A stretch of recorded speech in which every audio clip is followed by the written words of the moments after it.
On Pride Month, thank you, Joe.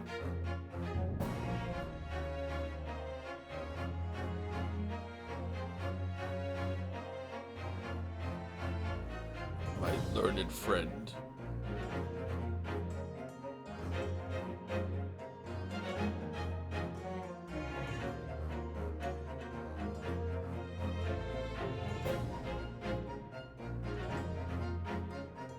This game came out 10 years ago.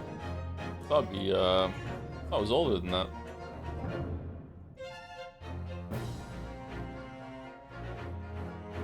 How's sound too loud, too quiet?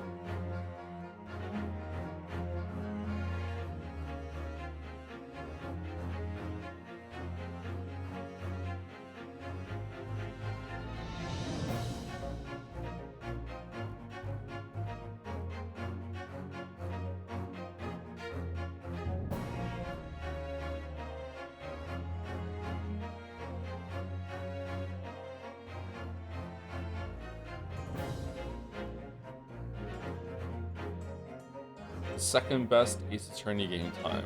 What's number one?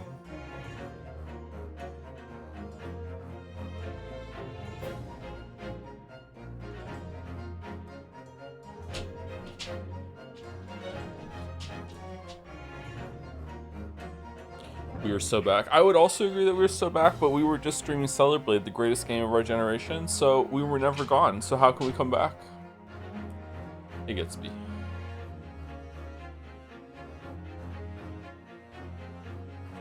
Did you see any meme with Jack Wade's Q? I'm not really up to date with like meme culture right now. I don't know how are people receiving their memes? I don't go on any meme boards, or I don't go on Twitter. I don't see anything on Reddit. I don't go on TikTok. I don't go on 9gag. The only Discord channel I check is ours.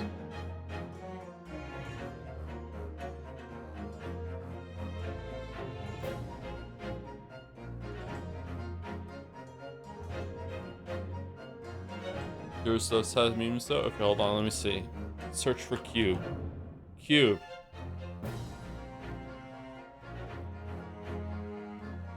Oh, there's Shaq Quaid in a Cube motion capture thing. It's fun.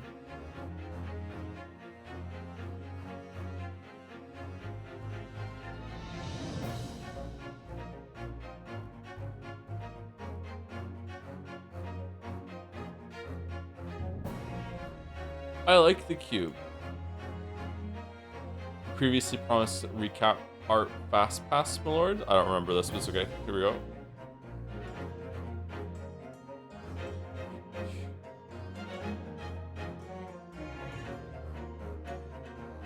Fast pass. Sometimes we do fast passes.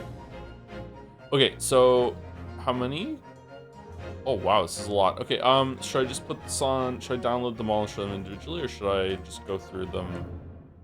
Ah! Oh no, now I'm on someone else's. Shit. Why would you do that? Imdra, what's wrong with you? What? It's gone.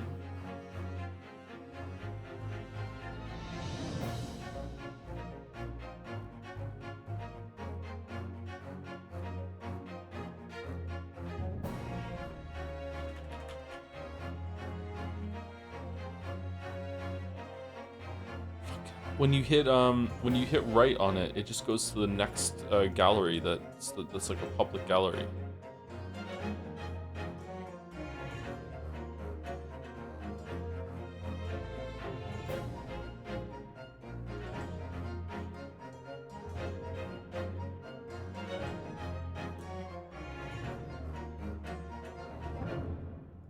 Give me a second.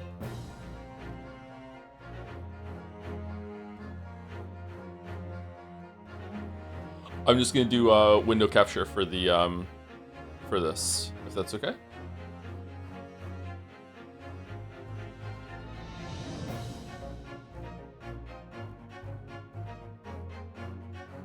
Question marks. What I mean is, like, when I put it on full screen like this, if I hit right on on my keyboard now to go to the next image. Instead of going to the next image, it goes to the next gallery on a list that's somewhere on the site. And then it won't even let me go back. So, alright. The Great Ace Attorney, a recap by King Pains, prepared especially for the Joseph Anderson video game analysis community. Case 1. Kazuma tells Ryo he'll get him off. Then Ryo gets himself off. Then they high-five and go on a boat to Her Majesty's London town. Best bro, best bro. Live Susie reaction. I remember these characters. Best bro son, best bro son.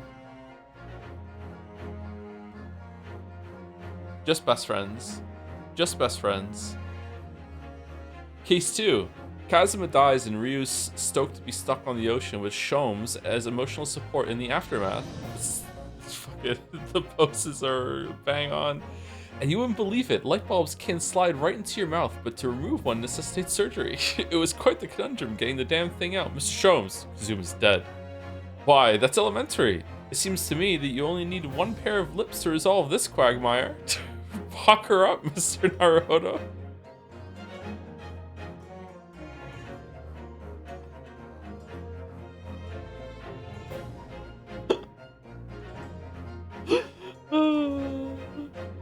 Case 3. Gee, I wonder what's going on here. Case 3. Ryo and Susanoo finally arrive in Great Britain. They're very surprised by how different court proceedings are across the pond. Mr. Banker guy, lady first. 4 minutes prior. I'm sure you'll find our court system rather queer.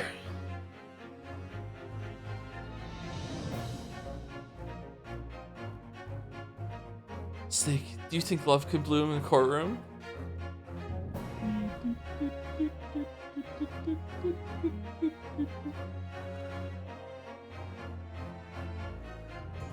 A name tag? Is that guy man sex or gay man sex? I don't know. It's one of those. Case 4. Ryu and Van Zeek's make out nasty style on the bench, and also Soseki Natsumi was there or something. Lord Van Zeek clearly has a thing for me. Why else would he be prosecuting this completely random exchange student? My learned friend's memory has transparently failed him. I've clearly established that I'm racist. I've every reason to be here. Predator says what? You infuriate me. To expect that pedestrian trick would work is an insult to my intelligence and to your own. You want to fuck me so bad it makes you look stupid. So blunt.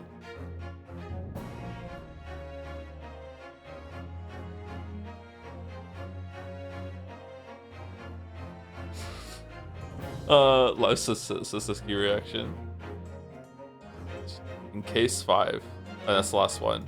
Blah blah, conspiracy, blah blah, Gina, blah blah, Susanoo's dad is dying, and then Ryu reflects on his yaoi-ful journey thus far. Get in the closet, Ryu.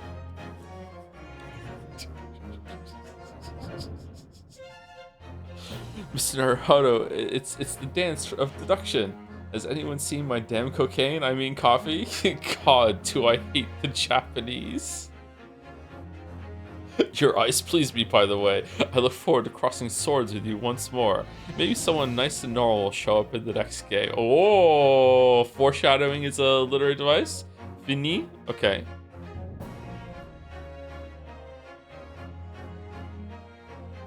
Forgot the Skulking brothers? So did you. They're brothers. What are you talking about? The Skulking brothers. Wow.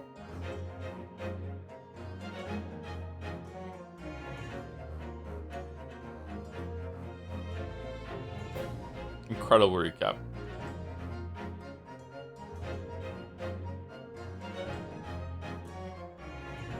Thank you, King Pains.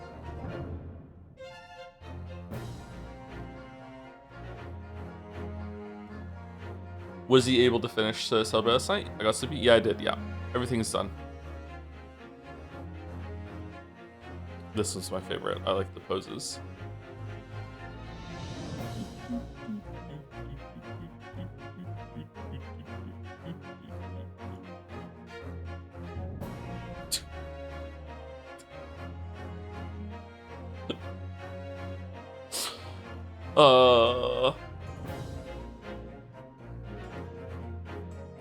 you spend 10 minutes at the start of today's stream talking about Stellar Blade to ruin some specific people's lives? What's going on?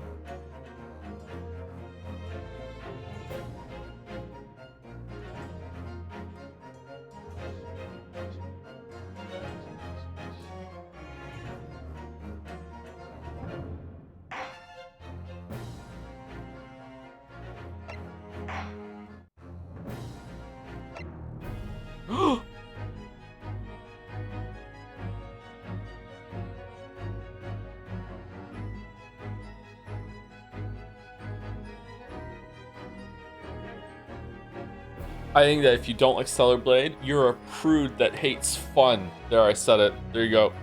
Should we talk about this for 10 minutes now?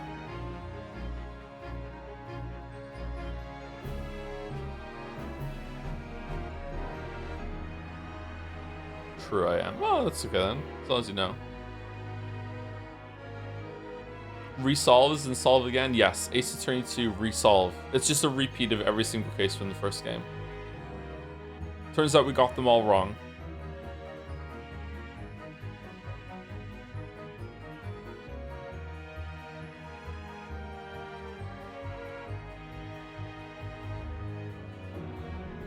Did we play with gamepad last time or mouse? I can't remember.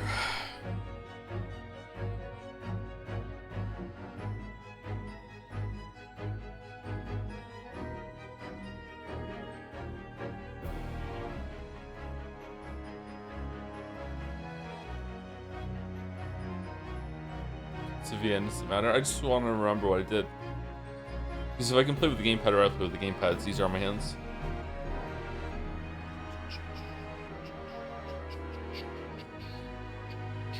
Thank you for the gift subs. Hollow Best Wolf. Whoa. Okay, every time I scroll, this is gonna happen. Can I hit new game safely without starting? Well.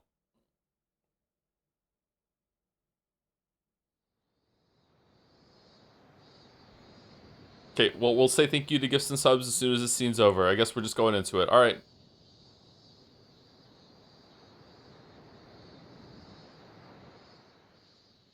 Standing here in the bright sunshine, looking out over the vast ocean. Those days in London seem like a dream. But I do miss my time in England's vast capital.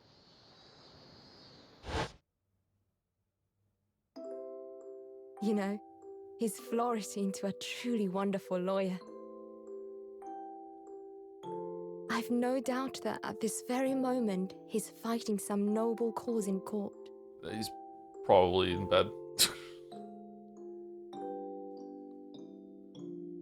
Forgive me for taking so long to come to visit you.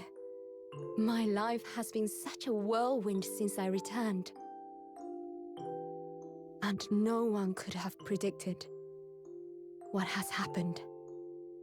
Just 2 months after arriving home. I find myself faced with another awful crime.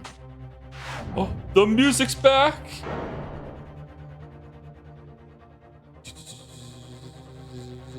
So I came here today to ask something of you. Tomorrow, I shall be standing in court. For the only time in my life. As a lawyer. What?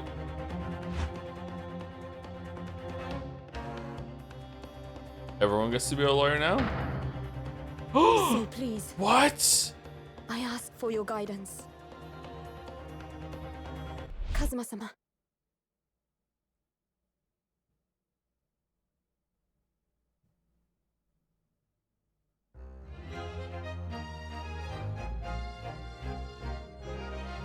The Blossoming Attorney. The Adventure of. Okay.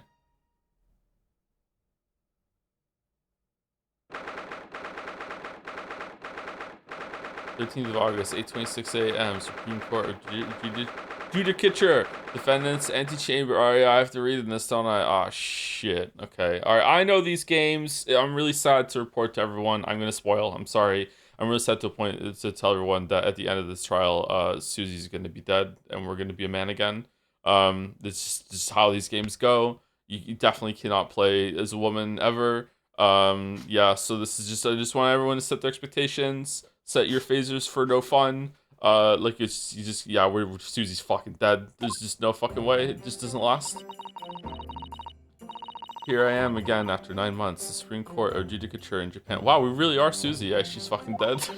No, stop fucking using the mouse. I don't want to read. Not this though. I feel so nervous, but I just want to steal my nerves and find a way to compose myself. All right. History. There we go. Okay.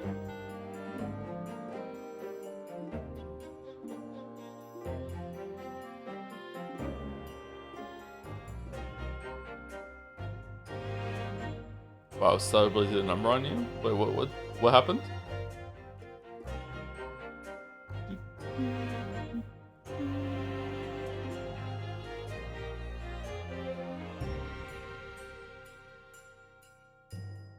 Man, gaming hours. Man was so hard. Holy shit.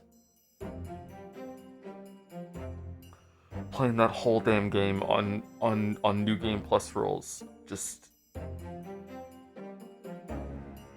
Oh, phrase. That's the name of the boss.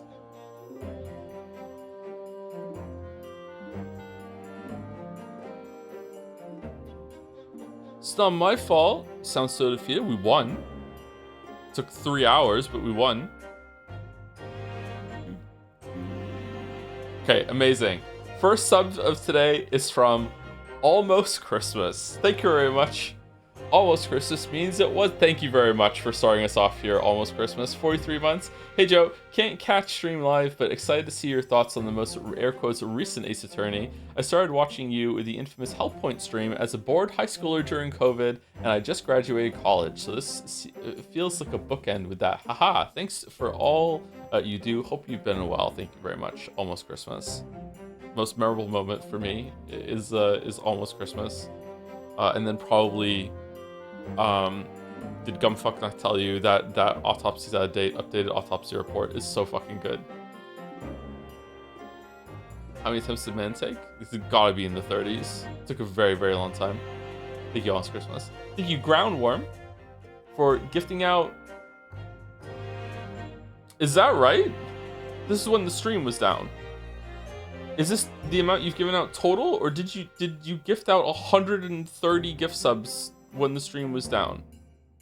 Compensation for 128 months of watching your content, now back to the VODs. Holy shit, thank you very much, Groundworm. I don't deserve that, thank you. I'm glad you're still here, actually, so... Or is that... Yeah, that's right now, yeah. Oh, hold on, was it pinned now, or is it pinned from earlier? No, sent at 131. Okay, you are here, alright, thank you, Groundworm. Holy shit.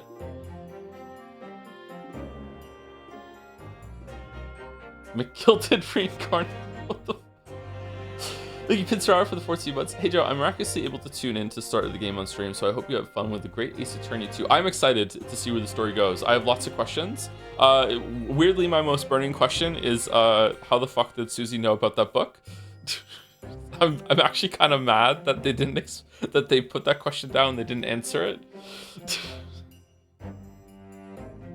So hopefully it's a good good conclusion to that, and hopefully they had an answer when they wrote it. Because if they're Stephen Moffating us, then I'm going to be a little angry with Sherlock again. Thank you, Default Wizard, for the 11 months with the Shomes. Did we have other emotes for that for this playthrough? I don't think we did. I think we're fine, right? We still have them. Yeah. Thank you, Pat Cake, for 6 months with the drums. Thank you, Elephant JB, with the Yuri couple, 18 months. Thank you, Lady Nika, for the 41 months too. Yay, Grace Attorney is back. Glad to watch the streams again. I miss them with a heart. Hope you enjoy them, Lady Nika.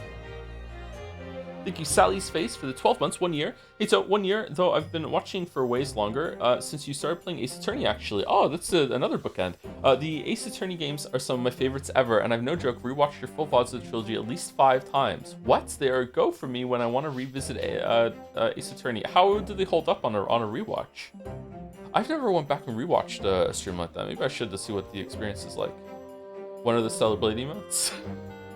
Anyway, I really hope that you enjoyed the full duology. The second game is one of my faves from the franchise, and I've played all of them.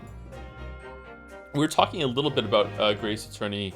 Was it yesterday's stream or the day before on Stellar Blade? because we were talking about how no, this was during the Neon White streams, because we were talking about how I think the concept of Danganronpa is better, but overall this experience, and especially the writing, is better in the Ace Attorney games, and that made me realize that I think that the characters in this game have been better than the previous Ace Attorney games. I don't know why. I really like Susie more than Maya. There's been less stupid pervy shit, and both the culprits, like the accused, and also the witnesses have been fantastic. So I feel like I don't feel like there's been any misses so far. Not just in how they're written, but also how they're presented too. They have so much character. They're very static, like literally static images sometimes in the case of the first 3 games. They're older games, that makes sense, but yeah, I really like the characters in these games. Thank you, Rockface, for 3 or 4 months with Happy Pride. Happy Pride, everyone. Happy Pride. Yeah, there is. We got the Ryu and the Van Zeeks emote. Can we get your best Skulkin brothers inspiration? You mean the brothers? I don't know. We'll see how it is when we get there. Because they're going to come back, right? Because everyone's going to come back. Did you see where the Domino's Pizza account posted a God of War game without Kratos is like a pizza without pepperoni? What? Someone linked the director of the original God of War's reaction to God of War Luffy in stream discussion last night, and I watched some of it, and I had to tap out. I was so embarrassed. Like, I don't know what's going on with this guy. Like, I feel bad for him, actually. Like, clearly he feels like he's been completely outclassed, and he's really, really insecure that how much better the next stage of God of War is done than in his games. Which I don't know why he feels that way, because the first 3 games, they landed really, really well. I don't get it. Those were good games. He doesn't need to be insecure. And yet, like, the way he's like, this game's gonna suck and it looks dull and blah, blah, blah. What, dude, the fuck are you talking about?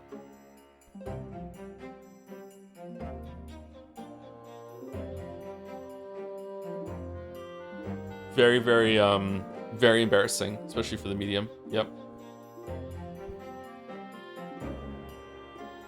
I only know Jack from Metroid Dread. I also seen the clip from Metroid Dread, and I didn't think that was bad. It just, like, he just so happened to not shoot diagonally like the rest of the people streaming it did, you know? I think that can easily happen, you know? Like, it was like, I don't think he deserves the hate for this, but then this response to Luffy is really embarrassing. Really immature. Don't even understand. Like, how he thinks that's okay. Thank you, Meister, for the 11 months with Corjo. I'm happy to be back with Great Ace Attorney. It's thanks to them that I found out I'm the 3rd Skulkin brother. That's right, I'm Skulkin Reef. Thank you, Tool Assisted Fun Posting, for the 6 months with is Le9 Gag our Legion. This is where we got our memes from. Okay, all right. I'm surprised that everyone hating on the cube. I think the cube's fine. I hope that people hate on the cube instead of hating on the fact that it's that you're Faye instead of Kratos, because like I think she's fantastic so far. The gameplay looks good too. I like the cube. Thank you, Ye Old Merchant, for the 9 months with I also like the cube. There you go. Setup. Thank you. Pay chatter. Thank you, Fuzzja Link, for the 69 months. Nice. We all say nice. We see 69. Neurons get activated. Thank you, Chris Krillian, for the new sub as well. Welcome. Hope you enjoyed the stream today. Thank you, Espar Senior, for 20 months. Started to rewatch the Umineko streams. What? Currently finished episode 4, and man, the reread playthrough starting on 2028 Leap Day is going to go so hard. Yeah, sure, that's happening. Did you know as early as episode 1, a character unironically says, "What do you think, everyone?" after making a deduction? Did they really? Furuto Erika in the fucking Ushirimiya hat? Faye being the pro tag is cooler, but the cube takes out of my will to take the story seriously. Why? There's wacky shit in all mythologies. It depends on how it's done, and so far I think the cube looks interesting. If it keeps quipping, then yeah, I'd be like, alright, I'm over this. I don't want quips. But so far, in terms of, like, you know, the idea they're presenting, I think the cube is fun.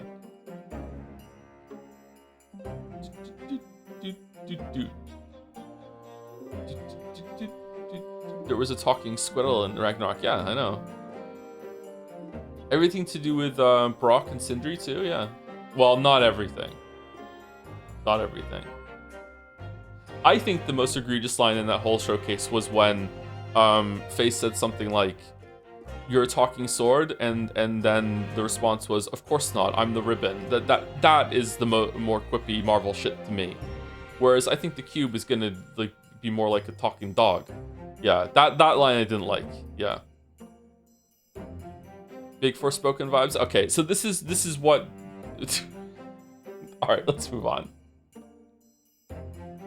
Trying to poison the well. All right, thank you, Commando86, for the 75 months. Thank you very much, and good luck, Esper Senior, with the Umineko rewatch. That's brave. Thank you, DL7, for the 35 months. With as punishment for my crimes, the court commanded I be forbidden from watching Het-Slop content before and after June. This is why I miss Stellar Blade. Now I can watch Het-Slop again, but unfortunately I am banned from watching any gay content in June, so I'll have to miss these streams. But hey, excited to chat again for the June Dispatch streams. Fucking hell.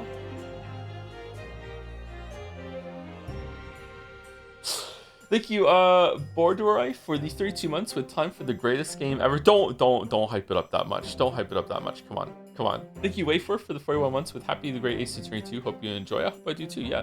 Thank you, Hollow Best Wolf, again for the 20 gift subs. Thank you very much. Very generous. Thank you. I don't know what to say when the gift subs get high. Just thank you. I don't know what to say. Thank you. I really appreciate it. Thank you, Bluesy Star, for the 250 bits. I finally said it right the first time. If you need another game to goon to, what? I saw Charlie play Werewolf the Inner Beast game. Who the fuck is Charlie? Werewolf the Inner... Okay. Thank you, Bizer, for the 12 months with hey 1 year. Thank you very much, Bizer. Thank you, Jumper, twice for the 15 months also. Just wanted to give a shout out to Anxiety Meds. Been going through one of my roughest times where it feels like I lost everything and everyone everywhere, but it seems that they might just get me through it. Mental health is important, y'all. Emotions don't have to feel debilitating. Talk to your doctors. Well, that's the problem with Moncton, is that we don't have any doctors. Anyway, happy Pride and hope this game goes well. Happy Pride. I hope the medication continues to help. Yeah, better living through chemistry. Never be ashamed of having to take any medication like that. Some people need it. Some people's bodies don't work properly. Yep. That's what it's for. You wouldn't feel the same way about like oh man, I can't believe I have to eat food. It's the same way. It's a necessity for some people. Thank you, Danini Star. The 90 star, maybe one of those, for the 4 months. Happy sub anniversary. Got gifted a sub during the Great Ace Attorney and realized how great it was to watch streams live without ads. Unfortunately, that's how Twitch gets you. Unfortunately, it did run out on the very last The Great Ace Attorney stream, literally stopped halfway through, but that pushed me to finally bite the bullet and subscribe since I wanted to watch The Great Ace Attorney 2 live. Little did I realize The Great Ace Attorney would go on a bit of a break. Hope Stellar Blade was a good time. Excited for The Great Ace Attorney 2. Great Stellar Blade was a good time. Should we talk about it for 15 minutes? It was a really great time. In this essay, I will... Yeah, I didn't know that if the sub runs out midstream, the ads come back. I thought like you would have a grace period and you'd have to refresh the page or something. Huh. And the last stretch on my list starts with Sarita XOX with 17 months. Was so ready for part 2. Me too. Thank you, Zorox, for the bits. I watched Terminator a few days ago, and man, I gotta say that robot really sucked at his job. Thank you, Sarita. Thank you for pressing the bits with Kazuma's dead. Kazuma is dead, yeah. So is Alonzo, and so is Yellow. Yep. Lots of people dead. Thank you, Mark326, for gifting us up to Groundworm. Thank you again for the crazy my gift subs, Groundworm. Thank you very much.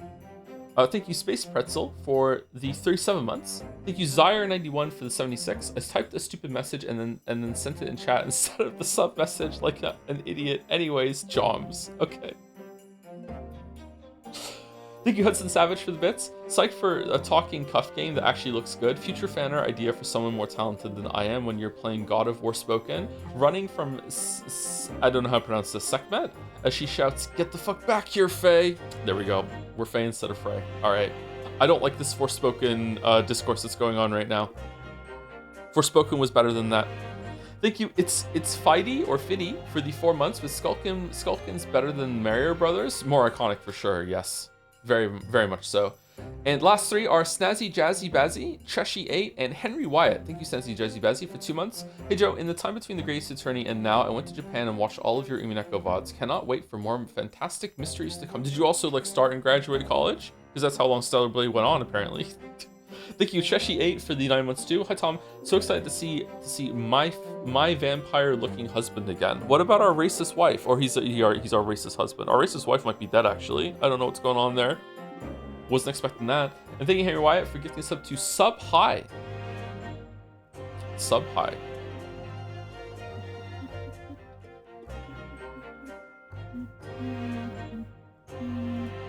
Okay, so I think we can start.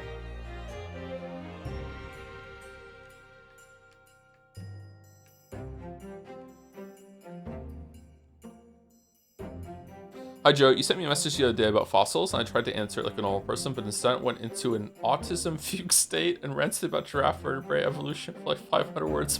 Nah, you're good. We enjoy those, don't worry. I learned about giraffe vertebrae last week or something. I think it was on a science podcast about how I think we said on stream about how giraffe necks have the same amount of vertebrae as human ones. They're just bigger, which is just fucking crazy.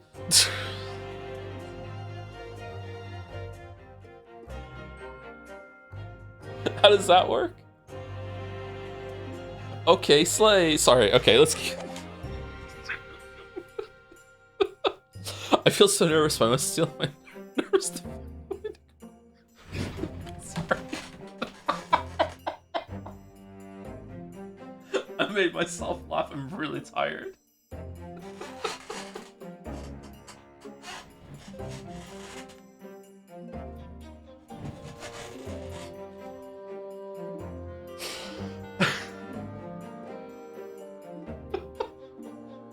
Alright, I feel so nervous, so I must steal my nerves and find a way to compose myself. Alright, we're right at the beginning, Who the fuck is this? Ah, good, you're here. It doesn't do for a lawyer to be late. Isn't this our dad? Oh, yes, good morning, sir. I hardly recognize you. You cut a fine figure, counsel.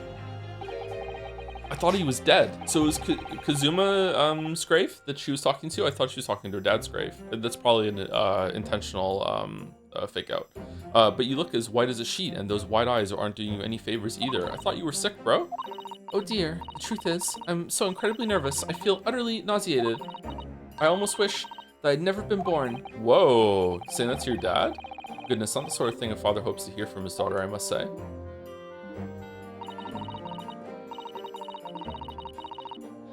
Yujin Mikutoba, professor of medicine at the Imperial Yumi University. A man who earlier... Oh, it's not as... what is it? A man who earlier in his life traveled to Great Britain to study the latest advances in forensic medical science. And of course, my brilliant father... Oh, it is her dad. Okay, alright, cool. Alright. Dad and professor. Okay. Excuse me. Who's this? Susie 2? Is the cursor on the screen?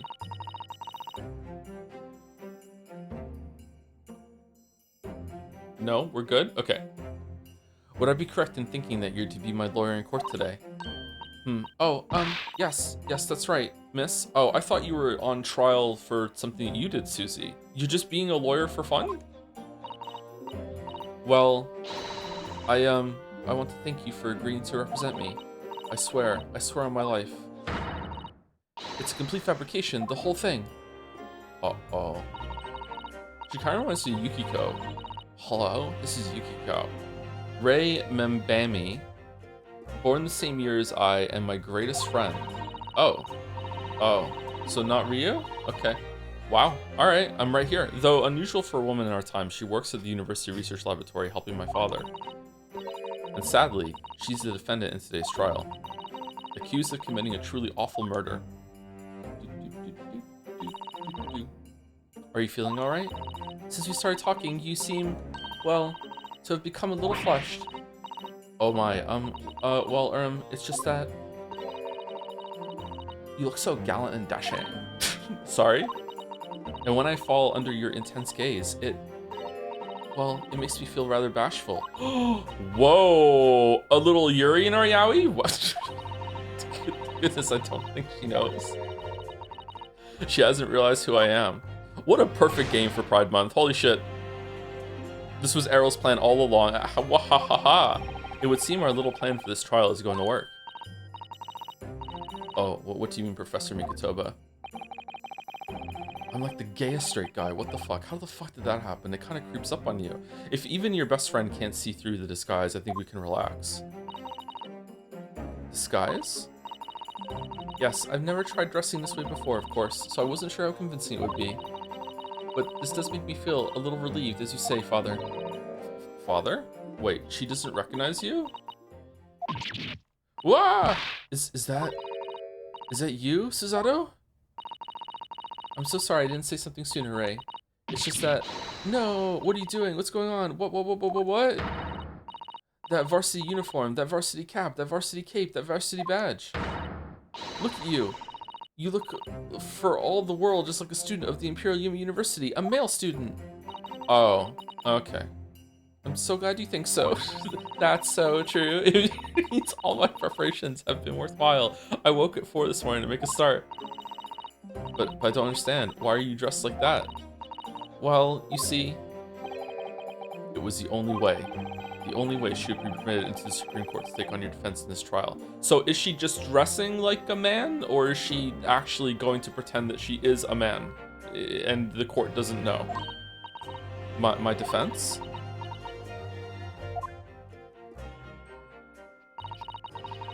Never before in my life have I felt so frustrated at having been born into this body. Drag king? Yeah, is there a term for the reverse? Is it still just drag? Does it go both ways? Courts in Japan are barred to women. We're not even allowed to set foot inside the courtroom. Despite the fact that the laws of the land apply to all people, male and female alike. But women are forbidden. Just for today, I'll be leaving my true self at the courtroom door. Okay, so she's just not pretending, she's actually trying to trick the court, I'm guessing then.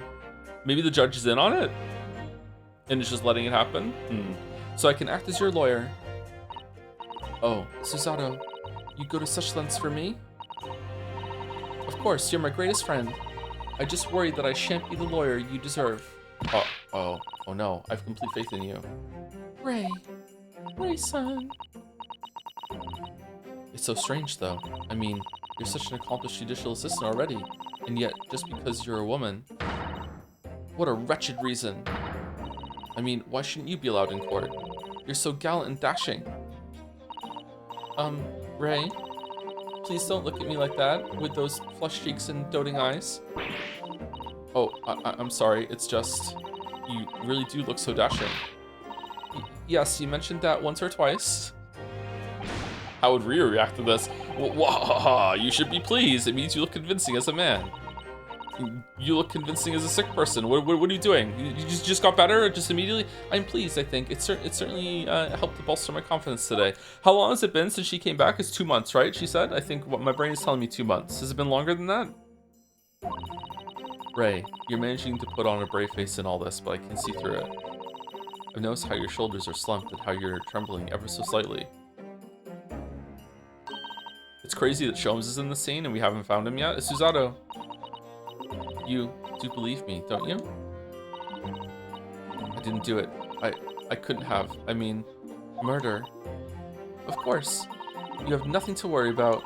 Your conscience is perfectly clean. Isn't that right? Yes. Yes, it is. I think she did it. Perfectly. She did it. She's totally guilty, and she did it for a good reason. And we're gonna get her off because it was justifiable murder. She did it for sure. I have absolutely no doubt in my mind about your innocence, which is why I'll stand by you until the bitter end of this trial. Whatever happens, I'll always be on your side. Because that's what it means to be a defense lawyer. That means so much to me, Susato. Defendant, counsel. Court is about to begin. Proceed to the courtroom at once. Okay, who's going to be our sidekick in there? Because we always need a sidekick. Is it going to be our dad? You should go in at once, Ray. Is it going to be, like, the ghost of Ryu projected across the ocean? The ghost of Kazuma? And that's why she was talking to it? Oh, if you're late, the judge won't hesitate to pronounce you guilty. Oh. Stand aside. I guess we're also going to find out if Susie's psychic or not, or just pretending. I don't think I've ever seen her run so fast. Well, Susato, you certainly surprised your father, going to such lengths to be admitted into the courtroom, and with no prior experience of being a lawyer. Well, got a little bit. Are you, like... You're cool with this? There was simply no other way. That's all there is to it. But father, you haven't told her, have you? I mean, I'm right in assuming that Ray doesn't know how it came to this? Oh, secrets? Yes, quite right. I kept that information from her. Fucked up. It would only worry her if she found out that no other lawyer would agree to take her case. I didn't want to all three of them. There are 4 lawyers currently here, including us. I didn't want to burden her with that. And is it true, the reason why every other lawyer is refusing to take the case? Is it really because of who the victim was? We should be making the move now, too. What do we think of the pink stress ball he has? What is that? I want one of those. That looks comfy. As you know, law isn't my field, but I'll do what I can to support my student. Thank you, Father.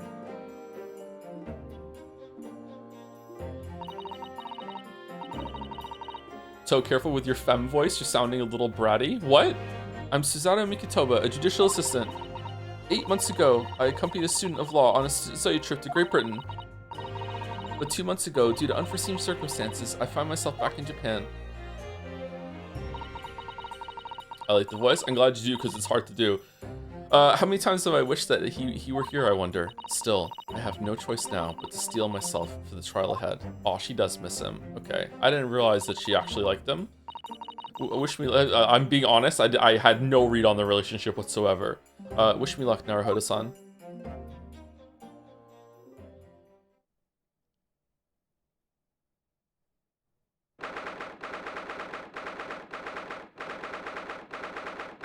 "13th of August, 9 a.m. Supreme Court Judicature, Courtroom 1.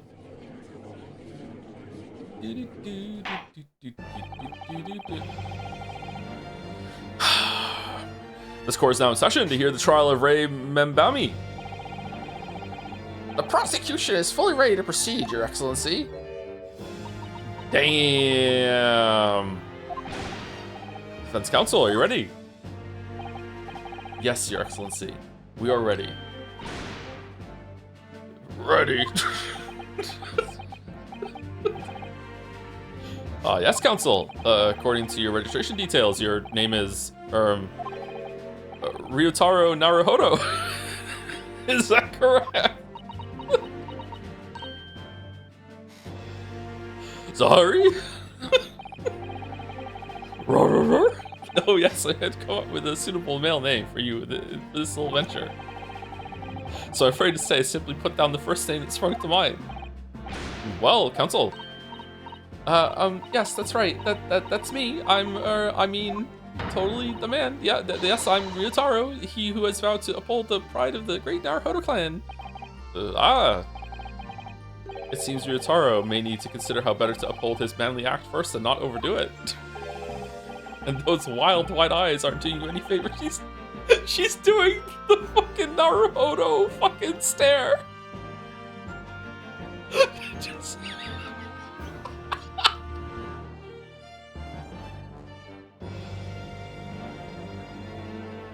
And those wild white eyes aren't doing you any favors either. Just relax and listen. Naruhodo?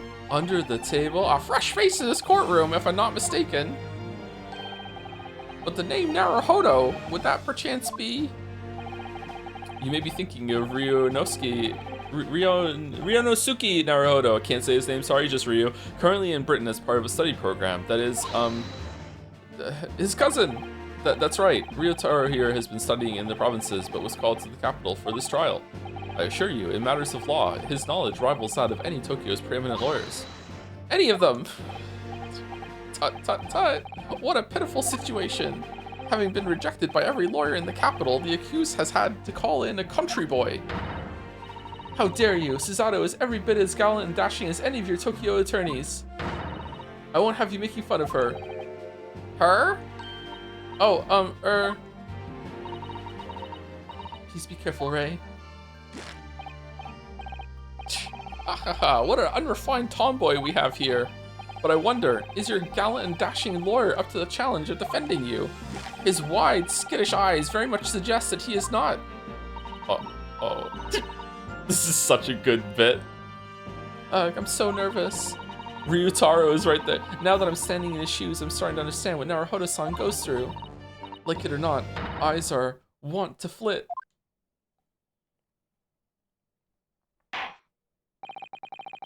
The case to be heard on this day is a matter of great significance to our national interests.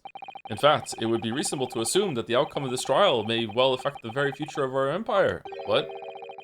Just like the trial 9 months ago, which is the last one I did. Just Archie on vacation between then and now yet for proceedings of such importance, we have this unknown yokel by the dock. Dear me, well, no one else wanted to take it. Perhaps this would be an appropriate moment for me to assess the defense. To determine whether you are sufficiently competent to practice in this courtroom. Are we doing a tutorial, even though it's the second one? 9 months ago, when a certain other Naruhodo stood where you're standing now, this same judge tested him as well. And even though he was just a student at the time, not even of law, he passed the test with flying colors. Just a natural-born lawyer. For a trained and experienced judicial assistant like you, this will be easy. So, counsel, do you consent to answering some simple questions? Alright, it's time to prove myself.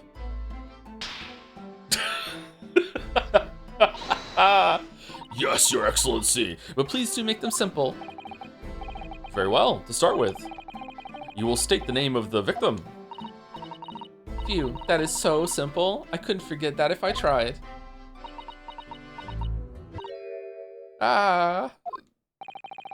What's the matter?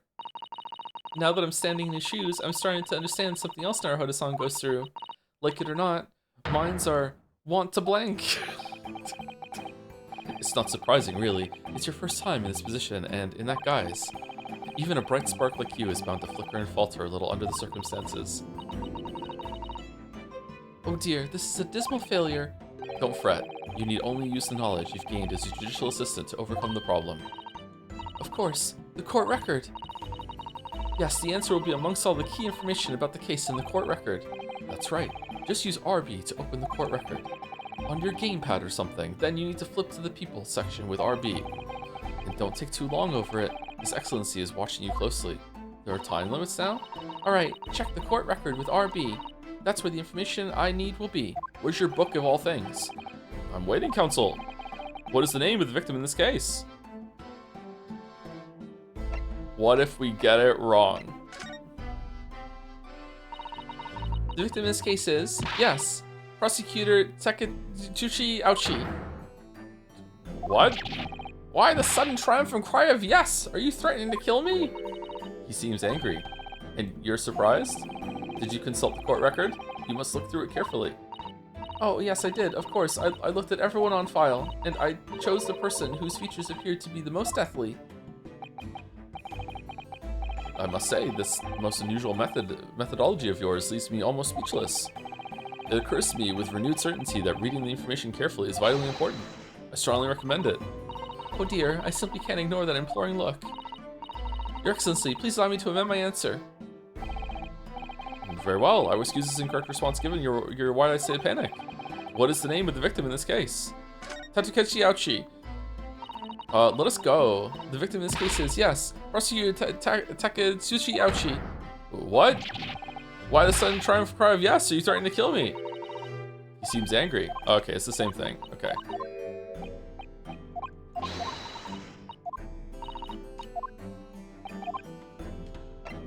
Yujin Mikotoba. The victim in this case is none other than Professor Yujin Mikotoba. What? Well, to be written off by one's own child. Father, you seem suddenly so much older and wearier than you were moments ago. Because of you, clearly. The judge is asking for the victim's name, the person who was killed in this case. Look through the information in the court record again, carefully, before you kill me for mercy sake. Oh dear, I simply can't ignore the disproving look. Father Frustrator, achievement unlocked. Alright, I passed. Your Excellency, please allow me to amend my answer. Very well, I will excuse the incorrect response given to your why I say a panic. What is the name of the victim of this case? Giselle Brett. Yes!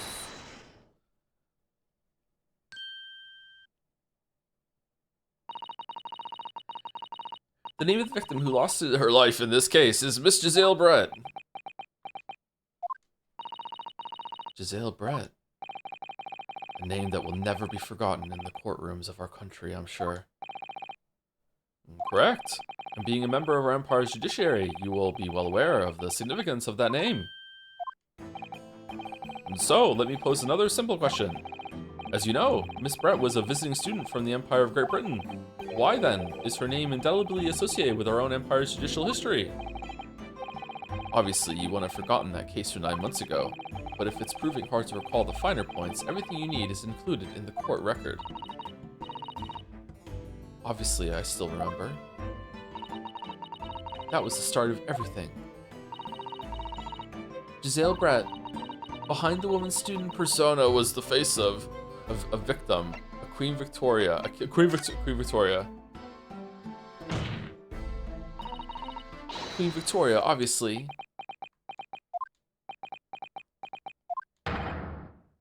Obviously not. The Queen of England studying overseas. I thought it sounded a little odd. Leave me out of this. I'm sure you know all the details of the case in question from 9 months ago. Oh yes, how could I forget? I know every last detail about it. Then what on earth was that absurd answer you just gave? No more absurdity, please, Counsel. I will amend your answer. Yes, of course, Your Excellency. Did they both have to call my answer absurd? Behind the woman student persona was the face of persona, a killer. Yes! A killer. Speaking of killers, thank you Jaime AXC for the 18 months with what do I say? That's good enough. Thank you very much for 18 months. And thank you Momo the Duck with another K for 6 months. Time for my favorite Ace Attorney game. Enjoy. This seems to be a lot of people's favorites. That bodes well. The rare boding well. 9 months ago, a visiting professor of medicine at the Imperial University was killed. And the culprit was Giselle Brett. Yes, she was a killer. At the time, our country had just signed a new treaty with the Empire of Great Britain. And it was in the midst of this delicate diplomatic situation that the incident occurred. An Englishman, Dr. John H. Wilson, was shot dead. I believe he was an associate of yours, Professor Mikotoba. Oh, that was us talking. I didn't know. I thought that was Mikotoba talking. Yes, I was indebted to the man. He'd been my mentor when I went to London to study forensic medicine. Oh, really? Indeed, it was I who invited him here to Japan as a visiting professor at the university. Naturally, the murder of an Englishman on our soil was a matter the government wished to resolve rapidly. Indeed it was, which is why a secret trial was conducted here at the Supreme Court. Secret trial? The student of the Imperial University was arrested on suspicion of murder. A second-year English language student by the name of Ryunosuke Naruhodo. Damn, look at Kazuma. Holy shit. With the help of his best friend, a student lawyer, the accused conducted his own defense and exposed the despicable crime committed by Miss Giselle Brett. We love her. We love Giselle Brett. Miss Brett eventually admitted to her crime.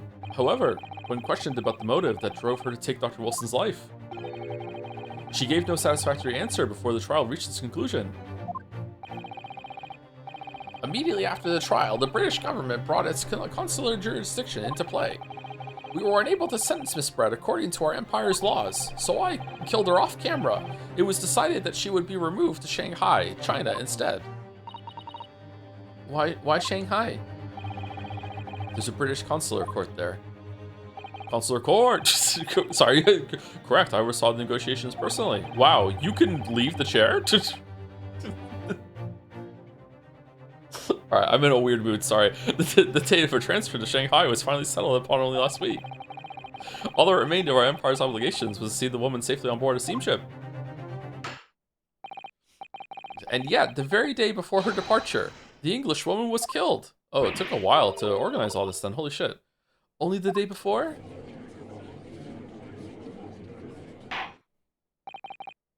That will do, Pig, that will do. I'm satisfied that the counsel for the defense is sufficiently capable of representing the defendant, because you answered two simple questions correctly and got them wrong 3 times, but it's okay. Oh. Thank you, Your Excellency. Over the first hurdle. Now, a summary of the incident, if you please. Prosecutor Ouchie. Ayo. As is your wish, Your Excellency. Ayo. The repugnant crime took place on the 11th of August in broad daylight. The 11th of August. On the outskirts of the imperial capital, under a bright blue sky, at a secluded bathing spot by the sea. Oh, this is nice. The incident occurred inside a small beach hut erected for bathers to rest or change their clothes. So Until Dawn 2 vibes. The cause of death was a single stab wound to the posterior abdomen that pierced the victim's lung. Ugh, that's a bad way to go. Why did she have a pen in her hand? An injury which proved fatal. There were two persons alone together in the beach hut at the time of the victim's death. Miss Brett, in her bathing attire, doesn't look like it to me, and the accused, Ray Mbami, in her swimsuit. Accordingly, there can be no doubt of the accused's guilt, especially when we consider she had a powerful motive. The police arrived rapidly at the scene and promptly arrested the young lady.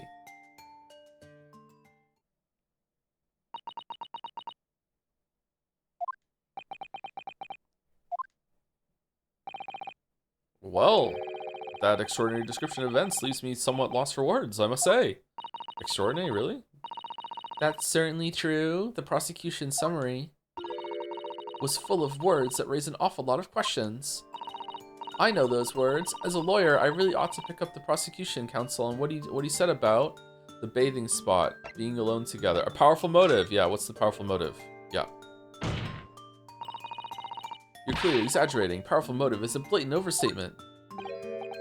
Tut, tut, tut. Is the yokel boy using long words he doesn't fully understand?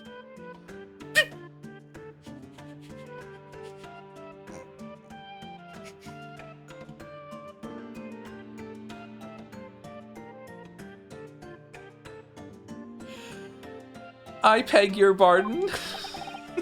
No matter. Let us put this to the accused, shall we? Mbambi-san, you are a research assistant at the Imperial Human University, I believe. Yes, I am. I'm working with Professor Mikotoba in his laboratory at the moment. Pegging Barton is not funny anymore. It's not funny. This is the last time it's ever funny. It's never going to be funny. I can confirm that the defendant is an excellent assistant with a strong sense of responsibility. Fascinating to hear. Now, another question. Prior to your work with Professor Mikotoba, whose research were you assisting then? Oh, I was studying under Dr. John H. Wilson. Dr. Wilson! The visiting English professor who was murdered by Miss Brett 9 months ago. The visiting English professor was murdered by Miss Brett 9 months ago. Thank you, Dumb Idiot, for the 28 months with I love reading streams. I love having done the reading streams, but they're actually very difficult. But, you know, I'm enjoying this one so far. The accused had a deep-seated respect for her former mentor, Dr. Wilson. Is that not true? Yes, Dr. Wilson was a wonderful man. Interesting. Then tell the court what deep-seated feelings you had toward the Englishwoman who killed him. Well, obviously I was filled with hatred for what she'd done, a powerful hatred. Oh no, Ray, be careful of what you're saying. The motive was revenge. Plain and simple, Your Excellency. Well, it was clearly a trap all along. How wicked of him to use Ray's undying respect for her former mentor against her like that. So when Susie goes back to London at the end of this and becomes Ryu's assistant again, is she gonna have a newfound respect for like all the shit he goes through on the stand because like now she's gone through it, or is she gonna be even hard? Oh, sorry, she's gonna be dead at the end of this. We can't play as a woman in this game. Sorry, my bad. I must find out more details and something we can use to bolster our defense. Somehow she did it. As a lawyer, I really ought to pick up the prosecution counsel what he said about being alone together. I see no woman, only strapping young fellow. Are you bashfully looking? Mbami-san. Yes, what is it, Naruto-san. I'm really starting to wish you'd make my alias Ryotaro Susato. Please tell the court exactly why you were present at the bathing spot with the victim in the first place. And why you were alone with her. Oh, well, no, that's not true. It wasn't like that at all. There were other people present. A detective who was guarding Miss Brett for starters. A detective? Sholmes? I was just asked to accompany Miss Brett as a companion, that's all. Let us be clear. Let me be clear. At the moment of her death, you were alone together with the victim in the hut, you and no one else. The truth is, there is only one reason why this young woman accompanied Miss Brett on her bathing sojourn. It was the accused's last chance to take the victim's life. No. Because, as we know, the following day would see Miss Brett extradited to the British authorities in Shanghai. And the accused would never have an opportunity to dispatch her again. Dispatch? Kindly refrain from conjecture, counsel. Haha. The prosecution counsel seems to enjoy using provocative tricks like that. Yeah, they do that, yeah. But for now, at least, we need to assemble more facts. Try not to let him goad you. Oh dear, this is really terrifying, but Father's right. We need more information.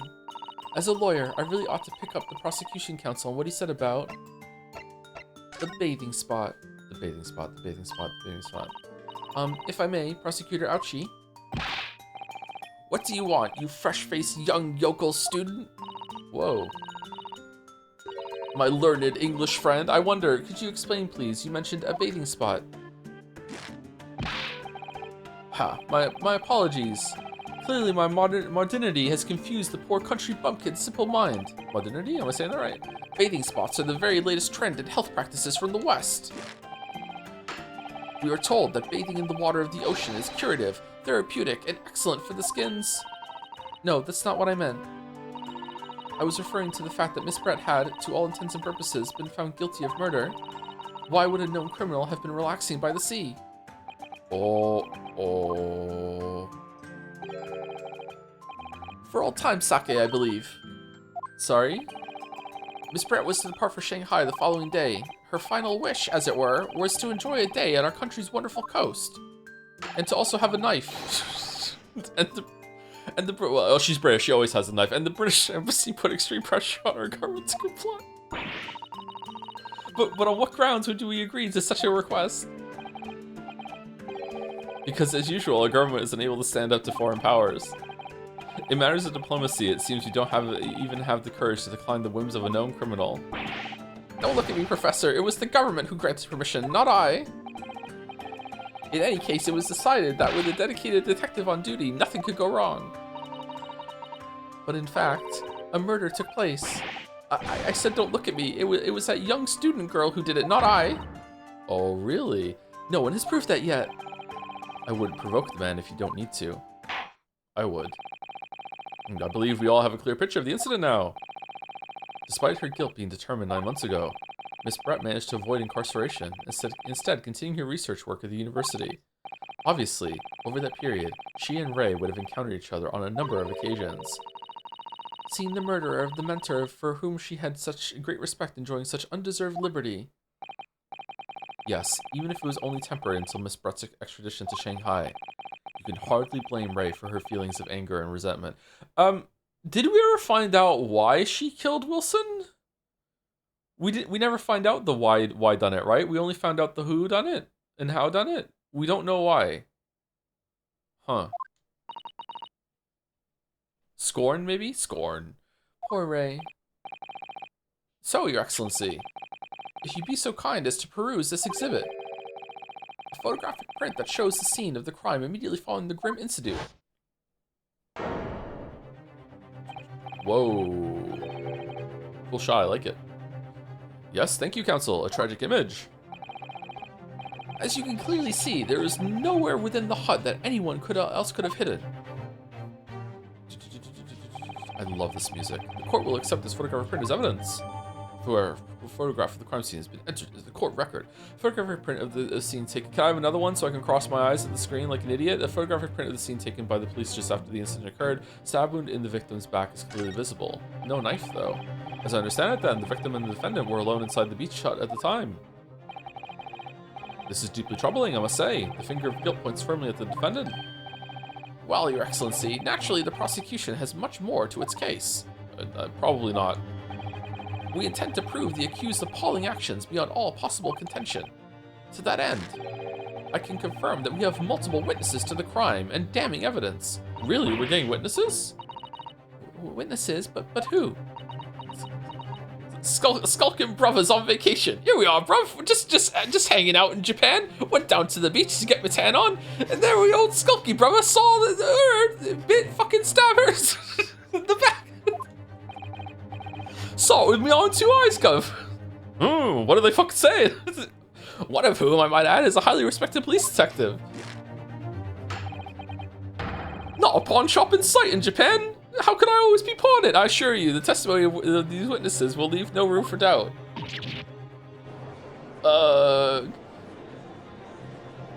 Time-traveling Lot of Heart shows up. Very well then, counsel. Bring forth your witnesses. I, Takushi, ouchie, have been waiting for this moment. Sorry? Oh yes, I haven't forgotten. That trial 9 months ago, here in this very courthouse, when that irreverent little student boy utterly humiliated me. Arrgh! Ryunosuke Naruhodo! What? Yes? This insult to the Ouchie family name will never be forgotten. You've become conceited with age, counsel, but the old have to stand aside and make way for the new. It's the way of the world. May you never forget that.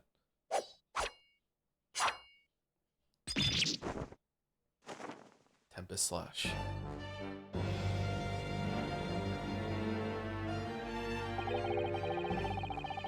Strike the head of a samurai whose top knot has been cut and the bell of cultural enlightenment tolls. Yes, on that fateful day, my former self died. The start of your own mini Meiji revolution. Are you modernizing as well, counsel? Silence! Since I swore revenge back then, there has been a minor miracle atop my head. Observe the ouchie growth.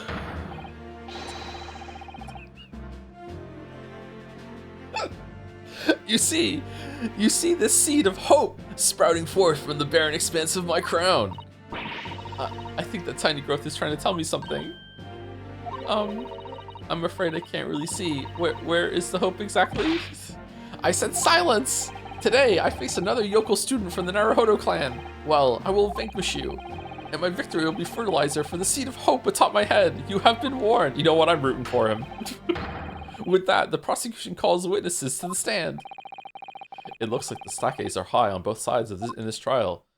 You want to get your friend off of being executed for murder, and he wants his hair back. Damn. Who can we root for ethically here? The prosecution and defense each has much to lose. A haircut is hardly comparable to Ray's life.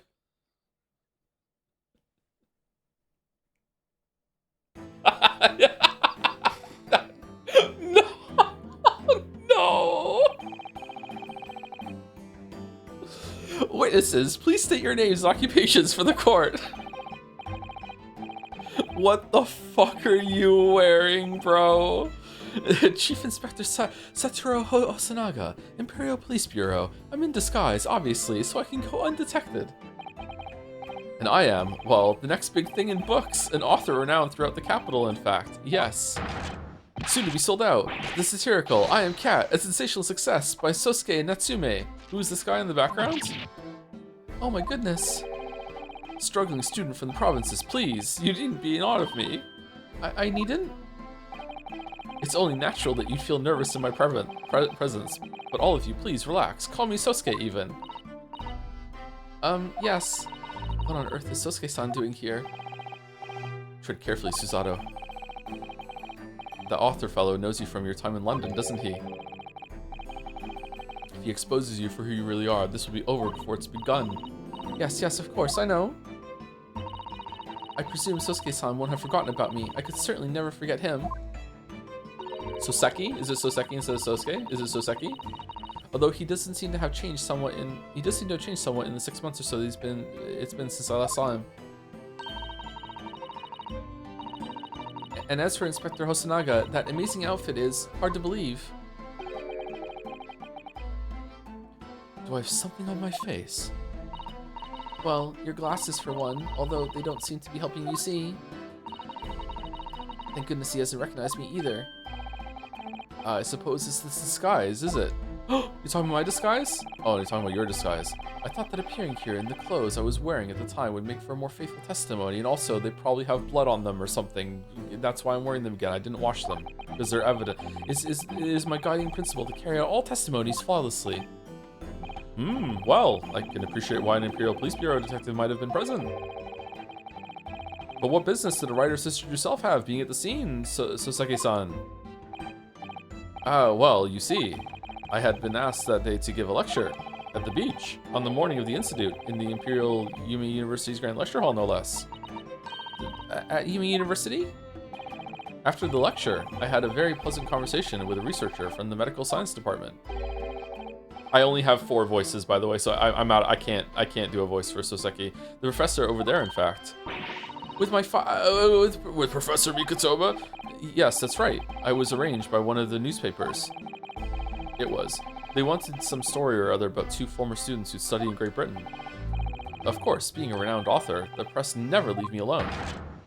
They secretly spy, snapshots, scribble stories, and scupper my privacy. I'm thinking goofy. Ha.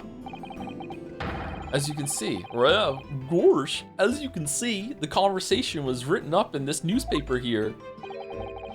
Read it at your leisure, my provincial struggling student friend. I have plenty of copies.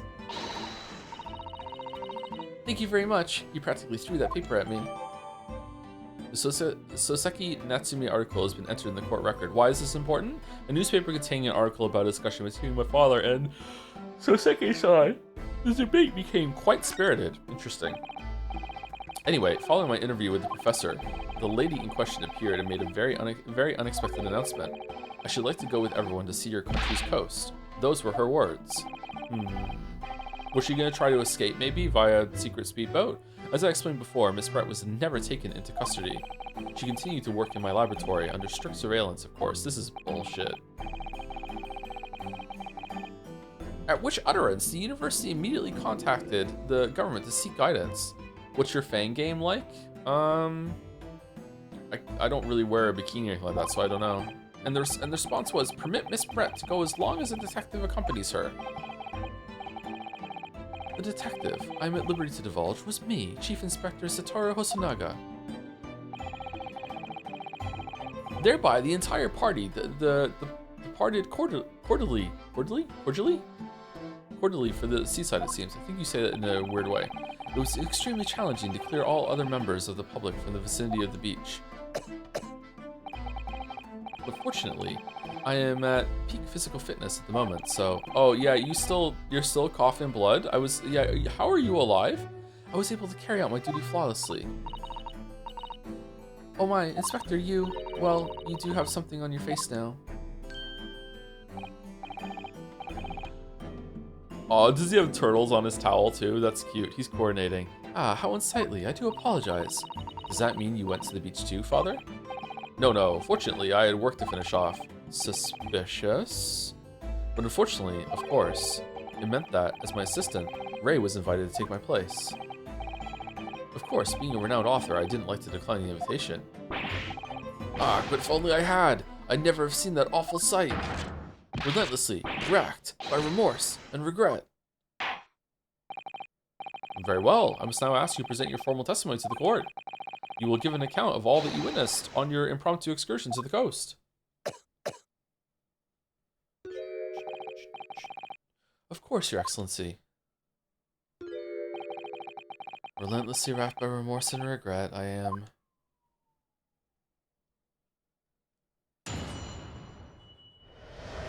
Relentlessly racked, that comes right before the waist chop, I think. No, stop yawning, stop yawning. The witness scene. On the day of the incident, I was ordered on a special surveillance assignment in this disguise. I just managed to catch that crab when I suddenly heard a caterwaul from behind me. I ran into the beach hut at once, where I found the pair in question. Yes, that young girl was astride the Englishwoman, dagger in hand, and she stabbed wildly. Oh. I saw blood on the blade. It proved to me that she'd stabbed the victim multiple times. All right, so either she was actually taking the blade out and she didn't know you're supposed to leave it in, or you guys are fibbing. Because if not, she's fucking guilty. I'm convinced.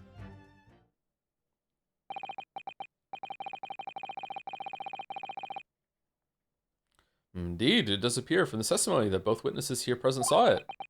The very moment of this heinous crime. What?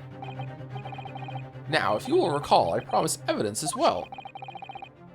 What phrase did I use again? Ah, yes, that was it. Damning evidence. Is that the pen she was holding? What do you have there, Counsel? A so-called fountain pen, is it? Oh, was she stabbed with a pen? Correct, Your Excellency. I found it at the scene whilst examining the body. It appears that in her dying moments, with her final ounce of strength, she wrote some numbers down that have nothing to do with anything. The victim clutched a piece of evidence that would positively identify her killer. What? Your Excellency, if you would cast your eyes over the photographic print of the crime scene once more. Ah, goodness me. Yes, the victim is clearly grasping something quite deliberately there in her hand. Different pen, decoy pen. Was she having, like, the wine at the beach? Man, she really was the best, huh? That's right, the fountain pen. And if you would kindly examine the pen, Your Excellency. Ah, the owner's initials have been engraved into the ebonite barrel. RM. On the pen. Ray Mbami.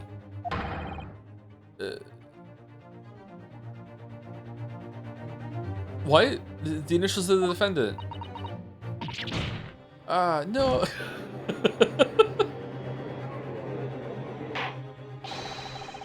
This fountain pen will be admitted immediately as critical evidence.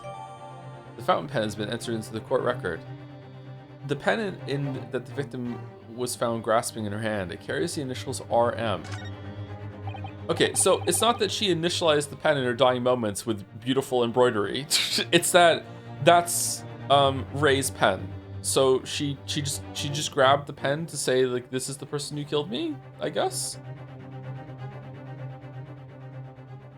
Okay, who else's name starts with R? So, have I omitted anything? Decisive testimony and damning evidence. So damning. There's a bright blue sky outside the courthouse today. Perfect weather to ascribe guilt, I feel. And to grow my hair. I don't understand. The prosecutor Uchi of 9 months ago had none of this man's poise. Counsel for defense, you may begin your cross-examination now.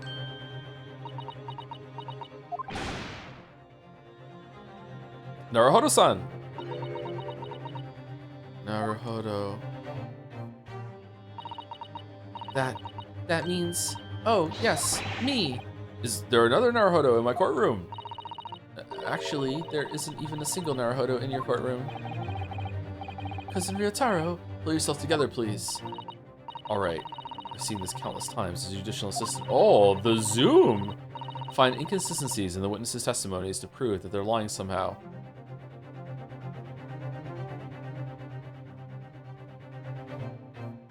Okay.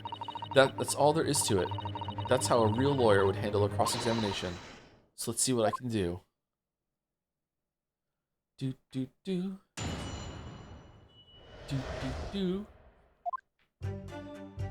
The Zelda sound is back. On the day of the incident, I was ordered on a special surveillance assignment in this disguise. Hold it! It's the press turn system. Thank you to Ashmore Phoenix for the bits. By the way, there were a couple of semi-canon DLC cases exclusive to the original Japanese 3DS release that aren't translated. One of them was a flashback to before leaving for Britain, where Aochi sued Kazuma for cutting his hair. Oh, really? That's interesting. Any word of them ever being translated, or no? Were they too short to bother with? Thank you, Chili Vids, for the 4 months also. Hey Joe, tomorrow I'm getting 5 moles removed. Just a reminder to chat to get your skin checked. We need to stay healthy so you can survive another 100-hour visual novel of Joe voice acting every single line. Also, the 100-line Defense Force, right? We have to stream that at some point.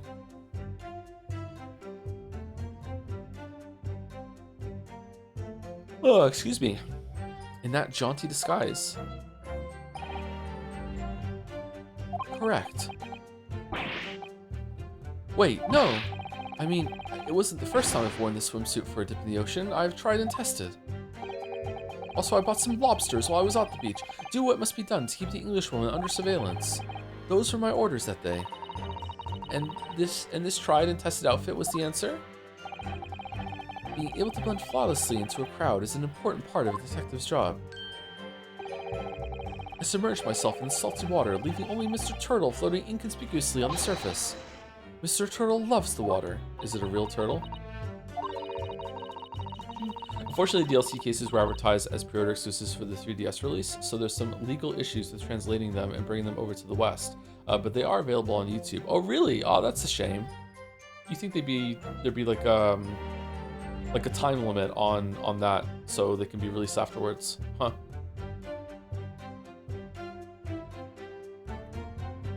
So much red tape around Ace Attorney. Yeah, they should do a legal case over it. But there was no need for you to blend into the background on this assignment, really, was there?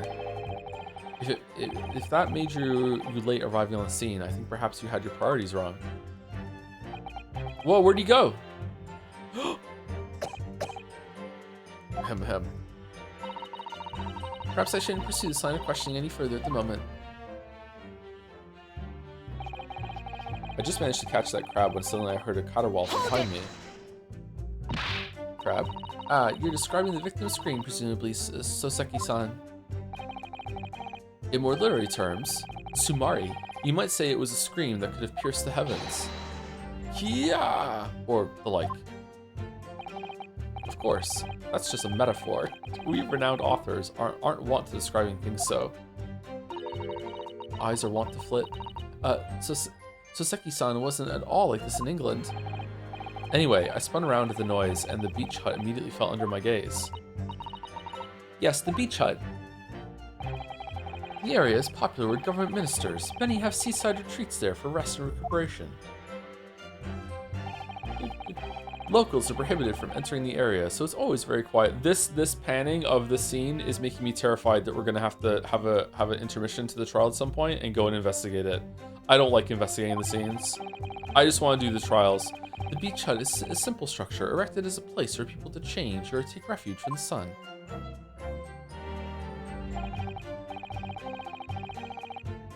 Although the Englishwoman commandeered the hut for herself, which meant that I was forced to change into my swimwear on the sand. Wow, scandalous. Ah, I imagine that was rather embarrassing for you.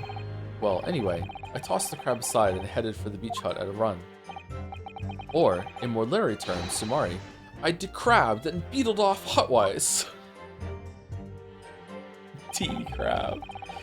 I ran to the beach hut at once where I found the pair in question.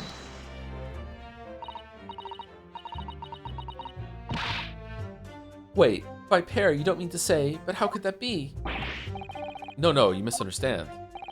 Obviously, I mean the victim and the defendant, Ray Membami-san. Membami-san, fucking hell. San. Oh, that would be helpful if you could have just said that from the outset. If you jump to conclusions, you have to expect to fall flat on your face sometimes. Dear me, pinning your hopes on such an outside chance. Foolish, very foolish. It really was an outside chance. I just wish I'd realized that before I said something silly. So, Inspector, why don't you tell the court how exactly you found the aforementioned pair in the hut? Well, it was a sorry sight, a really grisly scene. I parted the Norin curtain hanging in the doorway and stepped inside only to see the defendant leaning menacingly over the lifeless body of the victim sprawled on the sand. Ahem. My glasses very nearly cracked at the ominous sight that met my eyes, so you couldn't see very well. How thoroughly appalling. Ugh, he doesn't appear to be lying here. Well, Soseki-san, can you confirm what Inspector Hosonaga is saying, I wonder? You'd like a literary man's opinion? By the way, when is the Xbox showcase? Is that today or tomorrow, or is it after Summer Games Fest on Friday? Does he have a nose ring?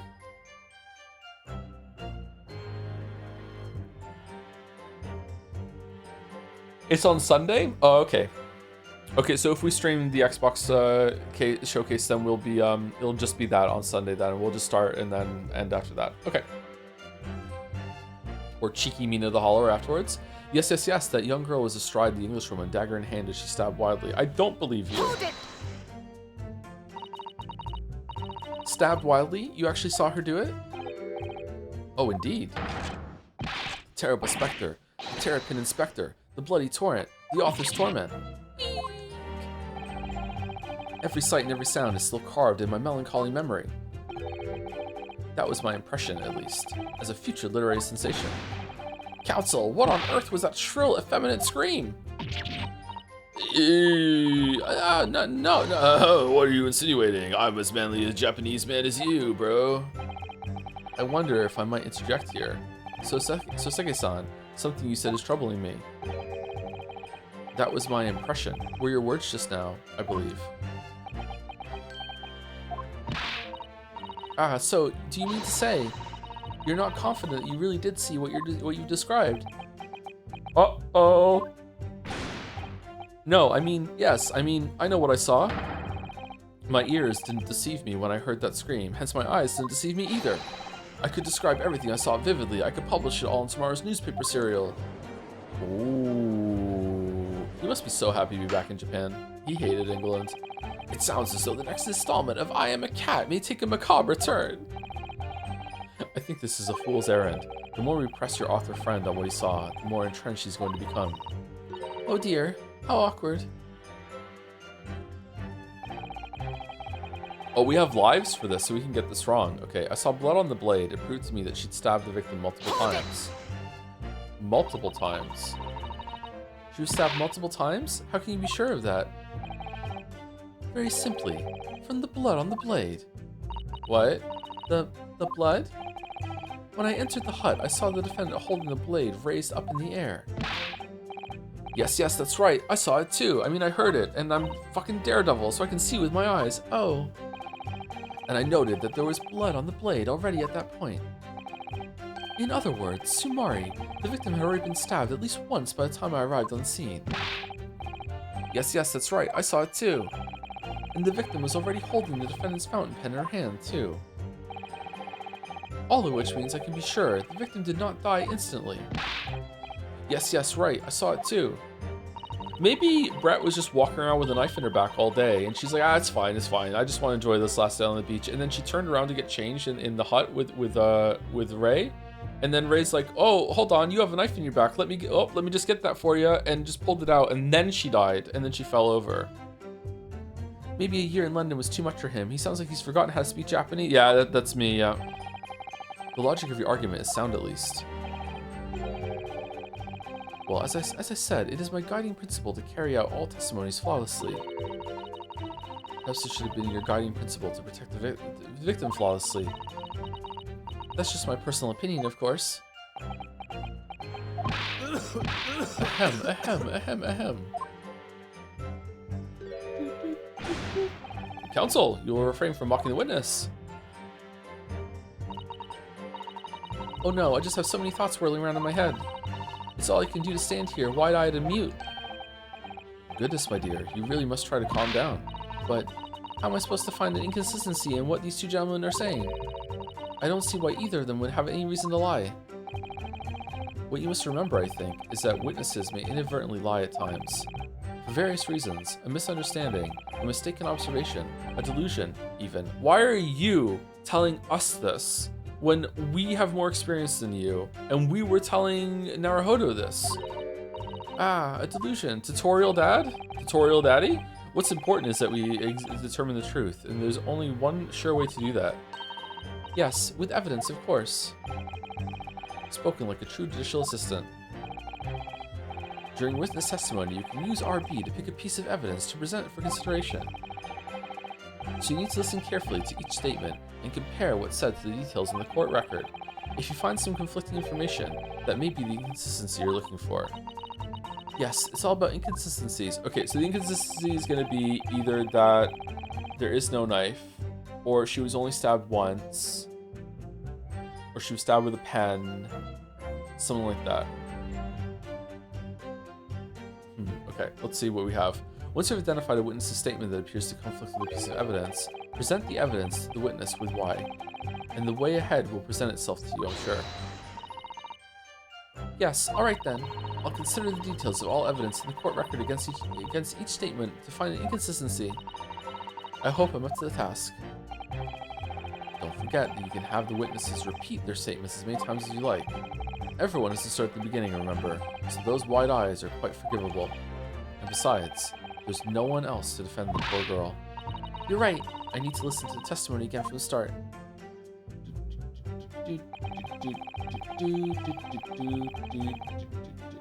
Okay, how do I get to the court record? Just going to present? Okay. Alright, and we can go to, how do I get to people from here? Or is that not here right now?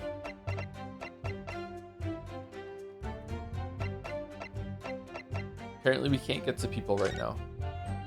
Victim, disabled Brett, female, British. Time of death, 11th August at around 2 p.m. Ascertained by examination and witness statements. Cause of death, single deep stab wound from behind, piercing a lung and resulting in a fatal hemorrhage. Death would have occurred within minutes. Notes, extreme meiosis, pupil constriction was observed in the victim in both eyes. Huh. Wasn't there something to do with poison at some point? Oh, I'm thinking of Golden Idol. Wasn't there poison in this one too? I can't remember. That seems like a drug sort of thing. Photographic print, magnifying glass. Okay. The mask. Did they kill the swan too? What's all that? Oh, she has different masks. Shoes. Wine and more wine. So, how was she holding a wine glass in this hand if she was also holding a... Oh, she changed and grabbed the pen. Oh, that's weird. How did she do that?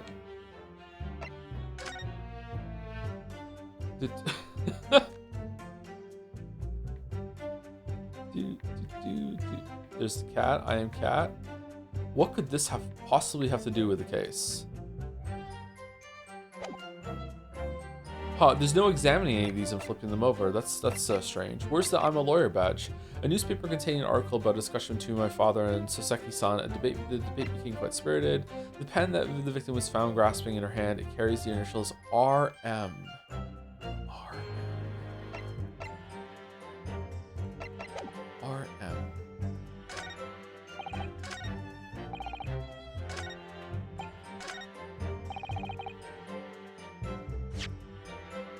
Okay, so it's this one because she hadn't been stabbed multiple times. Objection! Objection! With that accusatory cry that just welled up from deep inside me, I think I finally understand. Every time Kazuma-sama and Naruhara-san have stood here at this bench, it was fucking awesome. The stakes have been very, very high indeed. Being a lawyer is just all about yelling objection. That's why we do all the schooling. That's why we disguise ourselves as men so we can get inside the courtroom. It's all so we can yell objection as loud as we fucking can. It fucking rules. What's the meaning of that menacing pose, counsel? I'd like the witness to clarify something for me. Who? What? Where? When? How? Not you, Soseki-san. This query is directed at Inspector Hosonaga. Let me be query at me? In your statement just now, you said that the victim was stabbed multiple times. Yes, that's right. As I said, when I entered the hut, the defendant was already standing over the victim, bloody knife in hand, like a murderous demon. And yet, that cannot be. What? Get to the point, please, counsel. The book is back! In the post-mortem report, it clearly states that the victim was stabbed one time only. You just got owned. You just got Suzied. Who's Susie? In other words, Sumari, Inspector Hosanaga's testimony. Yeah, it's clearly flawed.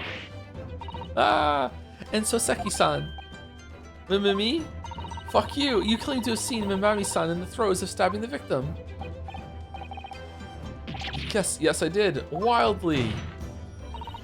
But both you and the inspector confirmed the same point, that there was already blood on the knife that you saw in the defendant holding. Yeah, yes, and? It's quite simple. We know the murder weapon was used to stab the victim only once. Therefore, there is no way there could have been blood on the knife if that single stabbing hadn't already occurred.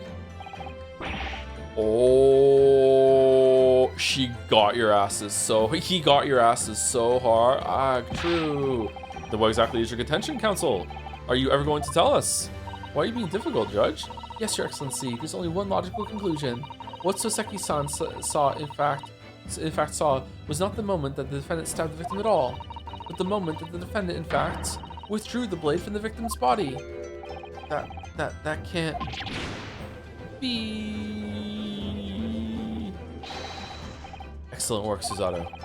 You exploded at them with that objection and then proceeded to pull them apart systematically.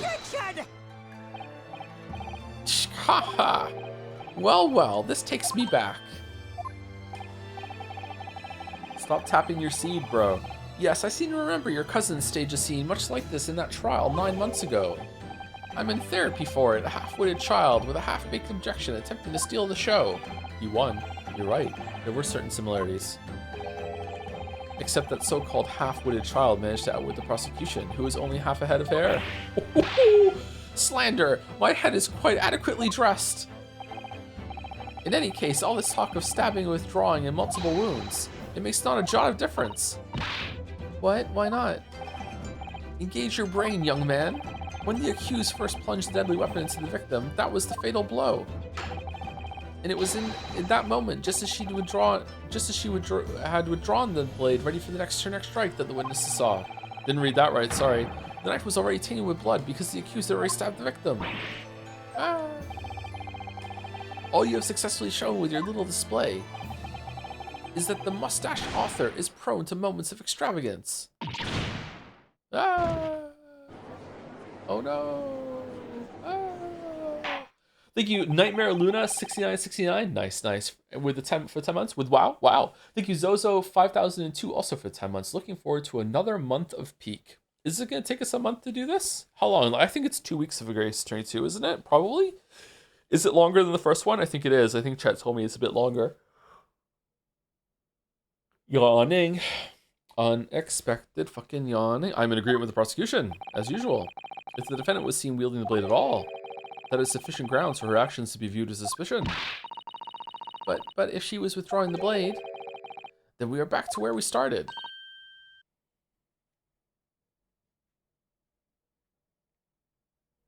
Hey, just want to say I'm watching From right now, and someone found the location of the town on Google Maps, and it's right next to fucking Moncton. What? From? What's From? Is that a show? Huh? It sucks that it's next to Moncton. Holy shit. Sorry? Consider this, young yokel boy. If the student girl is innocent as you claim, then why would she have pulled the blade from the victim? And with a demon's cold-blooded composure, too. She was trying to rescue them, and she's stupid. The prosecution demands an explanation, and it had better be good. Uh-oh. Why did Ray pull out the knife? Ah, yes. Going for the jugular. No, she was stabbed in the back. What does Father mean by that? Let the court hear your answer then, counsel. The truth is, I don't really know. If only she was here to ask. But I have to come up with a plausible reason here, or we don't have a case. The reason why the defendant pulled the knife blade out of the victim's body was surely so that she could stab her again.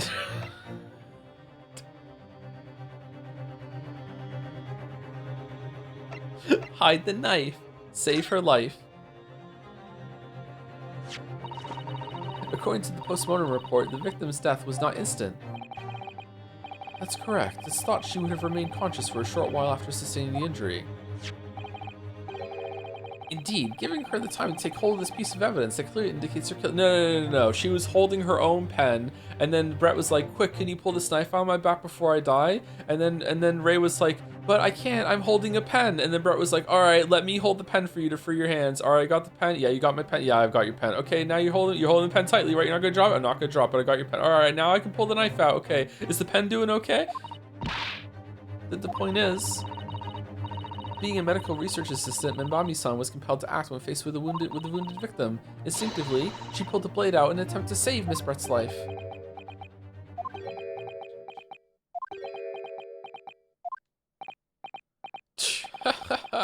Did you hear that, Your Excellency? It would seem this is the best we can expect of this young yokel. Indeed. But this young yokel has convinced me. Is it just me, or does it suddenly feel much colder in here? Your Excellency, if I may. Speak witness. I would like another opportunity to testify. In respect to the slipshod assertion just put forward by the Yokel Defense Council, I mean. Is this a slipshod? Ha, ha. An excellent idea, Inspector. Our young yokel hopeful has a modicum of knowledge when it comes to the law, it seems. But in matters of medicine, he appears to possess not one iota of common sense. Very well, Inspector. I will permit your request. You will testify again before the court on the subject of the Defense Counsel's assertion. Yes, sir. I will do so flawlessly. But first, I'm going on break early because I really need a coffee. Be right back in about 5 minutes. Enjoy the music.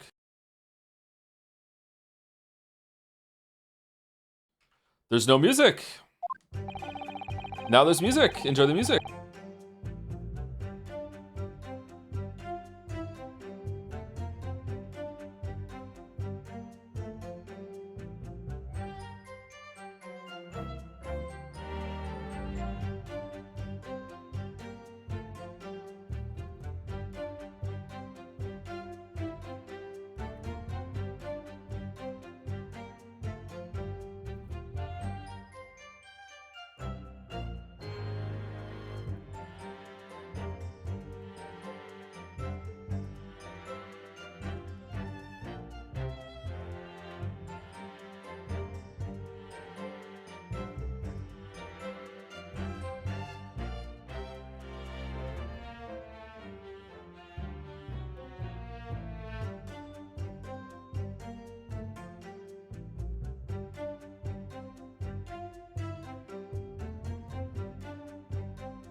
All right, coffee is percolating and I'm chewing a protein bar. Sorry. Have Joe slept since second celebration? Say, by the way, yeah, I did. I went to sleep. I think I got 5 hours of sleep. It was really, really bad sleep though. Really, really bad.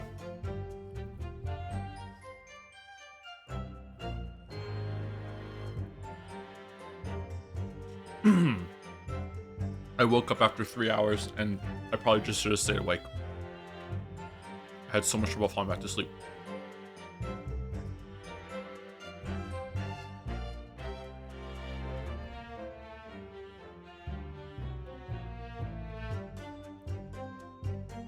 Anyone knows where like coffee with milk comes from? Like coffee with milk.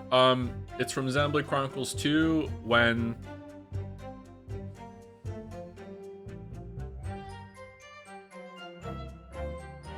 is it when Rex finds out about Mithra, or is it when they go under the Cloud Sea? I'm doing a Bioseed run. How many probes should I make? If it's your first ever Bioseed run, you should only make a couple probes. Probes are quite hard to make, especially your first time through. So when the reason to make probes is to find a planet that's really, really good, because you can get mastery bonuses for completing certain things on planets and also unlocking new races. Oh man, I miss that stage of Evolve. That stage of Evolve is so fucking cool. Evolve is such a good game. Holy shit, man.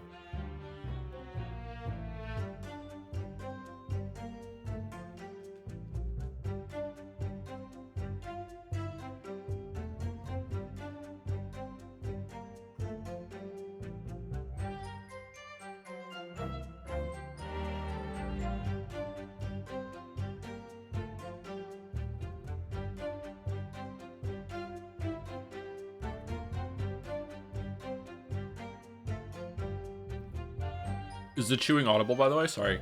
I was dozing off on my couch, so I was like, I need to brush my teeth and get into actual bed. But once I did, I couldn't fall asleep for a while and had my typical middle of the night insomnia wake up. Lately, I've been having like, not just narcolepsy sleep problems, but also just like racing thoughts, anxiety, sleep problems. They just come out of nowhere. I wish I could meditate. I don't know how to do it.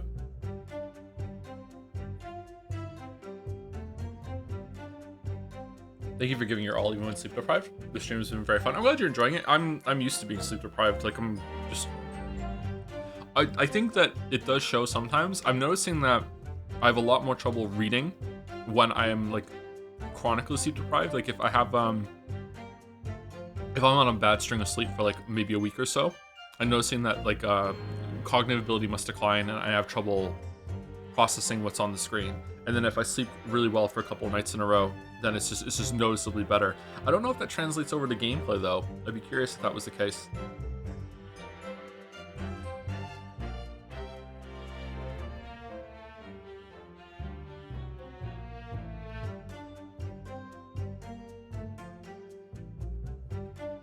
Just did heavyweight champ. That's a good one to get, yeah. Yeah, there's so many good achievements in Evolve that change how you play the game, and lots of stacking bonuses and stuff. Collecting mastery is really addictive in that game. So you can make the game harder in order to unlock achievements, and the achievements make it so like if you do a full run on 4 stars, you usually unlock like a full gold star achievement that makes it so you have a permanent, I think it's 1.5% production bonus to everything that you do.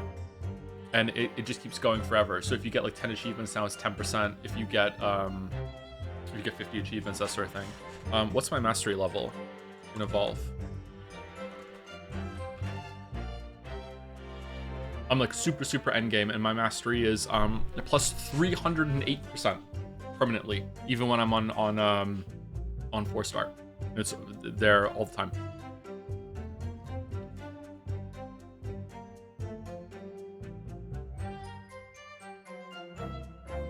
Every time you talk about Evolve, I feel like the evil is tempting me. I'm sorry. There is an evil dimension. You can go there if you want to be fully tempted.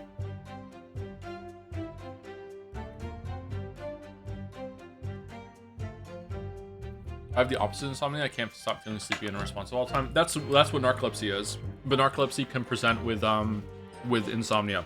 So it's like narcoleptics can feel irresistibly sleepy during the day when they're trying to get something done, and then they can't sleep at night.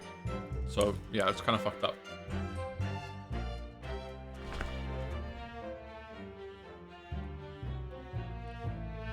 If you dream whenever you have a nap, who was it said that? Twink Mistress. Congratulations again. If you dream when you have a nap, like a 20-minute nap, you should probably go get checked out for a sleep disorder. Let me go pour the coffee out and we'll continue. Yeah. Go, bro.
How did Joe like the end of the last game?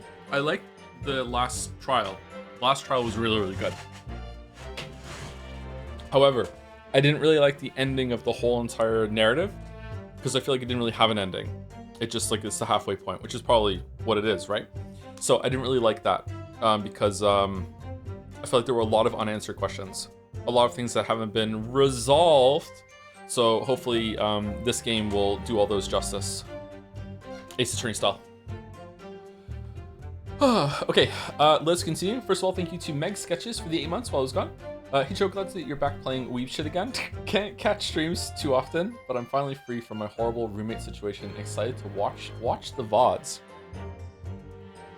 Congratulations on being free of that. I'm in a similar boat in that I think I'm going to be moving soon, I think. Because the new, I said like last stream before, the property management for the building that I rent, changed hands at the very end of last month, like super last minute notice. Like I don't understand like how that even is. And they're being weird about the exchange. And I also already wanted to leave. So I think I'm going to be trying to find a house to rent in for the beginning of next month. Hopefully I can find one.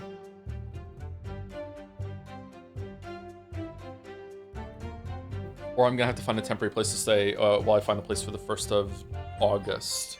I don't know, we'll see. Are you gonna take the $4,000 couch? I am gonna take the $5,000 couch, yeah. I'm definitely not gonna leave the $6,000 couch behind that Gatsby loves to sit on. He's the only one that uses that $7,000 couch. It's crazy. That's basic knowledge that any medical research assistant with an ounce of sense ought to know. In other words, there's no good reason why the defendant would have tried to pull the knife from the victim. Okay, so they're addressing that, yeah, you shouldn't pull the knife out, okay. Let's not forget, the young student did have a motive for killing the victim.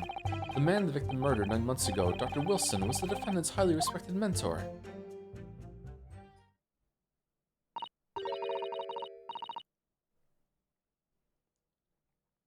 Is what you just said true, Inspector? Could pulling a knife from a wound really cause the wound to bleed heavily? The new property management wants me to pay like rent already before signing a new contract with them, and that doesn't seem right to me. Like I don't understand why everything is so last minute. Like why is it like really? I got a text message like just a couple of days before the month turned over, being like, "Hey, we're taking over the property management now." And they have like this online portal thing to go into and everything like that, and it's like hold on, like who the fuck are you people? Like I had a contract with the previous management, not you. Like who the fuck are you? Like are they the same terms? Is it the same rate? That sort of thing. Like yeah, so just like yeah, fuck it, I'll just go. I already don't like it here anyway. I also think Gatsby's allergic to something in the apartment that is making his eyes bad. Because I don't know if anyone was if I said this on stream or not, but when we first moved here, almost a year ago now, a little over a year ago now, his fur around his mouth turned brown. I thought he was eating something, but it wasn't. It just stayed there for a bit, and I think that's kind of like his fur around his eyes kind of went brown too. You don't have central area, right? Yeah, we don't have central area either. Yeah, this is pretty bad. Yeah, it went away, like it cleared up, but like I wonder if if it caused a problem with his eyes or something. Yeah.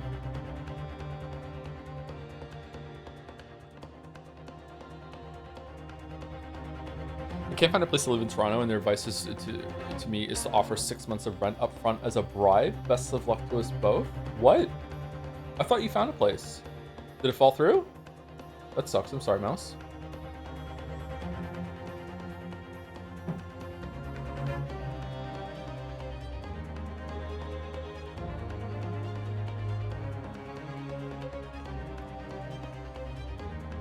See, in the past, I have offered 6 months of rent as a bribe to the person who I wanted the house from, and they accused me of dealing drugs. So, sometimes it doesn't work out the other way either.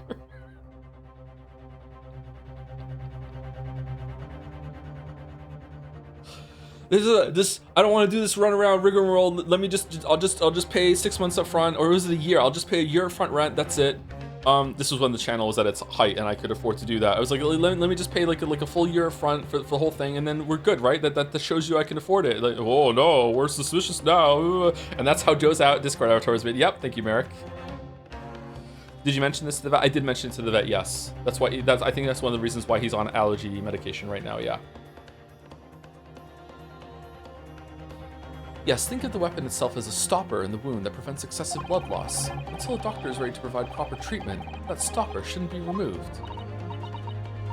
Oh, I see.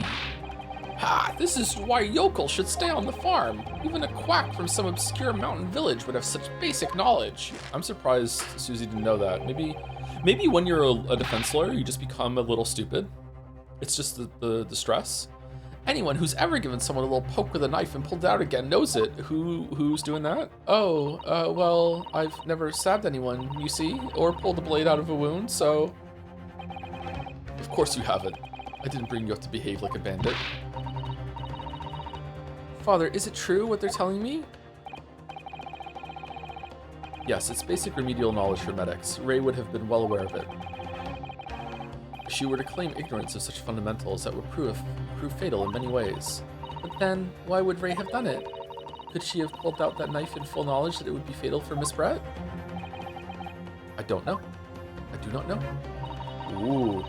Ray never once mentioned anything about the knife to me. It seems almost impossible to believe, but... Could my friend actually have... Susato. Yes? Pull yourself together. We mustn't lose sight of why we're here. Counsel, it's time for your cross-examination. Oh, yes, Your Excellency. However, I must warn you that if your cross-examination fails to identify any issue with the established facts, I will be moving to my adjudication immediately afterwards. And then to lunch. This protein bar did nothing. I'm starving. Oh, god damn it. I understand believing in your clients and fighting for their cause until the bitter end. I knew it would be hard, but I had no idea it would be this hard.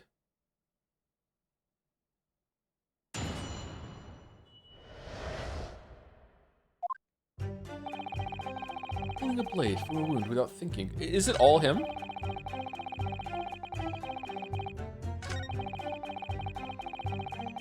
Why is it so slow? Yeah, it is all him. Okay. So Soseki isn't saying shit for this one. Hold it!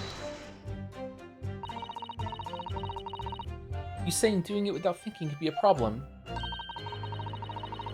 Does that mean if you used due care and attention, it would be alright? I wouldn't have thought this needed spelling out, really, but... The blade is like a stopper in the wound. Remove it, and a serious hemorrhage will occur. So if you ever get stabbed, that's it. The knife is just a part of you now. I'm avoiding your obvious question about whether or not she could have performed triage and helped her right then and there. Like, no. In other words, Sumari, a medic, would need to be present before any attempt was made to withdraw the blade. Doing it without thinking would be madness. You just can't do it. Oh, well, thank you for such a thorough explanation. You see, Counsel, when you act without thinking, the result is a bloodbath. Back to the witness testimony, please. It's basic knowledge that any medical research assistant with an ounce of sense ought to know. You ought to know. In that case, there's an obvious explanation here. Which is... Oh, I'm talking like you now. Clearly, the defendant, Raymond Bami-san, does not possess an ounce of sense.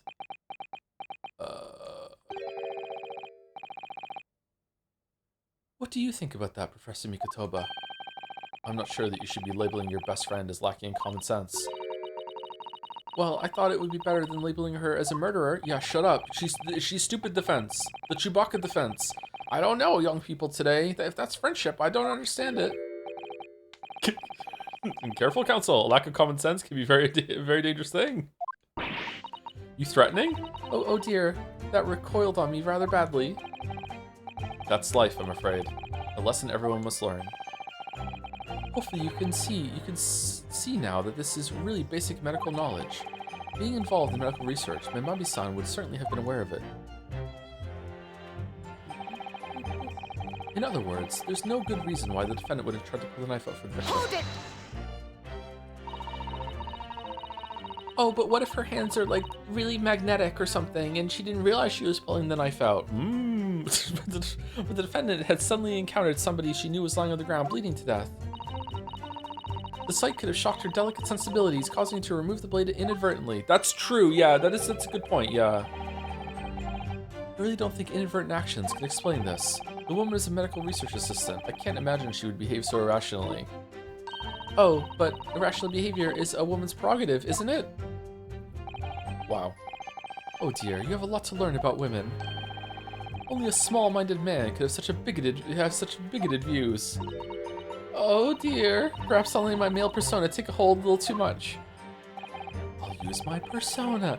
Well, have I managed to convey the basics now? That should cover the medical side of the argument. Where is the knife? I would like to see the knife. Let's not forget that the young student did have a motive for killing the victim. Whatever the motive, it isn't just in Mbami-san's nature to do something so awful. Oh, but she had both motive and opportunity. That's very hard to argue against. But you don't know the defendant. And you, counsel, do not appear to know the law. Yeah, Susie, this is a really weak sauce approach right now. I'm disappointed. What the fuck? Yes, evidence is the only way to convince the court of your argument, not feelings. With this fledgling to defend her, I would almost say I pity the accused. So do I. Inspector, you will reiterate your point about the defendant's motive, please. Ah yes, Miss Brett was in many ways the sworn enemy of Membami-san. The man the victim murdered 9 months ago, Dr. Wilson, was the defendant's highly respected mentor. Hold it! Well, yes, that's true. That's so true. Dr. Wilson recognized Membami-san's talent and offered her the position of assistant despite her being a woman. She was extremely grateful to him. Yes, the Englishman appears to have been a very broad-minded individual. Dr. Wilson had no time for outdated traditions. He met with opposition, of course, but he believed firmly in Membami-san's abilities. Clearly, the defendant was in the man's debt, which only serves to prove my point. This is hopeless. I can't find a single crack in this testimony anywhere. If Ray knew that withdrawing the knife from the wound would threaten Miss Brett's life further, I just can't think of any way to explain why she did it. Susato, it's times like these when it's especially important to remember the fundamentals. The fundamentals? Evidence is what counts in the courtroom, isn't it? Of course, but I've been through the court record dozens of times already. Once. I think perhaps you're forgetting something, though. You needn't take the evidence at face value. You can and must examine it in greater detail, too. Ah! I realize this is your first time playing the role of lawyer in the courtroom, so if you need reminding of the rudiments, you only need to ask. I'll do my very best to help. Examine the evidence in the court record? It's an idea, certainly. What should I do? Ask for a refresher. I know what to do. Come to think of it, Kazuma-sama and Naruhodo-san were always turning evidence over and over in their hands, putting their fingerprints all over it. Yes, I need to examine things in greater detail with A. Ah, I wouldn't let us yet. Okay. Ah, but look in your eyes. I see it's coming back to you. Go through the court record again and have a thorough look at everything. You may just find a clue. It's all coming back to me. That's a banger song. August, what do we think of that? Yes, I'll do it straight away. What do you think of Celine Dion, August? Bleed blade from a wound without thinking could cause heavy bleeding.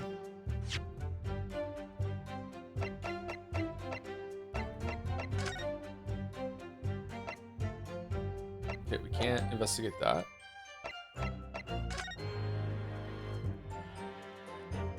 We can't investigate this.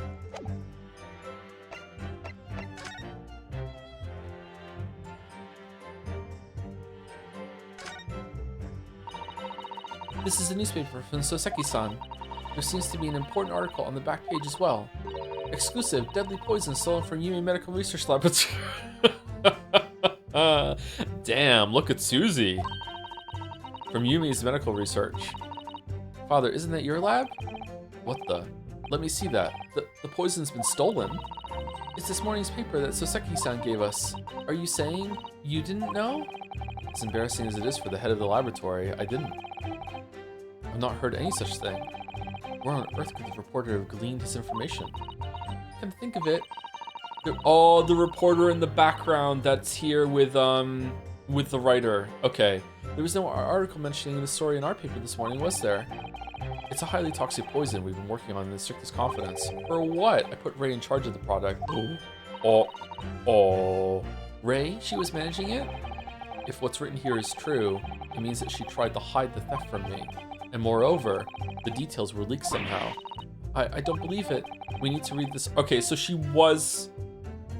Oh god. Did she poison Brett, but then someone else stabbed her before the poison went through? So she did try to kill her, but then it turned out that she's not the killer because someone else beat her to the punch? That would be fucking funny. We need to read this article very carefully. Or did she get the poison as like bait for Brett to talk to her maybe?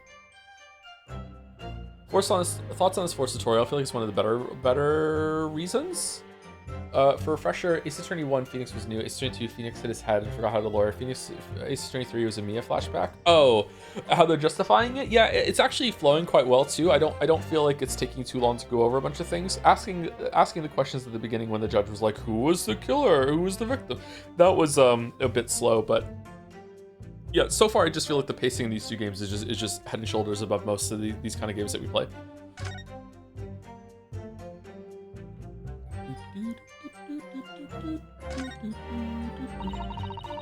Raucous England, returnees tell all. This is the interview with you and Soseki-san, is it, Father? It looks as though it was quite an exchange. Yes, he became a little over-animated when he was talking about his time in England. The photographer managed to capture the moment and his hand quite shocked me on the neck. I do hope you weren't hurt. Haha, I'm a Chad, it's fine, don't worry about it. Okay. Article about poison that was stolen from the laboratory. Exclusive deadly poison stolen from Yume Medical Research Laboratory. Following a lecture at Yume by Sosuke Natsumi on the 11th of August, it's come to light that a very disturbing incident took place. Deadly poison being secretly developed in the university's forensic science laboratory was stolen. Deadly in tiny quantities, even the smallest amount entering the body, either via the mouth or via a wound from a poison-laced blade, would prove fatal in minutes. Current methods cannot detect the newly developed chemical. The university would have to be consulted. Onset of symptoms occurs in minutes, starting with impaired breathing and ending in the acute contraction of the pupils prior to death. Okay, such symptoms would be suggestive of this toxin. It's apparently an entirely new synthesis of alkaloids and rumored to have been commissioned by the military. Maybe she was already dead from someone else poisoning her, and then she stabbed her and took out the blade, but it turns out that she was already dead when that went in, so it didn't matter. Okay, RM. What the fuck is that? Alright, what's RM upside down look like? How do we do that? WY?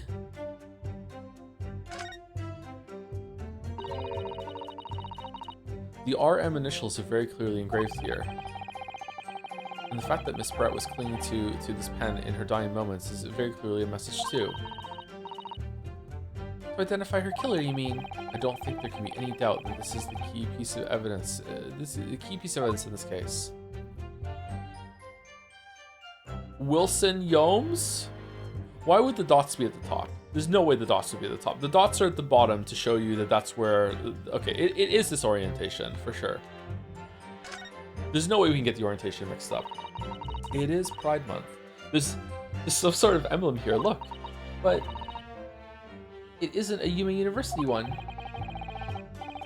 It must belong to some other organization, I suppose, a business of some kind. But it would seem to imply that the pen doesn't in fact belong to Ray. Details of the fountain pen have been updated in the court record. Fountain pen of the victim was found in grasping in her hand. It carries the initials RM as well as emblems and description.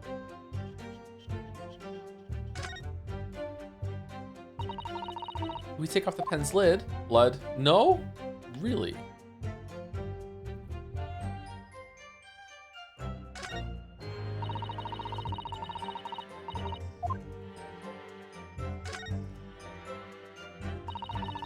Now let's unscrew the barrel, shall we? Why are we doing that?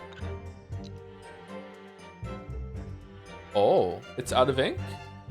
I enjoy a pen. Anyone else enjoy a pen? I enjoy a pen. A well-made pen. I don't know if I could write with a fountain pen, though. This must be the little reservoir that holds the ink. Yes, you fill it by drawing ink from a bottle up through the nib. Is something wrong, Father? It's just there doesn't actually appear to be any ink in there. That's all. Oh, this is how the poison was injected. Okay. Oh yes, you're right. It's pretty much empty. Well, it could be on the verge of and that's why the wine glass. Okay, it could be on the verge of running out, I suppose. Details of the fountain pen have been updated in the court record.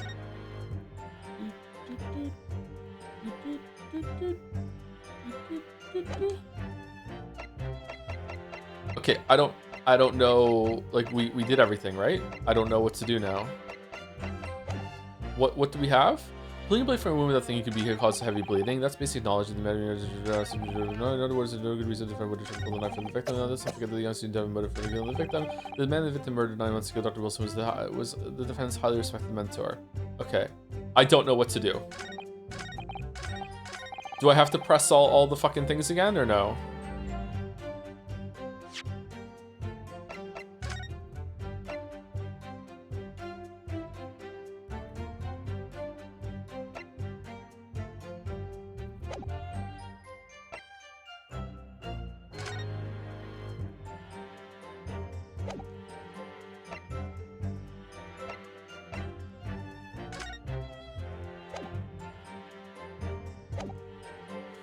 Pulling a blade from a wound without thinking could cause heavy bleeding. Okay, I don't think there's anything there to talk about. That's just true. Yeah. That's basically knowledge that any medical research assistant with an ounce of sense ought to know. She wasn't a medical research assistant. I think she was, right? Wait, why can't I see the people? We're not there yet, I guess. In other words, there's no good reason why the defendant would have tried to pull the knife from the victim. I think that the poison is the next step. It's not now. Let's not forget that the young student did have a motive for killing the victim. The man the victim murdered 9 months ago, Dr. Wilson, was the defendant's highly respected mentor.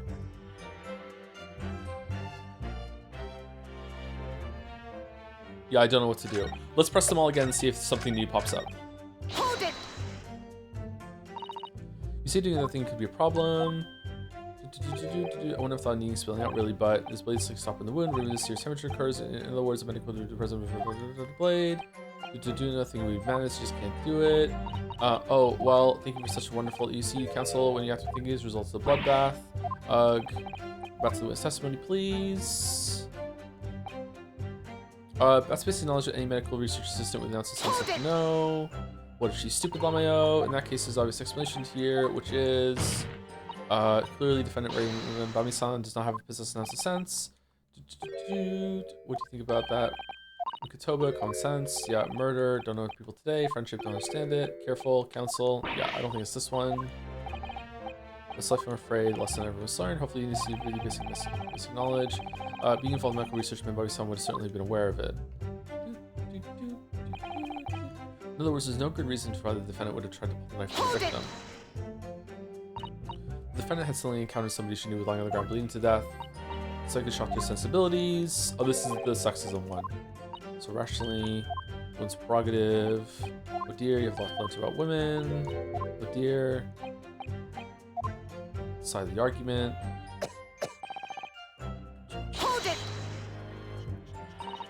Whatever the motive, it's just isn't my son nature to do something so awful.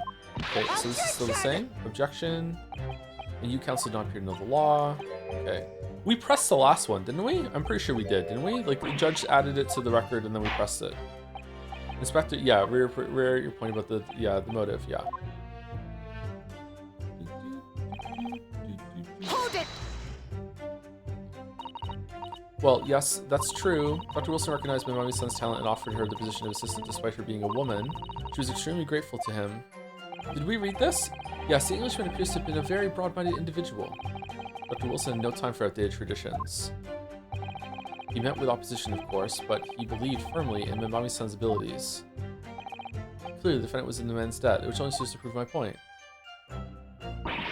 This is hopeless. I can't find a single crack in the assessment anywhere. If any would withdraw the knife from the wound would draw threat and mispress life further, I just can't think of any way to explain why she did it.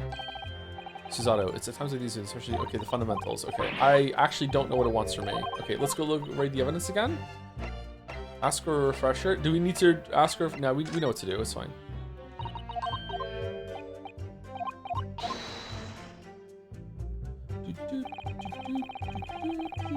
I think it's probably the last one, because that's the one that wasn't there before. And it has to be something new that we just got.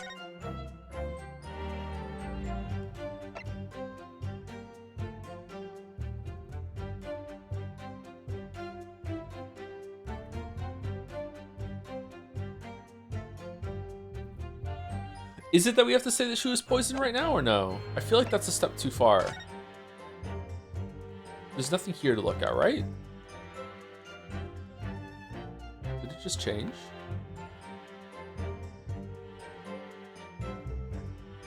Oh, it's getting rid of the magnifying glass.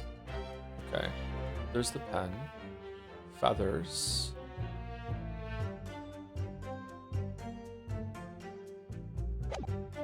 Guy on the right looks like a young Karl Marx. He does, yeah.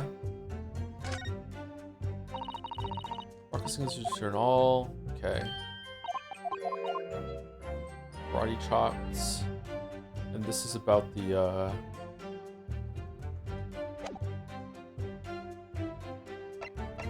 that gave us the poison article. Fountain pen bearing initials RM is some description. There's still a very small amount of liquid still inside the ink's reservoir. Oh. Oh. Do I need to like investigate more and see that there's poison inside? Did I miss the poison?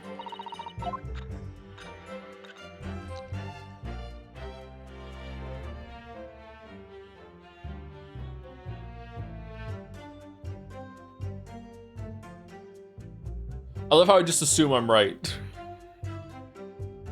The hubris on this streamer. Like, yeah, I'm right.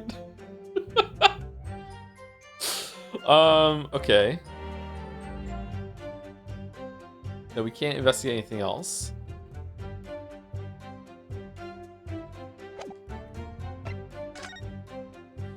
Deadly poison stolen for Humane Medical Research Laboratory. Following use just stolen. Even the smallest amount into the body would be fatal. Current methods cannot detect newly developed chemical use was consulted. Onset symptoms was missed, starting with the impaired breathing and such suggested apparently by the military. I actually don't know what to do. I straight up don't know what to do. I'm stuck on the tutorial. I don't know what to do.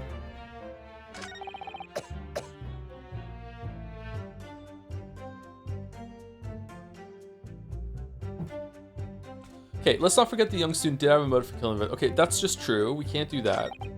In other words, there's no good reason why the defendant would have tried to pull him out. Okay, I guess we have to do this one. So it's this one. So what evidence do we have that says, no, she did have a good reason. It's the poison. She's stupid. Brett asked her to. It's basically medical knowledge and the system enough to know. Pulling with the cause of bleeding. The man with the victim murdered 9 months ago. Dr. Wilson was the defendant's highly respected mentor. Okay, that's also true. Yeah, so I don't think it's that. Wilson's W. What was Wilson's other name? Is this something about like the pulling the blade didn't cause the heavy bleeding? It was the stab already or something like that in the autopsy report? Single deep stab wound from behind, piercing a lung and resulting in fatal hemorrhage. Death would have been occurred within minutes.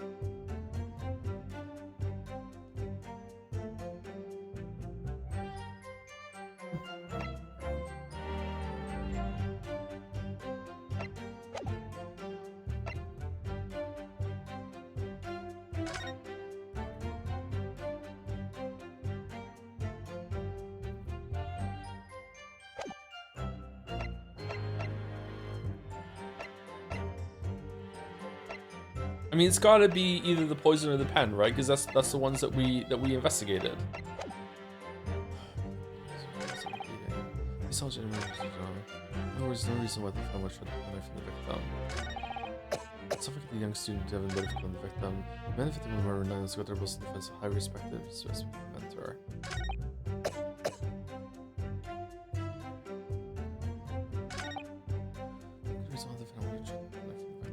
Okay, I guess we just try one. Do we try the poison?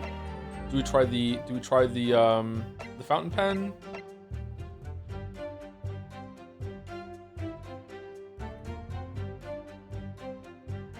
Death is believed to be due to trauma to the victim's lung from a knife blade. Only a single wound was identified. I don't know.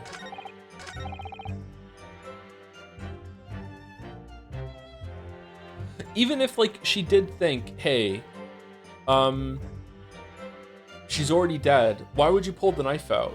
I don't understand. Like, what reason could she possibly have to pull the knife out no matter what?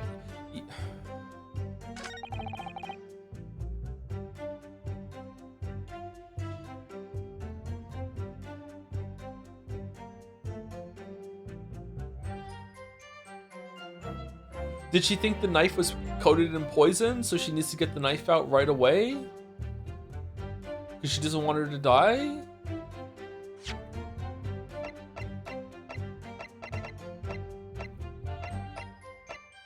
I'm just gonna do it and see. Objection! No, there is one possibility, one very good reason why the defendant might have decided to draw the knife for the victim's wound. What? The yokel not only has a poor grasp of the law, but also a poor loser. Was that really correct? Tell us then, what possibility do you think you've identified? It's here, in this newspaper article. An article about deadly poison having been stolen from a laboratory at the Imperial University. The victim perished from a stab wound. Poison has no relevance in this case. But... Prosecutor Ouchie, you will let the defense speak. But a newspaper article, the court cannot rely on the kind of hearsay those wretched publications carry. Hates newspapers. Counsel for the defense. I'm going to need some tangible basis for your claim. You will indicate to the court precisely what part of the newspaper article mentioned affirms your assertion. Your Excellency. Yes, of course. Thank you. Ray would never have done something to further endanger Miss Brett's life without just cause. The reason why the defendant pulled the knife from the victim's body is explained in the article where it says, poison stolen from laboratory, deadly in tiny quantities. Why is the poison being developed? Okay, it's 1 or 2. So poison stolen from laboratory, she stole it, or deadly in tiny quantities. She needs to get there's poison on the knife. Maybe she needs to get it out. It's gotta be that. The article reveals the following property about the poison in question. When the toxin enters the body on a knife laced with the poison, it's rapidly absorbed and causes death in minutes. Are you suggesting? If the knife used to attack Miss Brett was laced with this very poison, it would explain why the defendant, Membami-san, would have withdrawn the blade as soon as possible. Okay, am I just even tighter than I thought, or was that actually kind of a hard jump to make there? You have to infer that. I guess the way you get there is because you have to get the information from inspecting the evidence, but like linking those two together on that one is like wow, that was actually kind of tricky. Holy shit. Yes, the truth is, it was an attempt to stop the poison from entering the victim's body. What? Objection! This is a complete and utter nonsense. Not at all. The defendant withdrew the knife's blade from the victim's body not to accelerate the woman's demise, but to save her life, and the prosecution cannot deny the possibility. Have you not read the post-mortem report? The cause of death was hemorrhage. The word poison appears nowhere in the document. This was a secret poison. Well, that's because by acting quickly to remove the blade, the defendant prevented the poison from taking hold. Oh, please, this is clearly desperation. The weasel's last breaking of wind. What? Poison has nothing whatsoever to do with this case, as I believe the defense is well aware. We have no proof that the information in this wretched newspaper article is at all reliable anyway. Well, actually, in that situation, what the student should have done is wait for medical assistance to arrive. But instead, you claim she suspected poisoning and took the potentially lethal decision to remove the blade. She must have had a strong reason for her suspicions then, or the argument makes no sense. Exactly. Well put, Inspector. I'm glad we're all on the same side. On what grounds did she do it, yokel? My learned yokel friend? Why did Ray suspect the stolen poison was involved? Because she poisoned the knife. If you want grounds, I'll give you grounds. What? All the coffee you can munch on. You can't possibly. From your expression, counsel, it would appear those are not empty words. But naturally, as you stand in this courtroom as a lawyer, you must be aware that words alone, empty or not, are of no value in our modern justice system. The court demands evidence. Yes, Your Excellency, I'm well aware of that. I've seen it many times. From my place at his side in the Old Bailey. Loves Naruhodo. In that case, counsel, you'll present the proof to the court now. What evidence demonstrates a clear link between this case and the poison in the newspaper article? The newspaper article itself, that it was stolen. Right? Take that! How exactly would you explain this piece of evidence's connection to the newspaper article? In truth, I'm not really sure. But my father always taught me to ask my elders whenever I was in trouble. So I thought I should ask your opinion, Your Excellency. If it is advice you seek, counsel, then I suggest that before indiscriminately thrusting evidence under my nose, why not thrust it under the nose of the professor at your side? Oh shit, I think he means you. Good grief, thrusting that under my nose isn't going to solve anything here. We must use our heads. The article in the paper. Oh, it's that her pupils were constricted. Oh, okay. All right. I'm trying to link that she's the one that stole the poison. We're not there yet. Okay. Now, where have we seen similar details? Does nowhere come to mind? Oh, you mean I'll search through all the evidence looking for that? If I'm not mistaken, it appears the advice of your elders has given you an idea. Yes, I'd like another chance to present evidence, if I may, Your Excellency. In that case, counsel, will you present what evidence demonstrates clearly? Take that! Well, if this is wrong, we only have 3 more to do. I would ask the court to refer to the notes section of the postmortem report, which reads: extreme meiosis, pupil constriction, was observed in the victim. Clearly, being a yokel with no knowledge of forensic science, I have no idea, so please, do tell me. Presumably, the fact that this condition the victim was noted in the postmortem report means that it's an unusual symptom of death. I'm in my Brad arc. Grotesque, well. Under normal circumstances, the pupils dilate when someone dies. If there was extreme constriction instead, that's most certainly unusual, yes. What are you doing, you yokel detective? In the newspaper article, there's the following information about the stolen poison. The poison from Cusco's poison. Onset of symptoms occurs in minutes, ending with acute contraction of the pupils prior to death. What? If the defendant, upon seeing the victim stabbed in the back, happened to notice that the pupils in Miss Brett's eyes had constricted severely. Yes, as a medical research assistant, she would have suspected poison immediately, without doubt.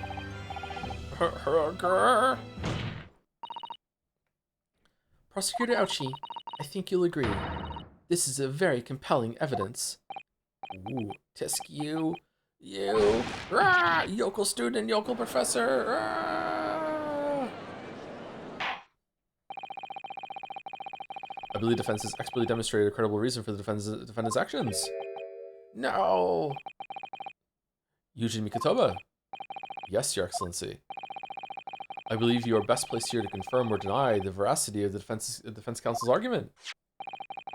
You will tell the court the truth about the details reported in this newspaper, please. Is he gonna go in the stand? It pains me to have to admit it, but I'm afraid I don't know. You don't know? The toxin was kept under lock and key in my laboratory, certainly, but I was unaware of any theft. Do you mean to tell the court that the reports of this theft are unfounded? No, Your Excellency. Without returning to the laboratory to investigate myself, I couldn't say. Ha! Listen to the bumbling academic. Just go do that then. It's not like the corpse is getting any deader. unaware of the theft of secret state research from his own workplace until he reads it in the newspaper. I take full responsibility for the incompetence of my supervision. Father, son. It's a pitiful situation for a university professor. You should have more control over your students, rather than allowing them off on killing sprees. That's totally unfounded.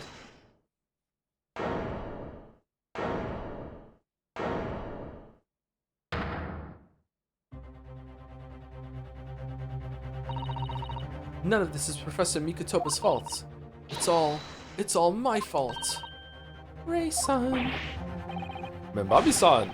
Membabi-san! I can't do it in his voice. You stand accused here. Outbursts like this will not be tolerated. But it was me. I was the one who noticed that the poison we were developing had been stolen that day. What? So you knew. I'd been placed in charge of overseeing the project. It was the day that the professor and Soseki-san were interviewed together for the newspaper. I told you about it, but you must have forgotten because of temporary amnesia induced by his karate chops to your neck that temporarily cut off blood loss to your brain and stopped you from forming memories in the 30 seconds that I told you about the poison. Well, that's true. I remember him coming over and telling me that when I karate chopped you. That's when I noticed that some of the poison was missing. Just a tiny amount it was. Why didn't you let me know immediately? I was scared. The whole project was supposed to be confidential, but some of the toxin had somehow been taken. Man, strings are so good, huh? So I decided I'd try to get it back before anyone else found out. Because I had a very good idea who the thief was. The thief? Oh, you don't mean... Yes, of course. It was that dainty English woman. Miss Jezebel Brett. The victim. That's why I decided to join the little group of people going to the seaside. Inside the beach hut, I confronted Miss Brett. But she just sat on a stool at the back of the hut, smiling sweetly at me as if she knew she was untouchable. Yeah, that tracks. That's what she's like, yeah. And we love her for it. Big Anna Angel vibes. I know it was you who stole the poison. Well now, whatever do you mean? And then, she suddenly got to her feet, before falling to her knees in front of me and then collapsing on the floor. And then a knife that was dangling from the ceiling via a string with a candle under it to burn the string after a certain moment suddenly fell as the wick got high enough and burned high enough to get through the string, and then the knife fell down into her back, and then I pulled out the knife, and then that she framed me. And then the shot put ball came in from the tent for the roof. That's when I saw the knife in her back. What? Like, someone stabbed her through the wall? I couldn't understand what had just happened. And then, a moment later, I was seized with fear. The pupils of her eyes they'd shrunk to tiny pinpoints. I don't believe it. In other words, Sumari, you realize that the victim was suffering the effects of the stolen poison. So everyone who does localization for these games has read Umineko, is what I'm learning. Okay.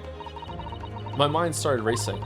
I hadn't seen anything past Miss Brett's lips whilst I'd been with her, which left only one possible way for the poison to have entered her body.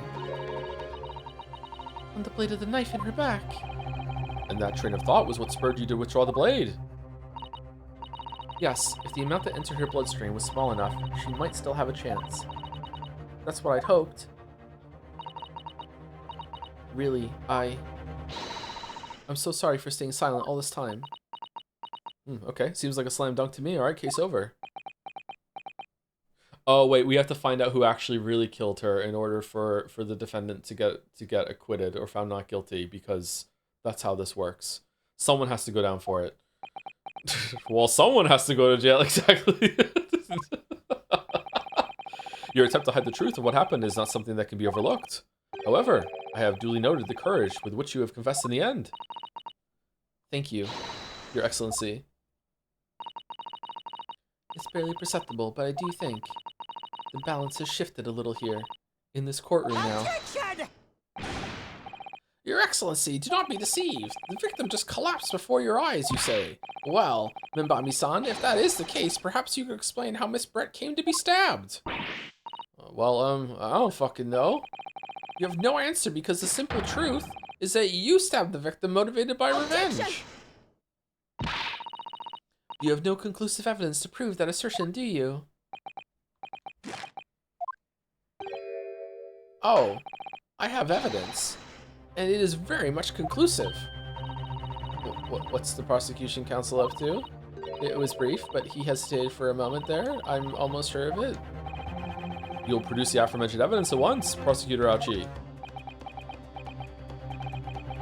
Perhaps some praise is due, young yokel student. What? I'd imagine there would be no need for me to submit this evidence. Holy shit. But you've brought this on yourself. How does this photograph exist? What are you talking about? Fucking Sholmes's fucking security camera bullshit has gone over to Japan now too? What the? Could a more damning shot exist? The cruelty in the air on that beach is almost palpable. She's pulling it out. This evidence, more than any other, reveals the true extent of the accused's murderous nature, for it shows the precise moment that Membe-san plunged her dagger into the victim's back. I think it's showing the precise moment she pulled it out. No, that's not true. That's impossible. I don't believe it.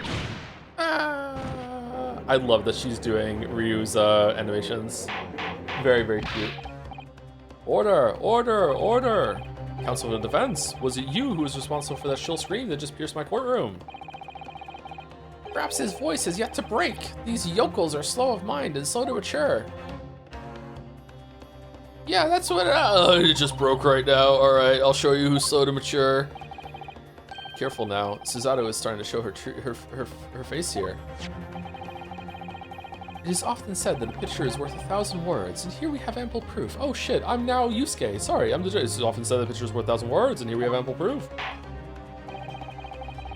The court will accept this extremely cogent photographic print as evidence.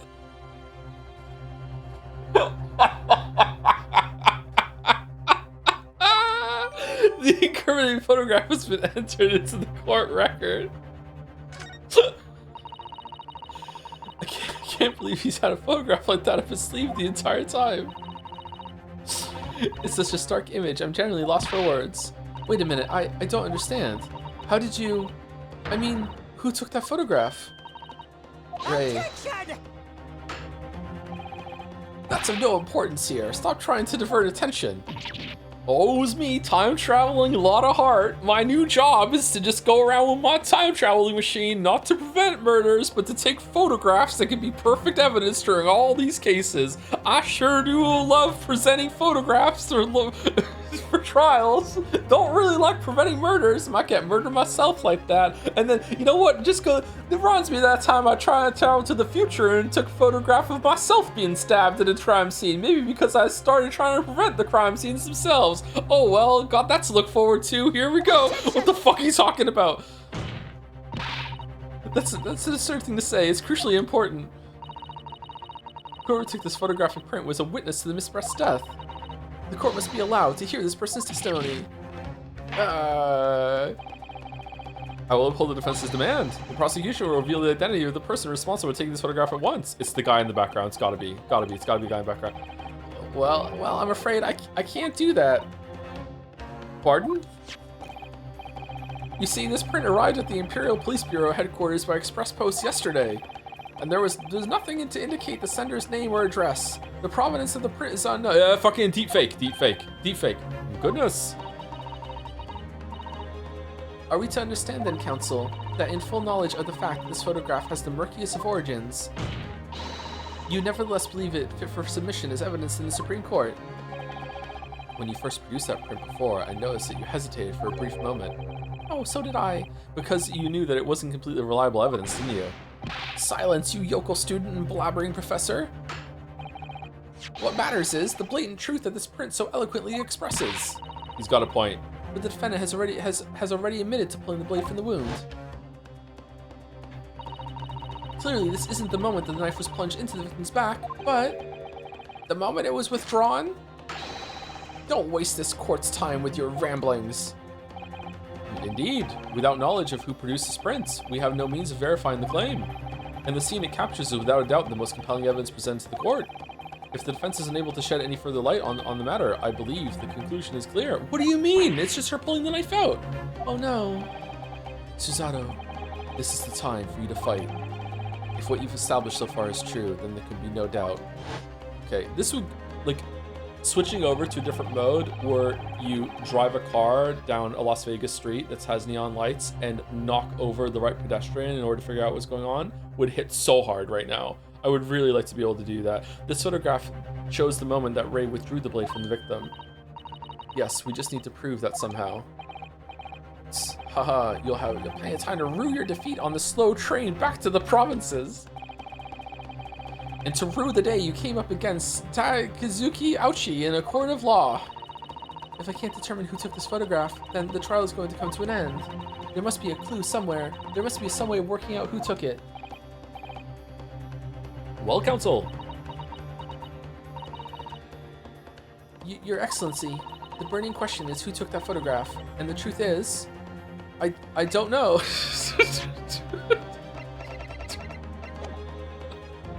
Wait, hold on. People are here. People are here now.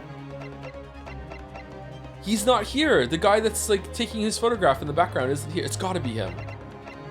A medical school professor at the Imperial Uni. He's only 3 years older than me. Oh my fucking god.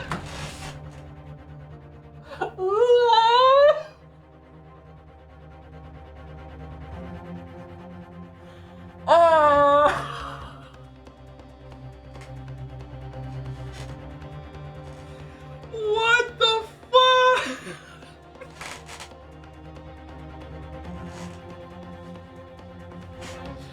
No! What the shit, man? A medical school professor at the Imperial University. He's an authority in forensic medicine in charge of the university's laboratory. He also happens to be my father. Ray Membami, an assistant of my father in the laboratory at the Imperial University. She's my best friend and considers herself very much indebted to the late Dr. John Wilson. Giselle Brett, 25, the victim of the case, who was a former British exchange student. 9 months ago, she was found guilty of the murder of visiting Professor Dr. John Wilson. Tadexi Auchi, 52, the lead prosecutor of this case, who appears to be struggling to accept the changes afoot as a result of the turbulent new times in Japan, the Meiji era. Satoru Hosonaga, 30, a chief inspector in the Imperial Police Bureau, who was surreptitiously submerged in the sea in order to keep watch over Miss Brett. He was present at the time of her murder. A former visiting student to the British Empire who returned to Japan after a spell of bad luck with the law. He is now a successful author and witnessed the current state. All right, I'm saying I don't know because it's fucking hilarious. And the truth is, I don't know. No, if I give up now, I'll never be able to look Ray in the eye again. Susato, you need to steel yourself and summon your best argument. I'll do my best.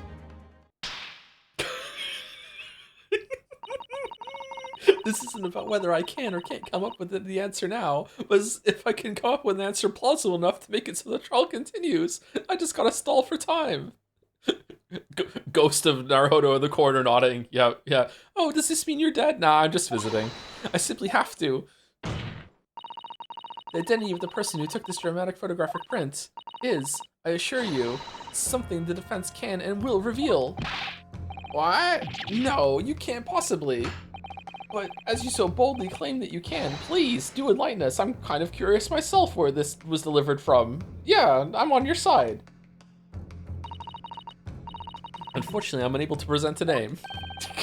How utterly underwhelming. Did you really believe you could? Time traveling, lot of heart. Time traveling, lot of heart. However, I am able to present evidence. The defense has a piece of evidence that reveals important details about the photographer's identity. What? Very well then, counsel. Present your proof to the court. Which piece of evidence do you claim reveals something about the identity of the mysterious photographer? It's got to be the newspaper article, right? Somehow knew about it. There was a reporter there at the scene that found out about the poison. It's got to be.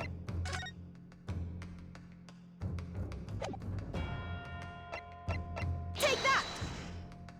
The piece of evidence in question is this. Oh, it wasn't. I'm afraid, Counsel, that when presenting evidence, you must learn to temper those wide, nervous eyes. Oh, shit. I'm obliged to penalize you for lack of focus in both your eyes and your answer.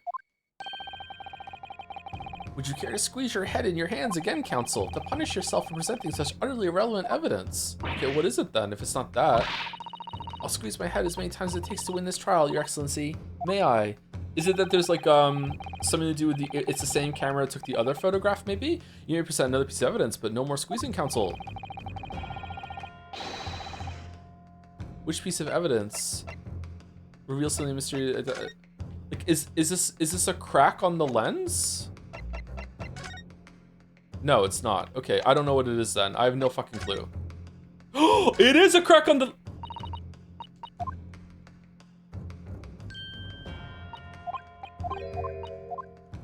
Holy shit, that's kind of hard too.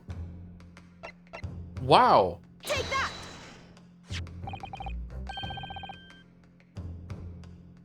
Okay, different newspaper article then. Ooh. What is that? The newspaper again. Raucous England returnees tell all. It's not the headline that's relevant here, Your Excellency. It's the photograph. Look at this photograph. Every time I do it makes me laugh. If you look closely, you'll notice that there are some white lines on the right-hand side. Ah, yes, indeed.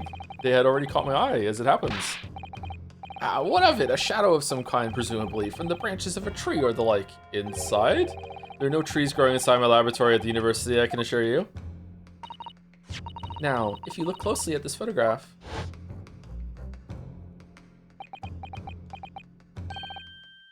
Good gracious! Yes, exactly the same pattern of lines is present on this photograph too. Well, that tells us nothing. Ah, yes, it's a shadow of some kind, definitely, from the branches of a tree. I just told you. There wouldn't be any trees growing inside a hut at the beach, Council.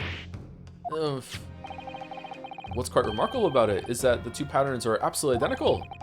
I don't know, can you put them side by side so I can cross my eyes to make sure? How could such an extraordinary similarity have transpired? The curious matching pattern that appears on both photographic prints is a result of the photographer's technique of using a camera with a cracked lens. A camera defect, that's the cracked lens. Some tree branches that are the thing that caused the crack on the lens to be there, a camera defect. Obviously, it must be due to a problem with the camera used to take the photographs. With the photographic device, yes, we can confidently say that the camera's lens must be scratched, and that the scratched lens causes unwanted lines to appear on every print taken with the device. Scratches that could be a result of tumultuous time traveling. In short, Sumari, the two photographs under consideration here were taken with the same camera. But there must be hundreds of such camera devices here in the capital. It would be utterly impossible to identify the owner of this particular one. Actually, it's super easy, barely an inconvenience. I think you're forgetting, Prosecutor Ouchie, that one of the photographs featured in a newspaper article. A newspaper? Arr! That's right. The author of that article is the mystery witness to this crime. What? Okay, don't you guys remember who the photographer was then? Like, you were both there.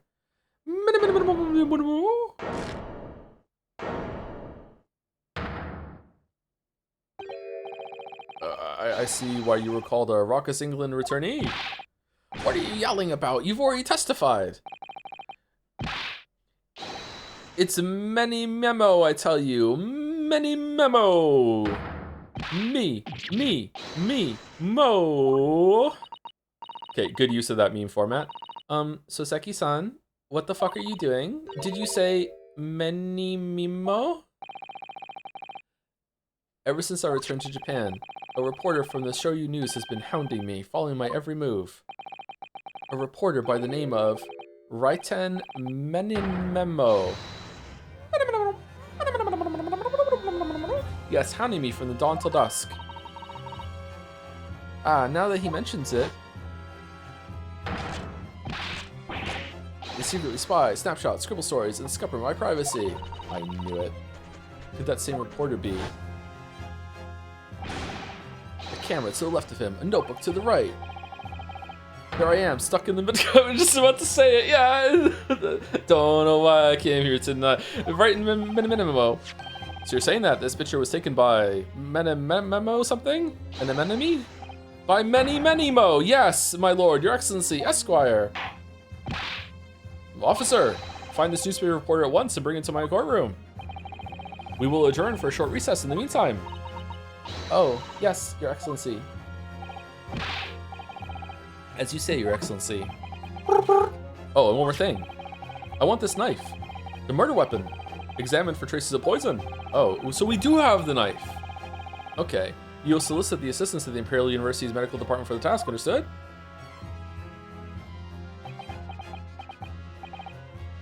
Meh. Minimo. Yep, okay.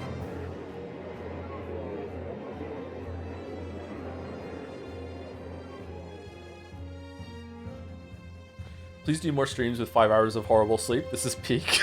Don't actually help you get proper rest soon. It's like being drunk without having to have alcohol. Thank you for the bits, Henry.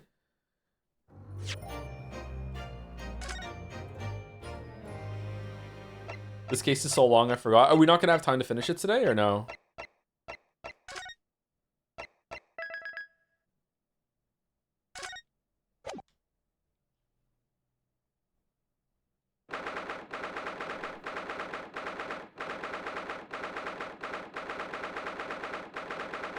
th of August, 10:41 a.m. Supreme Court Adjudicature, Defendants Antechamber 3. Oh, sorry, I didn't finish the thought that I said earlier. So, because I'm gonna have to find a new place to move, either hopefully by July 1st, but it might be August 1st. I might have to take a break from streams to find the place and also move. I don't know if I'm gonna be able to like move quickly enough to just resume streams. So, I also need to do packing, like and clean the apartment, that sort of thing. I wasn't planning on moving. There was a really good house that came on the market 2 months ago that I really wish I had snapped up at that point, but I think I would have in breach of the contract that I had here now, but now the contract's void because they just transferred over to another one without any warning. I know this is weird. I've rented a lot of places in my life, and I've never, because we've just moved around a lot, I've never had like authority over managing the property change hands like that. And not only did it change hands like in a text message like 3 days before the month ticked over. And I messaged the guy and I'm like, hey, so I'm still paying you rent for the next month, right? And he's like, no, it's going to the new people. I'm like, what? The guy who managed the property was really nice too. When there was a water outage a few months back, and he just brought bottles of water and just left them on my back door. Didn't even knock the door. Didn't even bother me. He just like, okay, properties I manage in the area don't have water. He just brought water over just in case to make sure that we were okay. There's just stuff like that. Didn't like, it was bottled water for the store too. Didn't have to pay for it either. So like, yeah, I don't know what the fuck's going on. It sounds like a scam if you don't have the paper. I don't think it's a scam. I think it has changed hands. It just like maybe it changed hands in a in like a hostile way. I'm not sure. I'm so sorry, Suzato. I should have told you about the toxin. Rayson. You have a strong sense of responsibility, I know. That's why you decided to shoulder the burden alone. No, that's not it at all. I was scared of my failure coming to light, that's all. I kinda wanna play Silk Song again. I think I just wanna play a bunch of gameplay games right now. I'm enjoying this, but I think I really wanna play Mina the Hollower. Man, what has Stellar Blade and Sifu done to me? Shit. What did we play between those? Did we play another gameplay game between those? What was it? Neon White? Was there another one? Is the new landlord trying to throw you out? No, I don't think so. I want to leave, so they don't even have to try. Pragmata, yeah.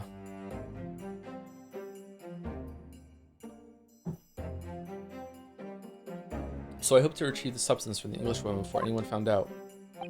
We're gonna play 007 after this. Yeah, it's the next game after this. Before the trial started, do you remember what you said, Suzato? That you had no doubt in your mind about my innocence, that you'd stand by me to the last. Yeah, I remember. I also remember that that's a fucking stupid claim, considering that one of the biggest trials that I did over in England was, it turned out that the person we were defending, it turned out to be guilty and did it, and it was our blind faith that caused a lot of problems for us during that trial and in the future. But no, I'm right back on my bullshit. Here we go. By the way, Permana and Stellar Blade good. Yeah, they're both really good. Yeah. I would say Stellar Blade has better gameplay than Pragmata, but Pragmata's gameplay was actually pretty good too. They both had similar problems with like exploration and level design being just kind of like okay to good. Visually, they were both pretty good. I think I enjoyed Stellar Blade more than Pragmata. Had a lot more bosses, but the combat in Pragmata was interesting. Mio Memories in Orbit, peak game that had the best exploration vibes on par with OG Hollow Knight. I think I've heard of that game. Yeah, I think I've seen it. And yet I didn't deserve your trust in me. I hid important details from you, Susato. I completely betrayed your faith in me. It's like how Dr. House says, everyone lies. This is just how you are a lawyer, I guess. Hit me, Susato. I deserve it. No, in fact, throw me to the floor. Susato, takedown. No, that's too good for me as well. Drag me through the city streets. Wow, so you really find this attractive in the male getup, huh? I'm no better, you know. Oh. Even though in my heart I knew that you'd pulled the knife blade from Miss Brett's back, there was just a brief moment when, in my mind, I doubted you.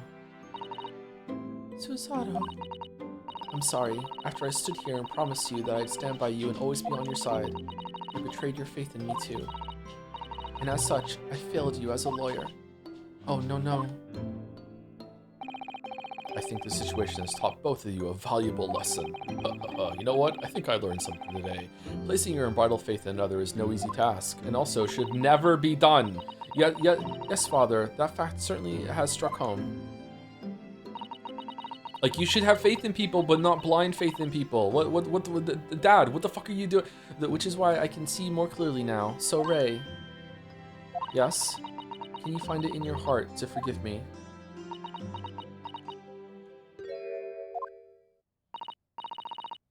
Oh, Susato. You know you'll always be a gallant, dashing lawyer in my eyes now. We're in. Oh, Ray. I can't trust you. Content creators are some of the least people that you should trust. Are you kidding? Absolutely not. Like, enjoy our content, but fucking don't trust us at all. Like, what the fuck are you talking about? No. You know, I'm one of the good ones, but even then, you still shouldn't trust me just as a matter of course. Like, yeah, absolutely.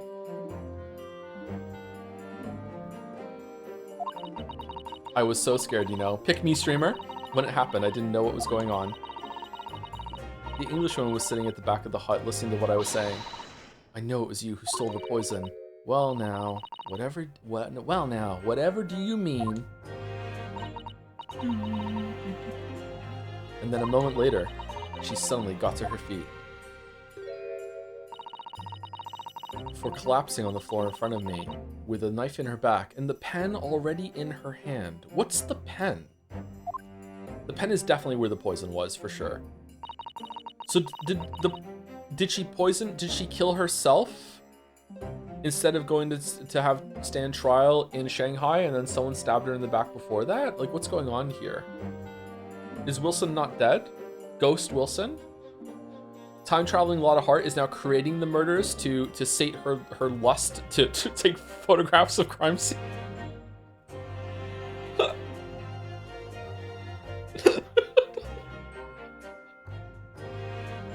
Thank you, Pincer Art, for the bits. I've never been more glad I made the Fuka Voice Wikipedia page than I have been for the greatest history. It's evergreen, man. The weeb game. This is one of the primest weeb game tropes is the Fuka-san. Like, it's forever and ever and ever.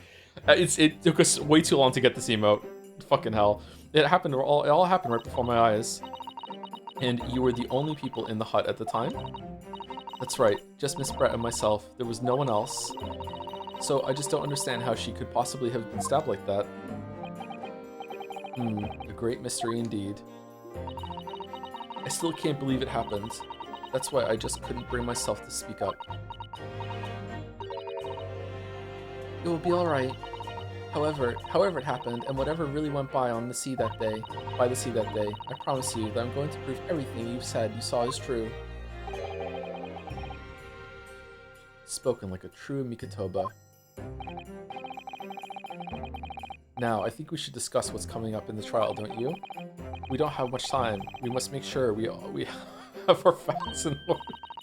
Yes, I expect the poison is going to come under close scrutiny in the upcoming proceedings. I love that it turned out to be Fuka too, because she had so many scenes where that's all she did.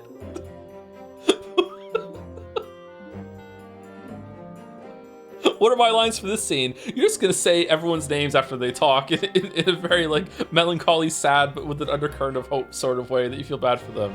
Really? Yeah, that's it. That's all you're saying. Okay. The police should be hopefully have identified it on the blade by now. In another timeline, the emote is Juna because she kept saying sister over and over and over again. But nah, it's got to be Fuka.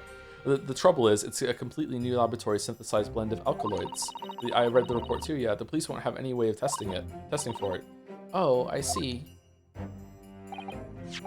Yes, without this chemical reagent, it's impossible to detect the toxin. Okay, so give it to them then. Chemical reagent? I sent a colleague of mine off with some earlier to deliver to police headquarters. I think perhaps you should have some as well, though, just in case. Chemical reagent has been entered into the court record. Isn't this like super secret government shit? A special indicator solution for a new poison under development of my father's team. It's been created in strict secrecy and exists only in my father's laboratory. Okay, it's in the pen for sure. It's in the pen for sure. What's the matter, Susato? You're suddenly very, very quiet. It's this newspaper article.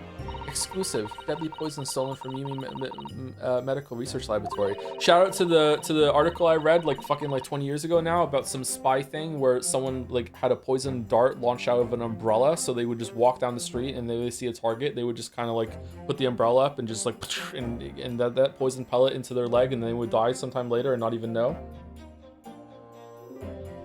I don't even know if it's true, but like I remember reading it. I'm wondering how the information got out, given that it was a government secret. It was all the English woman's doing. What? It was when the professor and Seki-san were being interviewed at the laboratory. That so-called English lady swaned in, and without any compunction said to Professor Mikotoba, I don't think it is, sir. I think this is a red herring. I don't think she would be guilty again. Maybe she did steal it. But she's definitely not the killer. Because she's the one that's dead. Okay, maybe some more sleep. As you know, while the United Kingdom could not entertain novel inventions as evidence, we here in Japan are not as stuck in our ways. And the judge will just go, yes, I see, wish I could read. Yeah, there we go. Do you know about the one guy who died incredibly painfully because the KGB left fucking plutonium in one of his gifts and he got radiation poisoning? I did not know that. There was a House episode that was similar to that, wasn't there? You're so good at this, Joe. Thank you. Oh, Professor, surely your guests would love to hear about your work on that substance there. It put me in a very awkward position, to be frank. Oh, the cube? But Soseki-san's curiosity had been piqued, so I had little choice but to give him a cursory introduction. So then, Soseki-san knew about the poison. Oh, yes, and it's highly likely that the reporter who was writing up the story about us would have caught a glimpse of the toxin too. This Minimimo-san. By the way, did that reporter join you all when you went to the beach? Oh, no, I don't remember the reporter being there. The reporter did for sure. Indeed, he shouldn't have been. I very much doubt anyone would have wanted him there. Oh? A known criminal had been given permission by the authorities to bathe by the seaside. Soseki-san pointed out that inviting a reporter might be problematic, so the man was sent back to his office. And then he went there in disguise, also had a turtle on his head. Yet he obviously didn't go back. He secretly followed the party to the beach and took this very candid photograph. And then presumably he posted it anonymously to the police.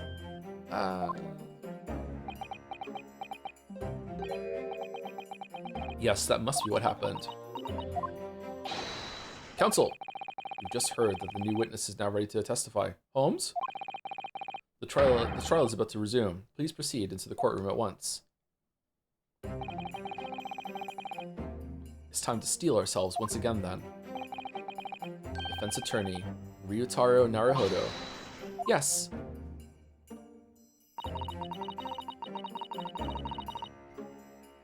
Jesus, shit, you son of a bitch. Ray has put her faith in me now and told me everything.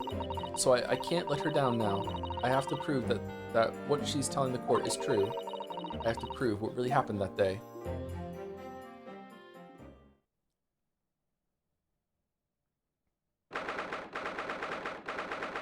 '13th of August, 11:30 a.m. Supreme Court of Judicature, Courtroom 1.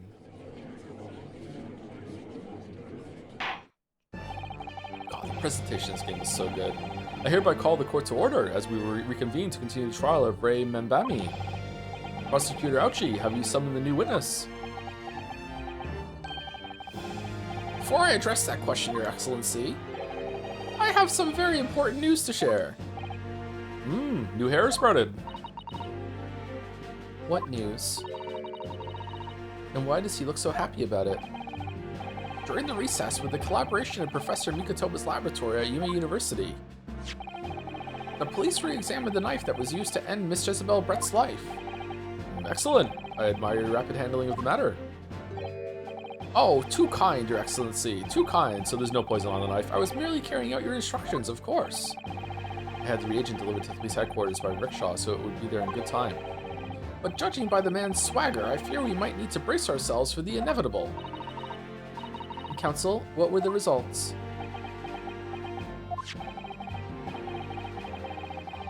I kind of like being Susie more than Naruhodo. I feel like she's more interesting. What the fuck? I feel like she has more going on.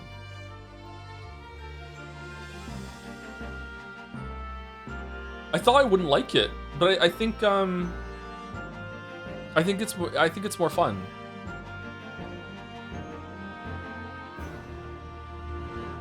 What one playthrough Celebrate does to a man?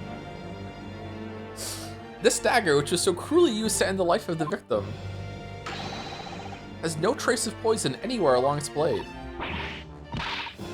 Too bad she's gonna die then, that's true, yeah. What? Are you sure about that? I would stake the reputation of the police on it. Armed with the reagent, the test is extremely simple. They couldn't have made a mistake. What if all the poison just went into her blood? The murder weapon has been entered into the court record, finally. A small knife from the scene of the crime that was found in the victim's back. No trace of poison was found on the blade. Why did they not let us have the murder weapon before? They just didn't want to get us to overwhelm the tutorial, maybe? In short, Sumari, the accused feeble excuse earlier, has been utterly destroyed. Ah.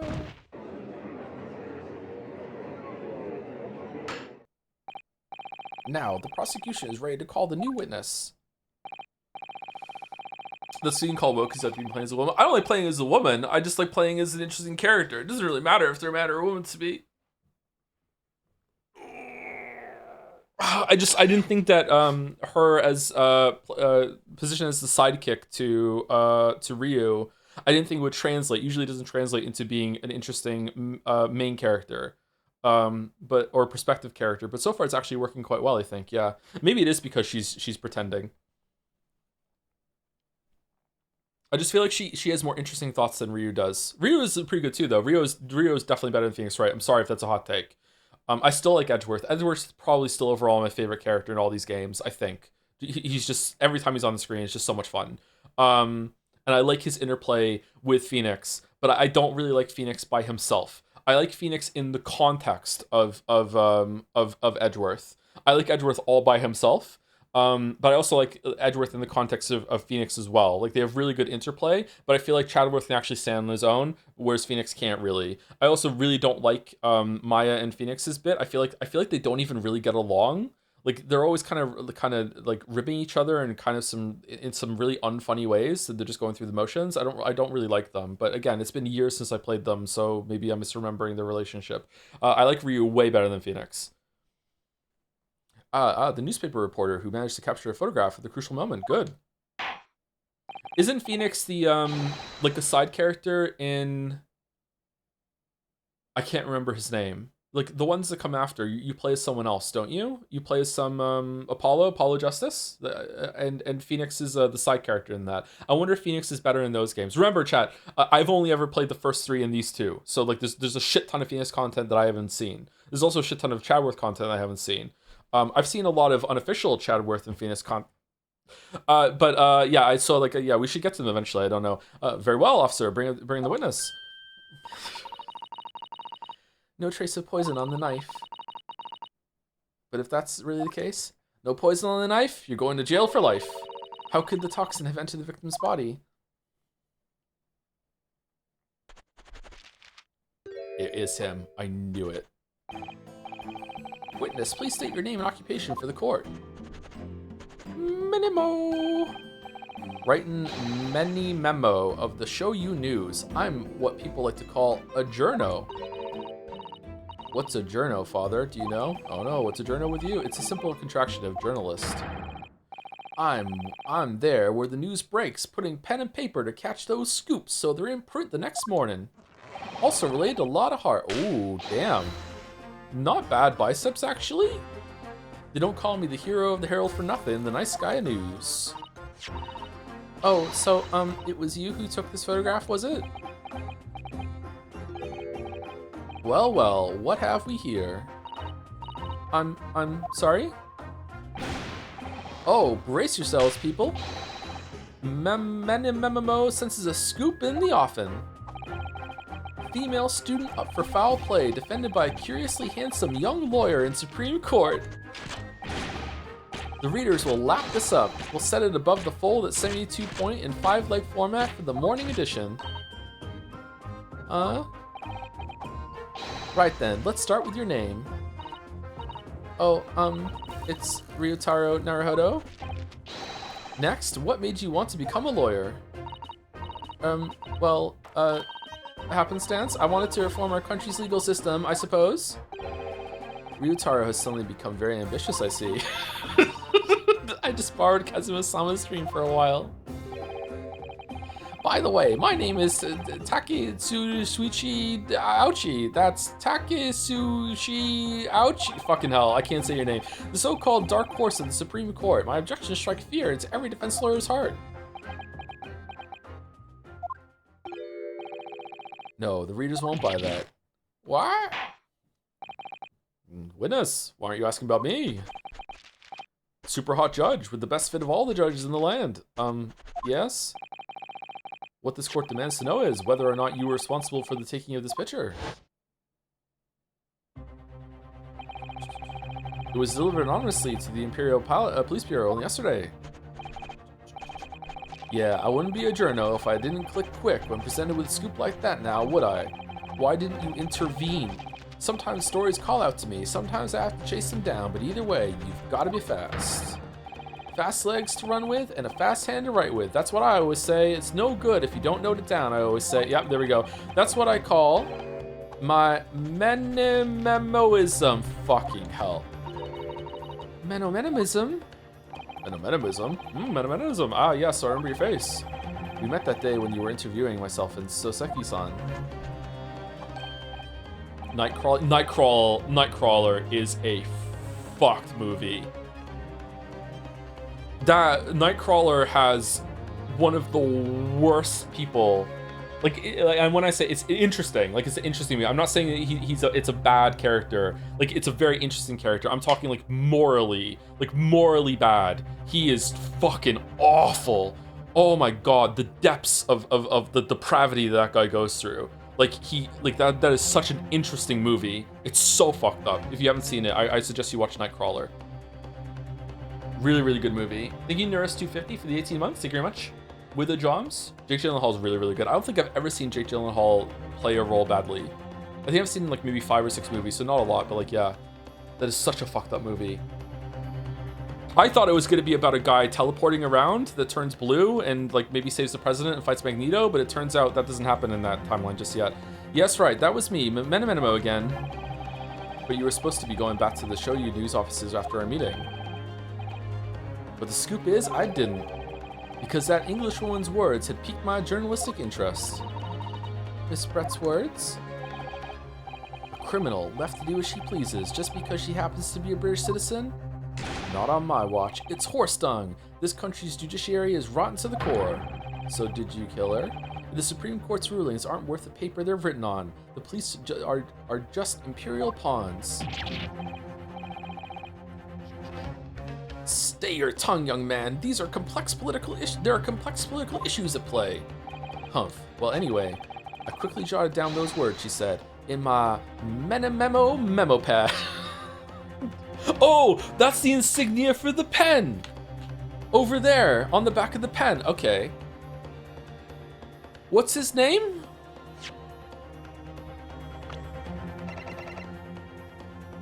RM? Fuck off.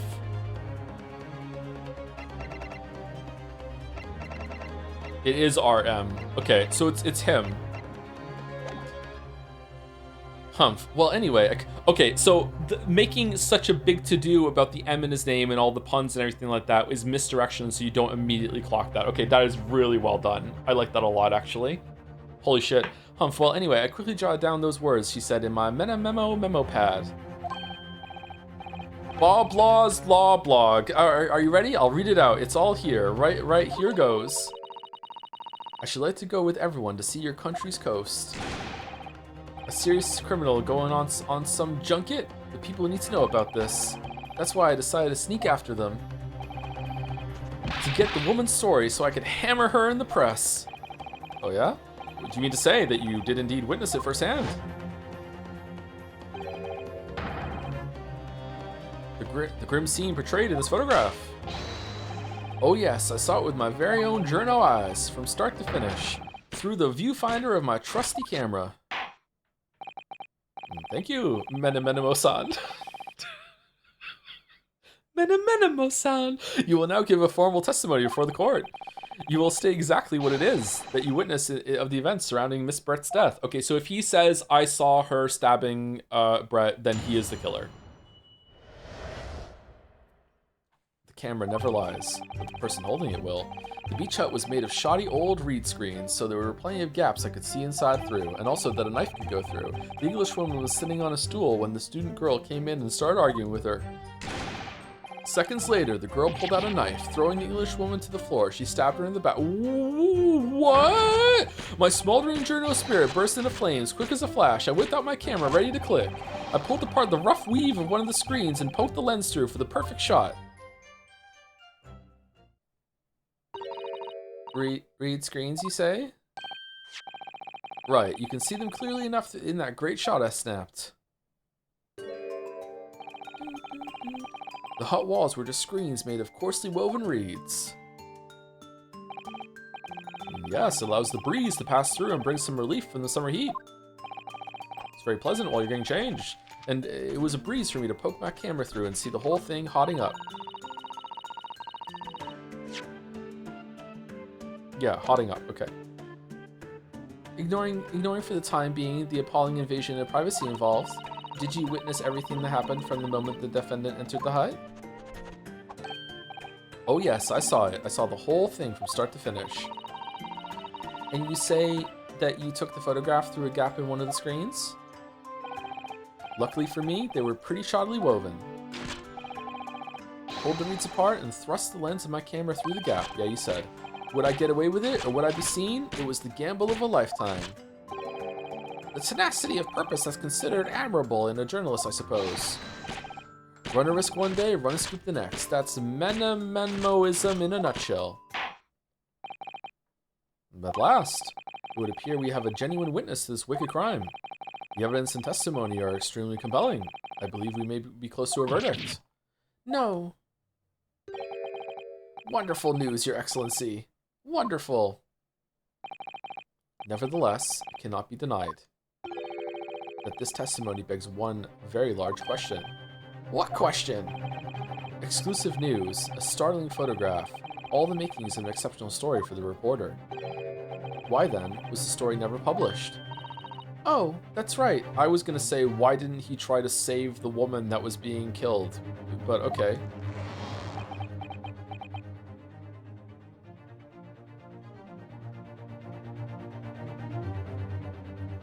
Damn, he can hold that for a while, huh? Oh, I really want to do some chest flies now. Oh, I would love to do some chest flies right now. Oh! It seems clear to me that there are some circumstances at play here that are yet to be understood. Ha! More pathetic excuses. Very well then, Counsel. Proceed with your cross-examination. Yes, Your Excellency. There's more to this reporter than meets the eye. He's a transformer. He's keeping something about this case very close to his chest. And what a chest. The camera never lies. Each hut was made of shoddy old reed screens, so there are plenty of gaps I could see inside through. What made you want to see what was happening inside the beach hut in the first place? Call it journo instinct. Can you think of a better reason? Perving on people getting changed inside, maybe? Like, what kind of person are you? Oh, I don't know. Perhaps because, as well as being a proven criminal, the person inside was a young woman. Oh! I see where you're going with this. Brace yourselves, people. He's painting the journo as a voyeur. It's hardly slander, sir. You had a camera and you were taking pictures without the woman's knowledge. Okay. Nope, you got it all wrong, little student boy. Sorry? To my mind, all that was inside that hut was a scoop. Nothing more, nothing less. Scoops know no gender, man or woman, it's all news. That's not even menoism, it's basic journalism.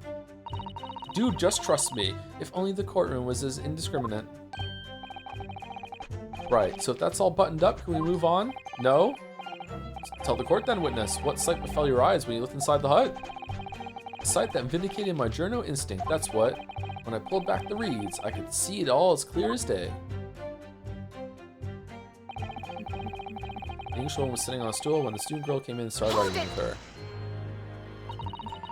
So you actually saw Membami-san entering the hut? Yep, and she was raging like my journo spirit.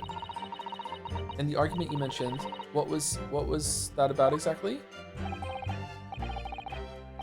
You stole it, I didn't steal it, that kind of thing.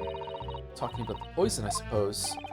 The student girl walked right up to the English woman and really started laying into her. I mean, if she'd laid into her any more, there would have been eggs. Okay, the man should have been an author. His descriptive talents are wasted on journalism. Nah, they do that now, bro. Like, yeah, it's fucking insufferable. But the students' rantings fell on deaf ears like a Japanese person listening to English for the first time. Nice description. He really ought to work on his similes first, though, to be honest. Anyway, the point is that woman on the dock in the dock was mightily angry. And her temper finally got the better of her, it seems. Dear me. Which was the climactic moment that I caught on film. Seconds later, the girl pulled out a knife, throwing the English woman to the floor. She stabbed her in the back. Bum, bum, bum, bum, bum. You swear before this court that you actually saw the precise moment when the stabbing took place? Ha, the precise moment? I didn't see just that. I saw the whole hellish scene play out, from start to finish. Okay, lying? I have here a sample plan of the beach hut, a simple plan of the beach hut. Perhaps you could use it to explain to the court exactly what you witnessed. No. Right you are. It's all here in my memo pad. When I first peered into the hut, I'm sure that the English woman was on this stool at the back of the hut here. Yes, the accused's own testimony confirmed that. She just sat at the back of the hut smiling sweetly is what I have noted down. You're taking notes? It's my turn to testify now. Try not to interrupt. Whoa! Then, the next moment, as I was watching, the evil student girl entered the hut. Objection? Objection, conjecture, objection. I don't know if that's the right word, but we're saying it. Conjecture. After a while, the pair of them ended up in the middle of the hut, arguing furiously. Leading the jury, the English woman went for the student, but the girl dodged out of the way. And in a flash, plunged a knife into her adversary's back as the two passed each other. Okay, that is very different than what we've known before. Humph. What you describe as a grim crime indeed. Never sugarcoat the truth. That's what menomism says. Beach hut plan has been entered into the court record. Plan and layout in the small beach hut where the victim was found. By the way, Menememo-san, Whilst you were watching that terrible scene unfold before your eyes through the gap in the screen, did it not occur to you to try to prevent the tragedy rather than capture it on film?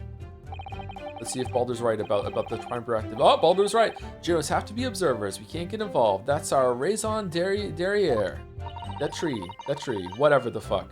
So you didn't converse with Miss Brett at all? That's bullshit. Obviously not. An observer always remains on the outside looking in. Why did you send the photograph to the prosecution then? Dipshit. And that's something to be proud of, is it? Your Excellency, if I may. Fucking David Attenborough's code over here? What the fuck? Yes, Professor. I think the witness's last expertly phrased statement should perhaps be added to his formal testimony. Father, what are you? I will grant the defense's request. Menememo-san, will you supplement your formal testimony with the aforementioned statement? Well, nihilism is the foundation of Menememoism, but I'll gladly prove that my words aren't meaningless. I never once set foot in the hut, nor spoke with the Englishwoman. I was only there as an observer. Put the rough weave with one of the screens, quickly put the perfect shot. Did we press that one? A swollen journal spirit busting the flying screen. We didn't do that one. What was the last one we did? This one? We did 3, didn't we? Hold it! So you saw the thing. Yeah, okay, so we just Would you rather spend a 12-hour plane journey next to Menemenemo or a 5-hour car drive next to Lotta Heart?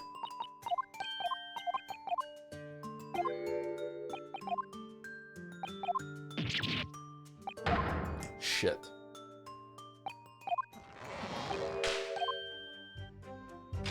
Lotta Heart. I can tank 4 hours. Hold it! The court is fully aware of your desire to capture the incident on film, I'm sure. But why then did you choose to post the photograph anonymously to the police?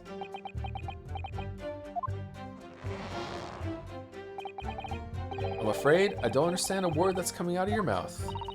I'm asking why, as a journalist, you decided not to make a story out of the incident. Think of me as a sculptor who makes art out of the sordid, private details of other people's lives. But I never discuss my own personal life on principle. I mean, that's basic Menomenoism. Okay, yeah, makes sense, okay. It's not something to boast about. No doubt your burning desire to see the truth exposed and justice done was what motivated you. Yeah, sure, that's it. Yeah, my burning desire to see something or other exposed. Yeah, sure, why not?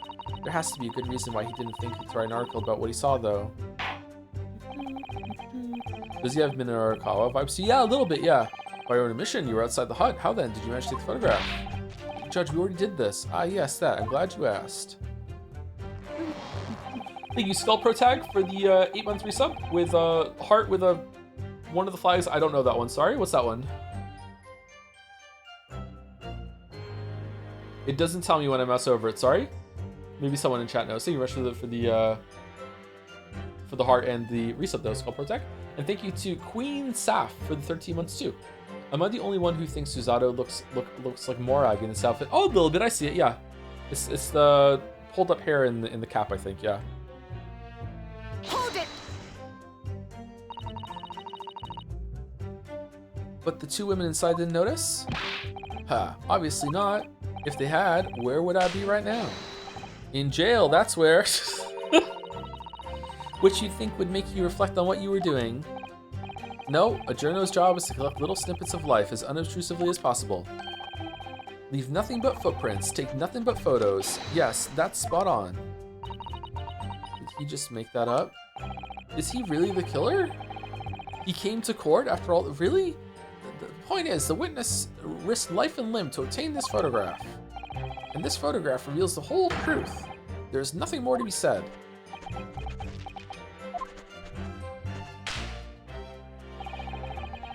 Never once set foot in the hut, nor spoke with the Englishwoman. I was only there as an observer.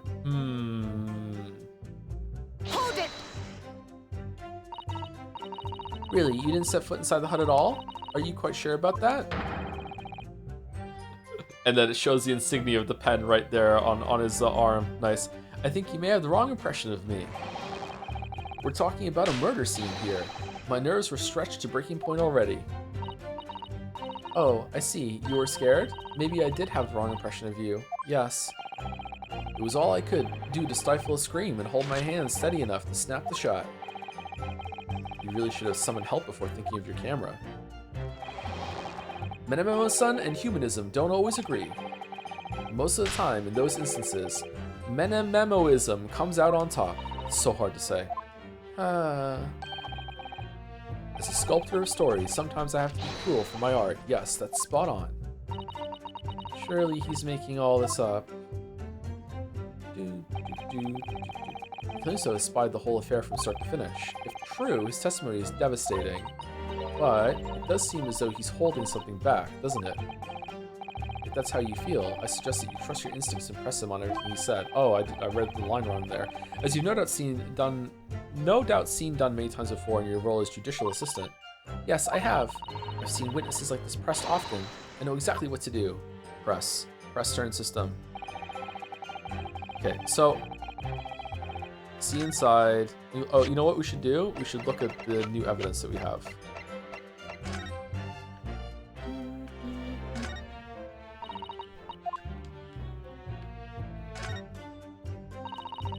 The label appears to be written in a foreign language that I don't know. It's German, so your knowledge of English is going to be of little help here, I'm afraid. Yeah, the poison would be written in German, yeah. Couldn't you just have written medicine on it in Japanese, and we'd all be able to read it? German is the international language of medicine, my dear.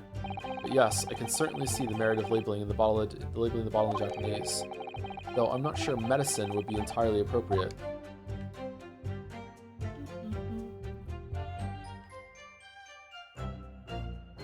Oh, it's got one of those little things that you squeeze and the liquid goes up. I like those.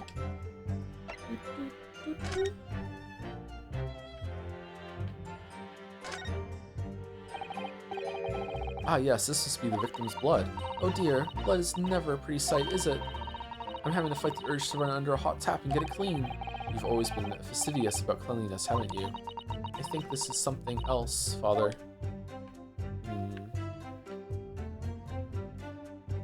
It's a very simple knife, actually. Where's the sheath for it?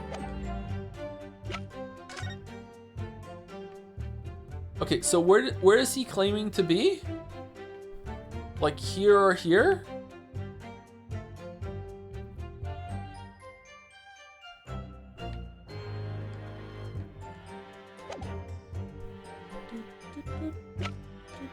Okay, I think we have to present the pen to he never went into the room.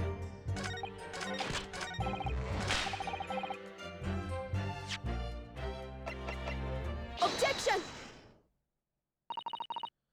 Menemo-san, until now, I've had a firm belief that newspapers are in the business of uncovering and publishing the truth. You're spot on there. The press doesn't lie, which is why I'm proud to wear the emblem of the Shoyu News on my arm. In a way, that's more Menemenoism. Fuck no.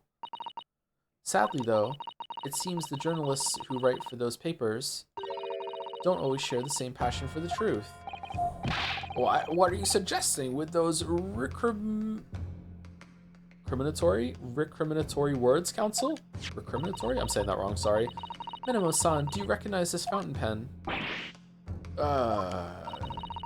This pen was found at the scene of Miss Brett's death. In fact, the murdered victim was gripping it in her hand as she died. What are you... If you look at the barrel of the pen, you'll notice that its owner's initials are engraved there. R.M. Yes, thank you for bringing that up, Counsel. The initials of the accused, Ray Membami. Is it a coincidence, I wonder? That your initials are also RM? No. Written Many Memo RM. That's horse dung. Can't you see? One of the central tenets of Menomenoism is being a pencil user. And yet, as the court will clearly be able to see, on your right hand, there is a very obvious blue ink stain. It would appear that you must have rather carelessly left it somewhere recently. Your favorite fountain pen, that is? Horsey horse dung. Menememo-san, is it not the case that before she died, You met with Jezebel Brett in that beach hut. Why should we listen to this absurd nonsense? It's nothing but another excuse. Exactly. Show You News will stand behind me all the way. I deny everything. There must be as many people with the initials RM as there are stars in the night sky. The defense has neither the time nor the inclination to count every star in the sky. Hmm? And there's no need anyway, because this pen has more to tell. Yes, there is another clue. A clue that undeniably proves who its owner really is. Show us the clue. In that case, counsel, the defense will now show the court where this alleged clue lies. I'm having a great time. These are always entertaining. Can't believe I'm getting paid for this. Of course, Your Excellency. The clue on this fountain pen that clearly reveals its owner's identity is... Got it! As well as the initials, there is also an emblem on this fountain pen. An emblem that you will of course recognize. Memo-san. Memo-san. Goodness me. It's the emblem of the Show You News. In other words, Sumari, the owner of this pen, is an employee of the Show You News, whose initials are RM in the coffee. Suddenly, the stars in the night sky don't seem so numerous, do they? Oh. Well, Memo-san, how do you respond? No.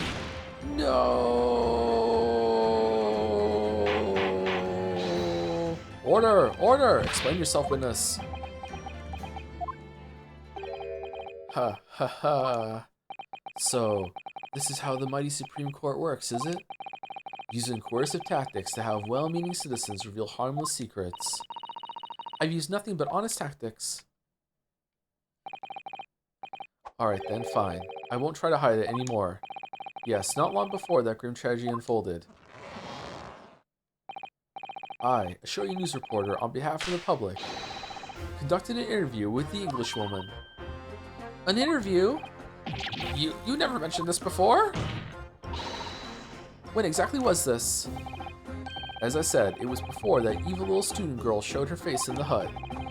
It couldn't have lasted more than 2 or 3 minutes, that's all. It was just a brief exchange. But it came to nothing. As many memoists say, the people don't pay their dues for unworthy news. That's true, they do say that. I've heard it before, yeah. However insignificant you deem it to be, this court cannot overlook the meeting between yourself and the victim. You will testify now under oath about the precise nature of this meeting and what transpired. Got it. Yes, alright, but on one condition. You're not in the place to bargain right now. Condition? In all good conscience, I couldn't speak out alone about this. You need to call back the earlier witness, Soseki Natsume-san. Soseki-san? Oh yes, according to my notes here, that man is guilty as fuck, has a secret of his own. Embrace yourselves, because it's not a harmless one. It's big. Really big. What? What? Okay, alright, we don't negotiate with witnesses, right? Many memoism states that one man's secret is every other man's front page story. Kind of fucked up. Very well, I will grant the witness's request in this instance. Of course you will. Yeah, why not? Officer, summon the early witness back to the stand. Soseki-san, hiding something? Thank you, Thea34 for 12 months. Thank you very much for the 1-year resub. Don't really have anything clever to say with my sub. Just want to let you know that I love your streams and they've been a big help in getting through some tough times. I'm glad to help you with that. It's always a nice message to hear that the streams can be a distraction or can, you know, take your mind off something, which is another way of saying distraction because I'm distracted. Thank you very much, Thea. Hopefully tough times pass. And then you can enjoy the streams for the right reasons, the witness service. I asked the Englishwoman for an interview, but she declined, so I left the hut without making a fuss. Then, watching secretly from outside, I saw the woman being stabbed and the other witnesses come running. The detective realized that the victim still had a pulse, so he ran off to fetch help. That's when this writer man here asked the woman a very stupid question. Wait, what, hold on, what the fuck?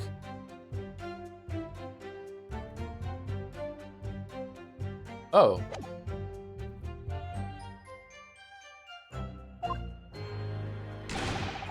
But he didn't say anything about that in his testimony, which is why Menemenism demands I reveal it now. You mean to say the victim? The victim regained consciousness? And when she did, you decided to ask her a question? That's, you know, true, yes. He did, and that's not all. The woman gave him a very definite answer. Edgar Allan, bro, why didn't you bring it up before? What the fuck, bro? Like, an answer that incriminates the accused. Really? Alright? Convenient?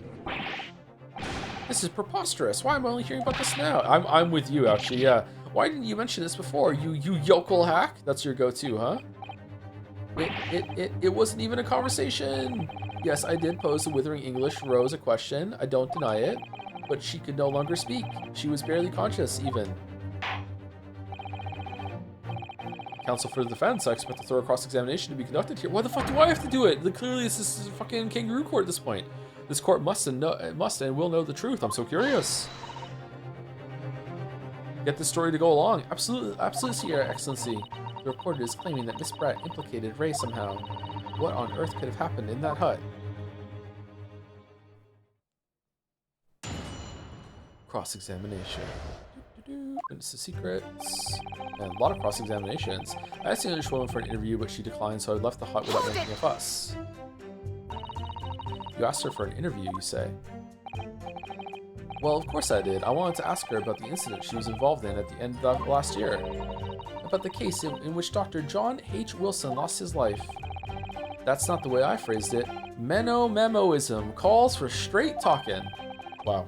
Why did you murder Dr. Wilson is how I put it to her. Yes, that sort of talking is as straight as a ruler. Speaking of being straight as a ruler, ask every question you're asking in the menu in a restaurant, I say, it's the best way. A veteran at the paper taught me that. And how did Miss Brett answer? With one simple phrase. I didn't. Mystery is a woman's charm. God, she was so good. Phew, that told me, so I waltzed right out of there.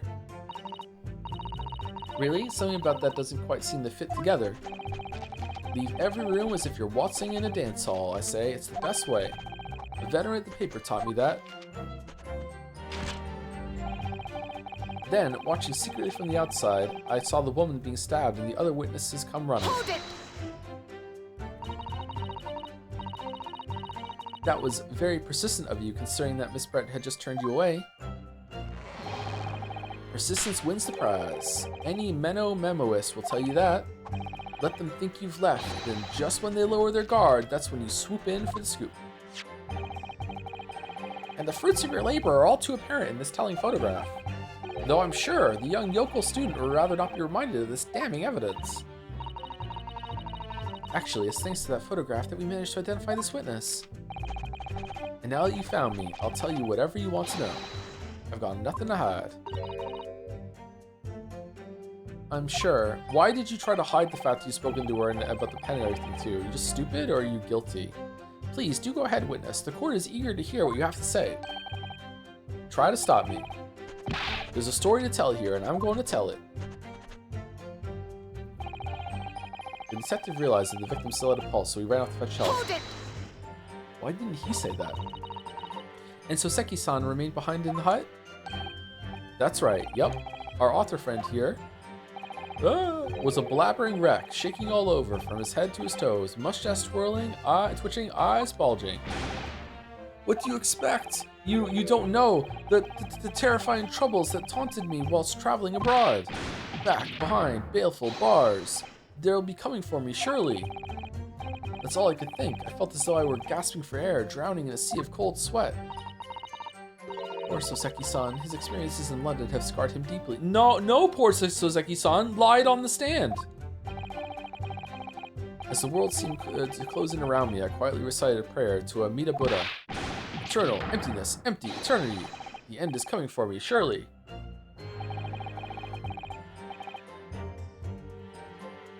No sutras are to resound in my courtroom, please.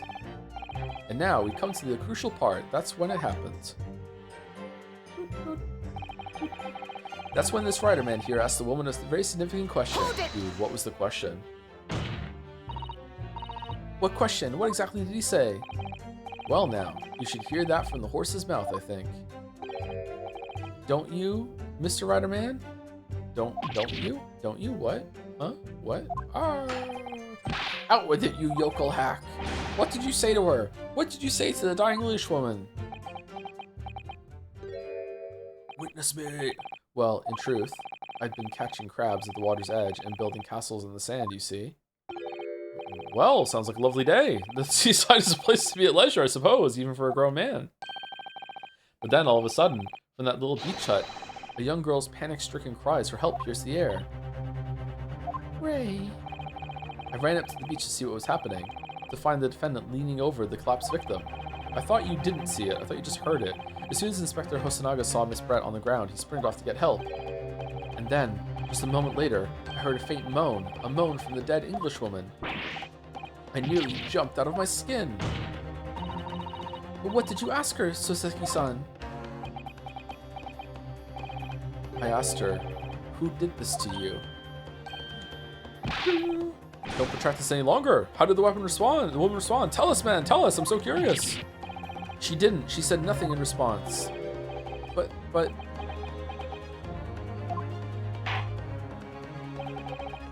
When in the stand, you will answer the questions asked of you unambiguously. No, that's not the rule. Now, without evasion or reticence, I demand that you amend your testimony. I will. Awoo. I asked her, who did this to you? But she never replied.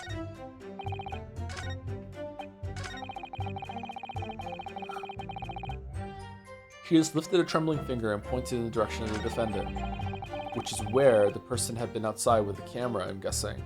Press? So you tried to find out who the culprit was. He who asks a question is a fool for a minute. He who does not remains a fool forever. And having been labeled a criminal twice during my time in Great Britain, I was quick to make up my mind. Twice? Better to be a fool for a minute than remain a fool in prison forever. However, you've indicated that the victim failed to respond. Is that correct? I know why. I know why the Englishwoman said nothing. Because she couldn't talk, she was stabbed. She was ignoring me because of my stupid mustache, because I'm Japanese. Okay, you know what? Maybe. She was super duper racist. She died as she lived. Insulting Japanese people. Oh dear, Soseki-san has really developed a dislike for the English, it seems. Having read the report on his time in Great Britain, I can't say I'm surprised at his xenophobia. But the Englishwoman didn't ignore you at all, did she, Mr. Riderman? Huh? Well, yes, alright. She did respond in a manner of speaking, I suppose. She just lifted a trembling finger and pointed in the direction of the defendant. Hold it! Miss Brett pointed a finger at the defendant? Soseki-san, is that really true? It's not easy to stand here and say this, but when we first entered the beach hut, the Englishwoman was sprawled on the floor between us, with the student girl standing on the far side of her. And when I asked, who did this to you? The Englishwoman summoned her last ounce of strength to point a trembling finger at the back of the hut, which was, it can't be denied, in the direction of the student girl who stands accused today. It also is pointing back to where she got stabbed through the fucking reeds, though. No. Soseki-san, why on earth did you neglect to mention this in your original testimony? You never asked. But fiddlesticks, I say. This is not a British court of law. You will respond in Japanese. Yes, of course, the Englishwoman did point her finger towards the back of the hut, but I was trembling, and she was trembling, and everything was a blur. And thinking about it, I feel though perhaps she was pointing in a slightly different direction. Actually, no, not slightly, in a very different direction to where the student girl was standing. Ooh, to somewhere at the back of the hut, where nobody was standing at all! You mean your memory of events and the direction in which the victim was pointing at are both unclear? Oh, if only we could time travel back and see. Well, this looks like a job for me! Kicks the courtroom doors open. Yes, that's it. Very, very unclear. Your Excellency, surely this proves the matter beyond all reasonable doubt.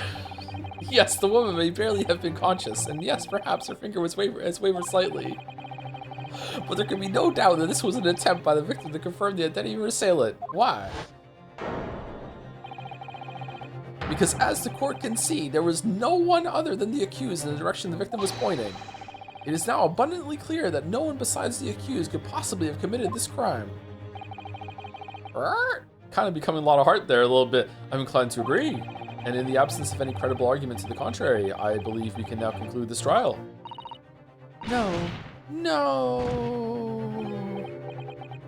The headline's writing itself. Dashing lawyers, hopes dashed. 92 point across the whole page. We'll do an extra edition. This is a serious blow, Susato.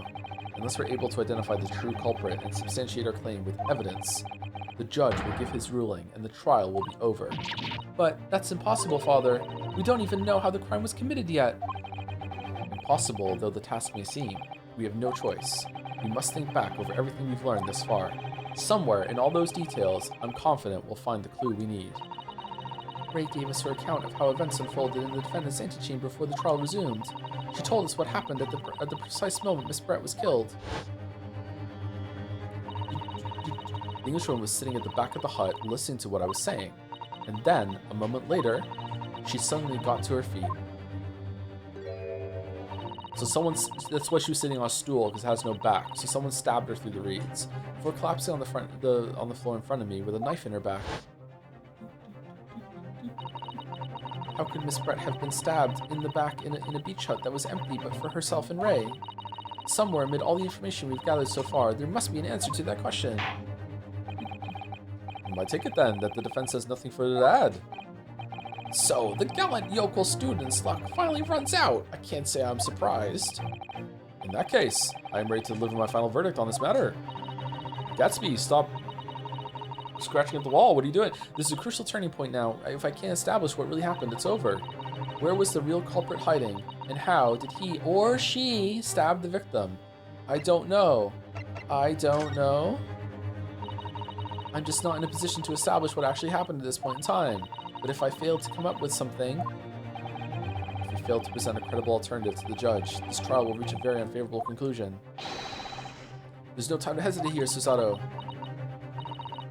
I understand. I'll worry about whether or not I can establish an alternative theory after I've established it. Now you're thinking like a lawyer. Whatever you really mean by that, it's worth a shot.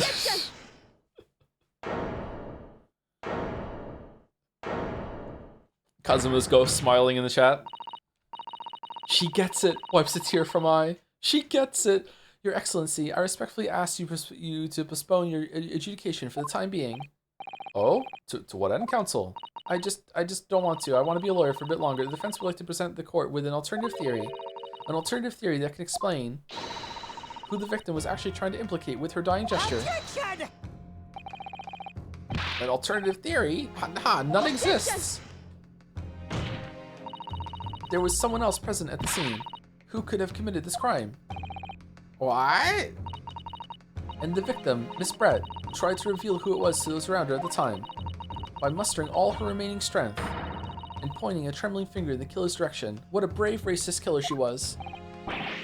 This is fiction, fantasy. Very well, as you seem so sure of yourself, counsel. I'm prepared to hear your alternative theory. She might not even be dead at this point. So young Ryotaro Naruhodo. Yes, Your Excellency? You will present your latest theory to the court by means of this plan. At the moment the victim was stabbed, where exactly are you proposing the culprit was concealed? Right here, right here. This is where she was stabbed, right? So right here outside, right? Is it gotta be here, or is it gotta be like here outside, stabbing through the reeds? Take that! Naruhodo-san would never give up, and I'm a Naruhodo now. Married? The true culprit who fatally stabbed Miss Brett was concealed in this location here. Are you mad, counsel? You're suggesting the culprit was outside the hut? What? Order! Order! Order! But student lawyer Naruhodo-san, Esquire. Student lawyer Naruhodo-san. Susie pretending to be a man so she can get into the courtroom by masquerading as a student lawyer Naruhodo-san. That makes no sense at all. You just pointed out the exact spot where I was hiding to get my scoop snap. But I didn't see any suspicious individuals loitering about. I can swear to that. Obviously, if the culprit had been outside the hut. Wait, it wasn't the reporter? God, who was it then? Was it the detective? Was it the inspector? There's no way that he or she could have stabbed the victim who was inside the hut. Joe, you can't just go into Fuka voice whenever someone says "san." Watch me. Actually, Prosecutor Ouchie, there is a way.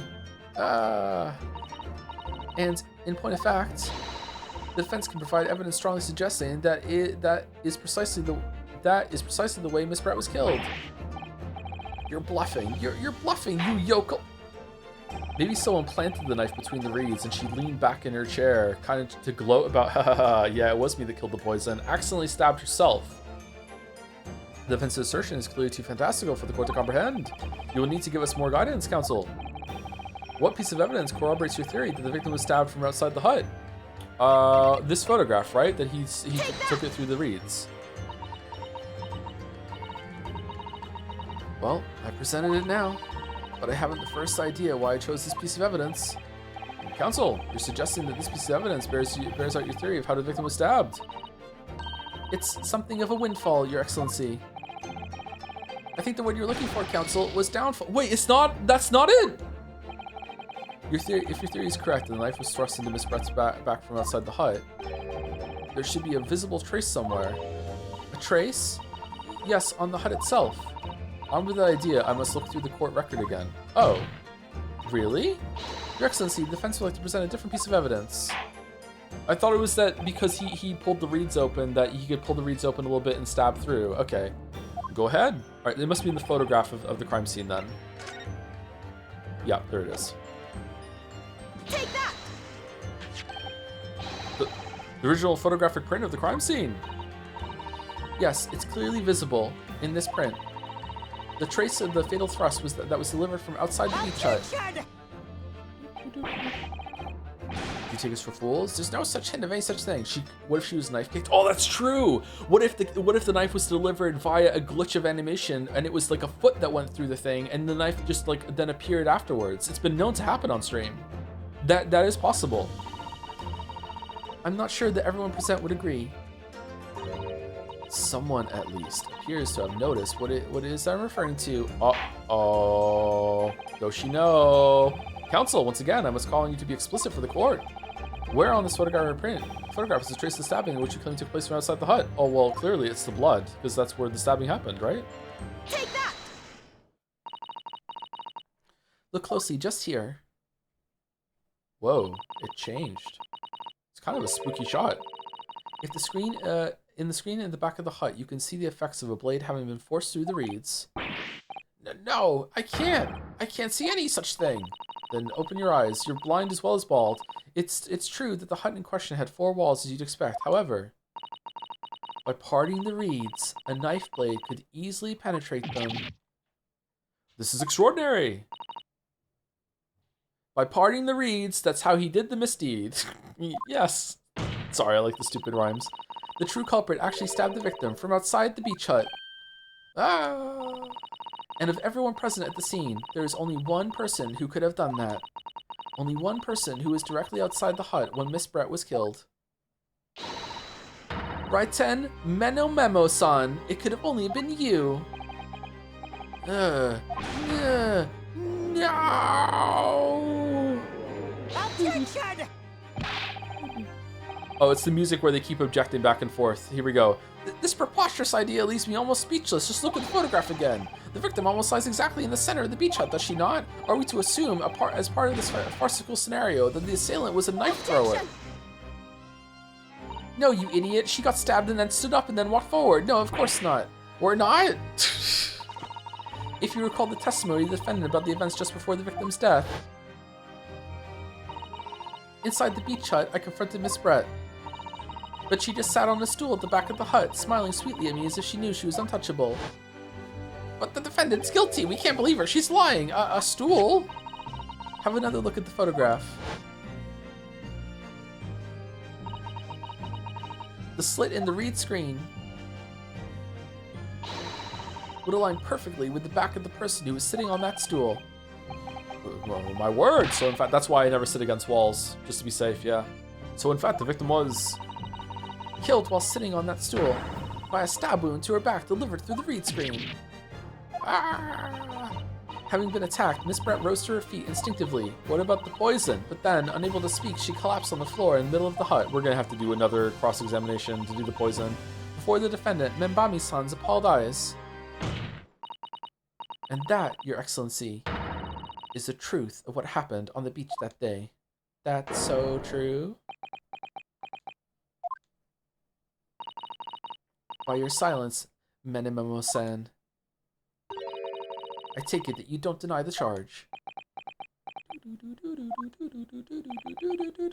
This is absurd! Order! That will do! It would appear that we have a tacit admission of guilt from the witness. Accordingly, this court has successfully established the truth of this matter, which means that the defendant, Membami-san, is innocent of the crime. Oh, thank goodness. No, we're gonna have one last objection. No, it wasn't me.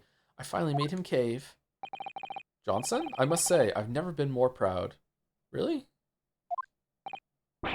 No, this can't be. The Ouchi clan can't. What of my growth? My growth of hope? It wasn't all an apparition. I can't accept this. I won't. I see no reason for the continuance of this trial. I will therefore move to conclude proceedings by delivering my final verdict and... Hold it! So no confetti court?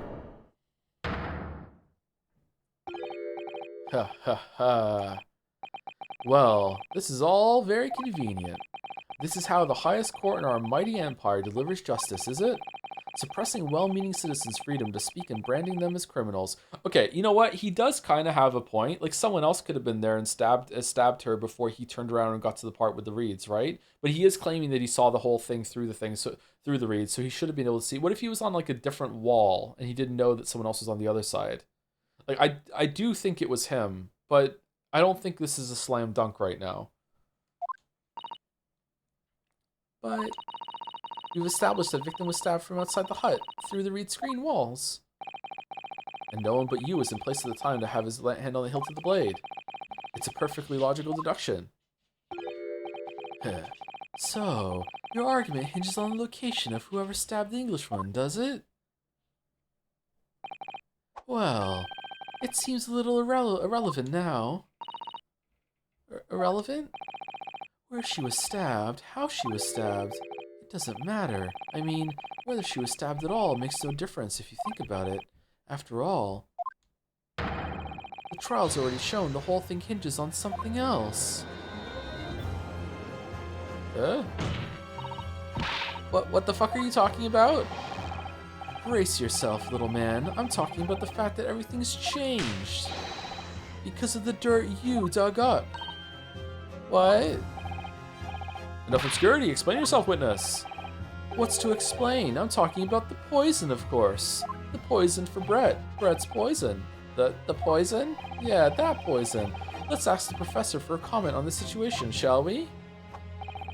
I understand that the deadly poison you were developing was stolen from your laboratory, correct? And it's been shown that this poison was administered to the victim, Miss Brett. Is that right? That is correct. The unusual constriction of the victim's pupils are a sure sign that this particular poison was used. I see. So, presumably that means that the victim already had the poison in her body before she was stabbed. Why did you stab her then? Was it taking too long? Given that her pupils were clearly constricted, it seems highly likely, yes. Did she just tank the poison? She was just built different? If she had been dead already, the poison could not have circulated in her blood. That's true. That's a good point, yeah.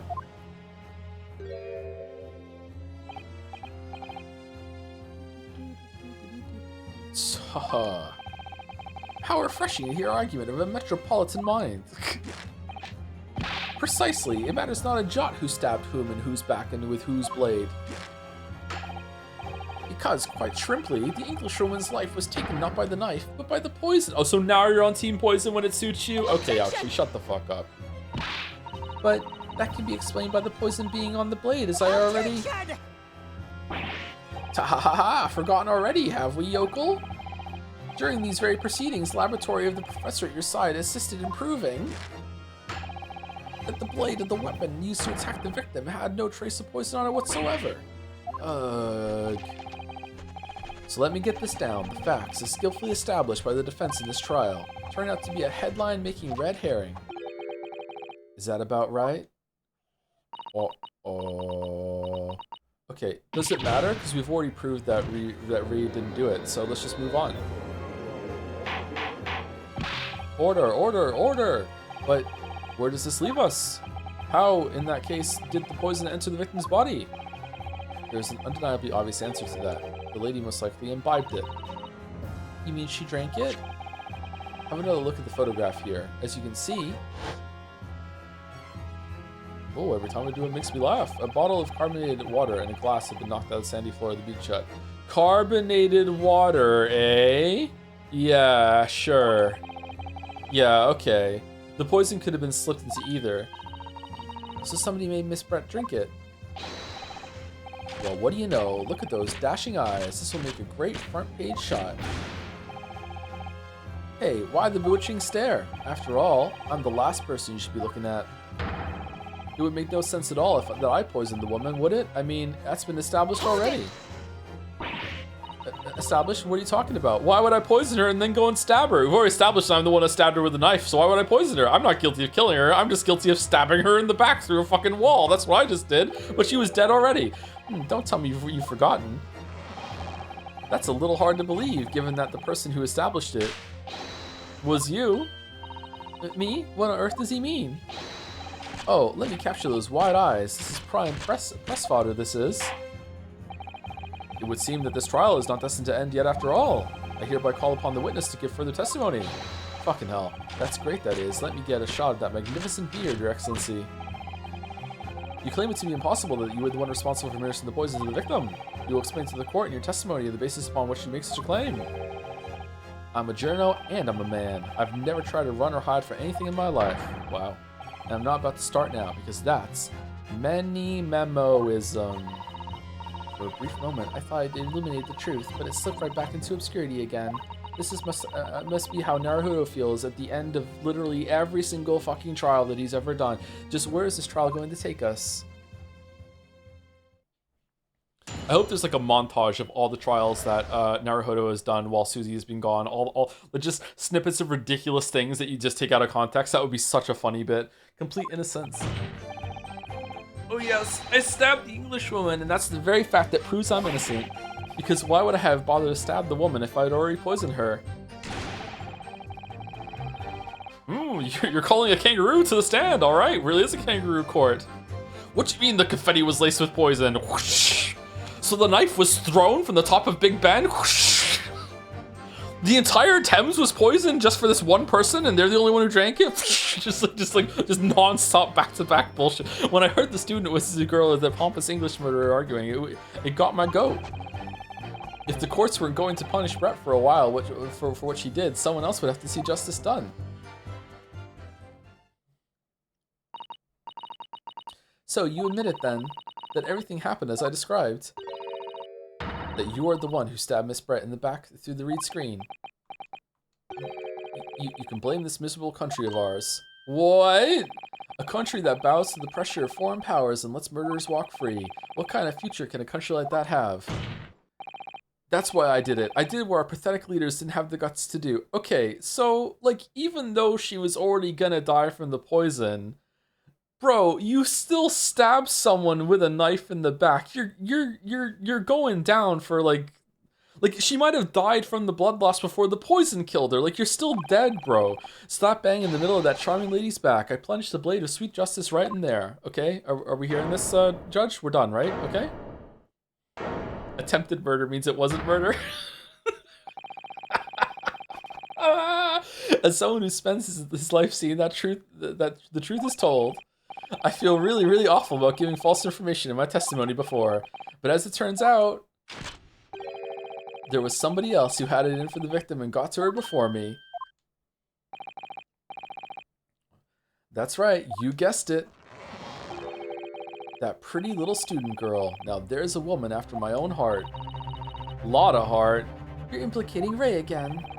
She's the one who gave the poison to the Englishwoman and ended her pitiful existence. Okay, explain how. And suddenly, snap, this journo here is off the hook. The argument is sound. What? If the witness had administered the poison himself, he need only have waited for it to take effect. Subsequently, stabbing the victim in the back would have been entirely nonsensical. And therefore, this reporter had nothing to do with the poisoning. Yes, it's all quite logical. That's right, it is. Logical and true. I'm glad you've all seen the light. But if you knew that Ray poisoned, why did you stab? Justice at last. Justice for all. This is unbelievable. And after I made so much progress in proving his guilt, is he going to get away with it now? Is this judge even real? Maybe it's another lady. Judge putting the fake fucking beard on every single morning to go into the courtroom. Order, order, order. Everyone in here is a woman. The whole entire legal system is just women pretending to be men. And that's why Kobe made so much progress in proving his guilt. Is he going to get away with it now?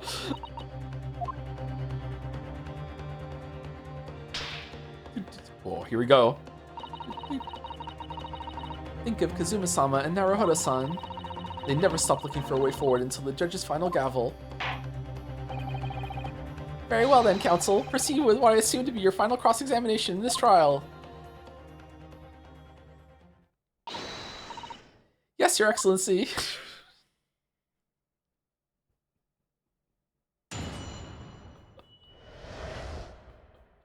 Complete innocence. Oh yes, I stabbed the Englishwoman, and it's that very fact that proves I'm innocent.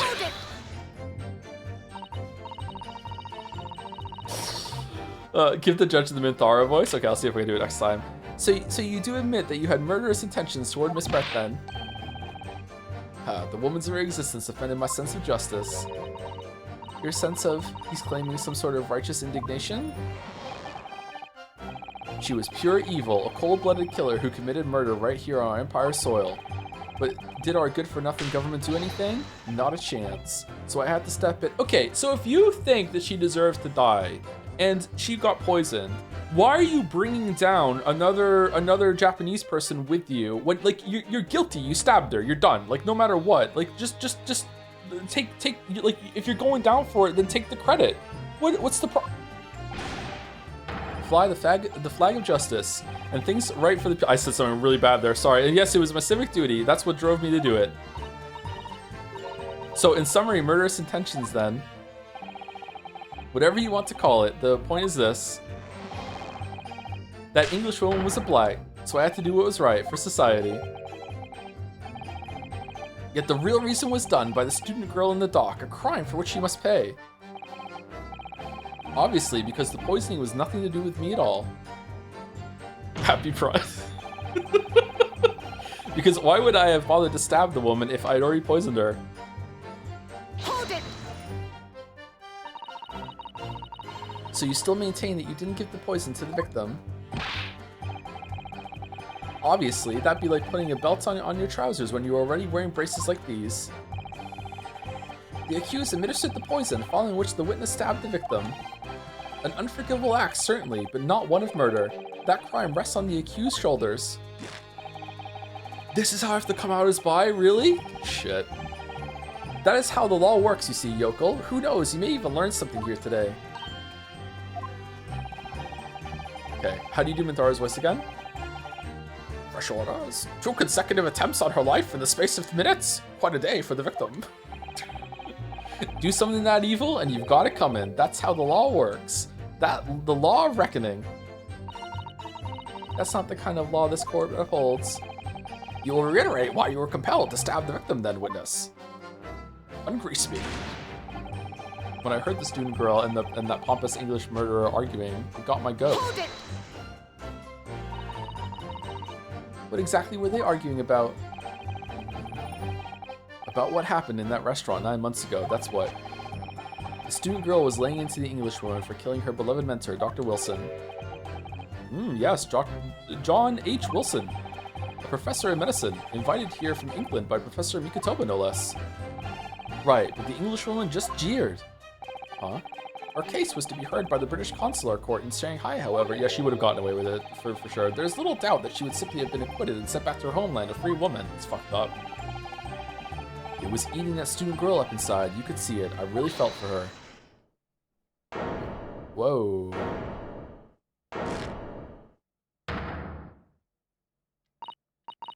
I can't. I can't stand here and listen to this tripe.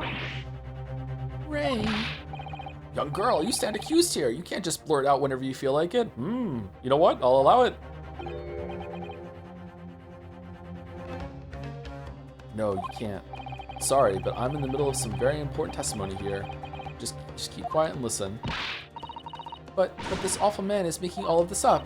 Susato, please, you have to make them listen.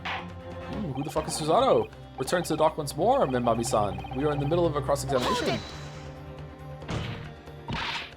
Your Excellency, please, I implore you. That journalist is clearly not a trustworthy witness. He just admitted to stabbing someone.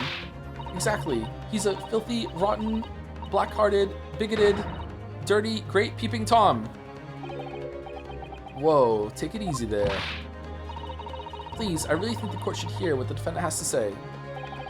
Your Excellency, I see no need whatsoever to entertain the accused remarks. I will grant the request for the defense. Base judge, nice. This is likely to be the final cross-examination of these proceedings. Oh, so that's it? As such, I would believe it would be ill-advised to stifle the defense's obvious concerns. Fresh orders? So whilst recognizing that this contravenes regular protocol, I hereby call upon the defendant to speak. Oh, thank you so much, Your Excellency. If you're thinking something naughty right now, raise your hand. Oh, just me? It's nothing to do with Dr. Wilson. We were discussing the stolen poison. Hold it! The calibration phrase? Yeah, I always see the calibration phrase. You should have heard me on Mouse's stream doing King Kokichi. The stolen poison that killed the victim, you mean? I suspected her of being the one to steal it. I mean, just think about how she killed Dr. Wilson. That's true. Oh, so that's where you got it from, huh? Additionally, Miss Brett certainly had knowledge of the new poison. But surely it would be no easy task to steal a highly secret toxin being developed for the government. Indeed, all visitors to the laboratory are thoroughly searched when they leave. Even if a thief managed to avoid being seen by myself or a colleague, getting the poison out would be very difficult. Okay, it's the pen. Here we go. That's true. I pestered Professor Mikotoba until he agreed to show me the poison when I visited his laboratory. Why did you want to see the poison so bad? But as I left, I was searched from top to tail.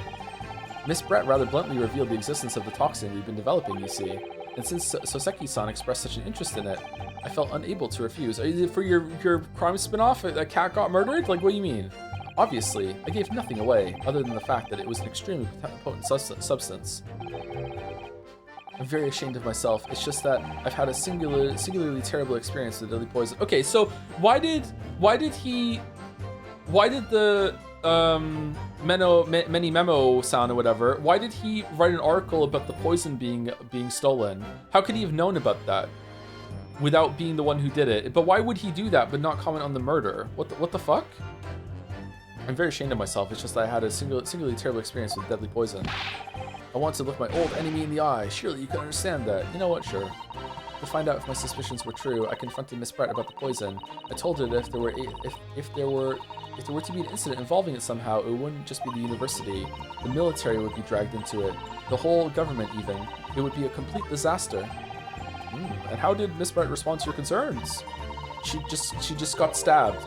She just curled those beautiful lips of hers and said she didn't know the first thing about it. In English, actually. Yes. Many Memo-san. One small question, if you don't mind. I do mind. Can't you see I'm busy? Clearly, you were outside the beach hut listening in whilst the defendant and Miss Brett were conversing. Presumably, then, it was you who wrote this article about what you'd heard? Exclusive, deadly poison stolen from Yume Medical Research Laboratory. The story was published in this morning's edition of the Shoyu News. The details are too accurate for it to have been written by anyone else. Sorry, don't know what you're talking about. He's sweating. Yes, look at this. The entire article is almost what I sent to Miss Brett. Word for word. And it also has Menemo-san's name as the author. Well, Menemo-san? As a journo, and as a citizen of a free country, I don't have to reveal my sources. That's a founding principle of Many-Memoism. He's got a point. Father's clearly right about this. That reporter did write that article, and he based it on what he overheard from outside the hut. The details of the poison article have been updated in the court record. Oh, maybe it's not in the pen then. Shit. An article, but maybe the pen is just for getting him in the room. Okay. An article about poison that was stolen from a laboratory at Ima University. The reporter, Many-Memo-san, based it on information he gleaned by eavesdropping. So that's what it was all about. You were trying to cover up the fact that you were listening in. That's why you came up with that stinking story about me arguing with her. Shut up! My stories never stink.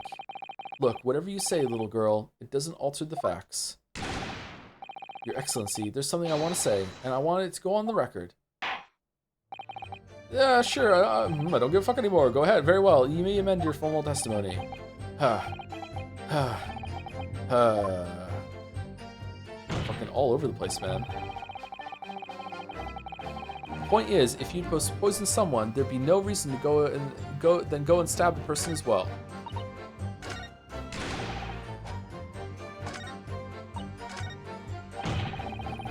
Hold it!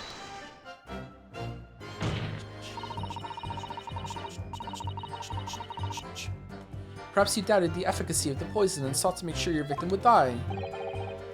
That's horse dung. What?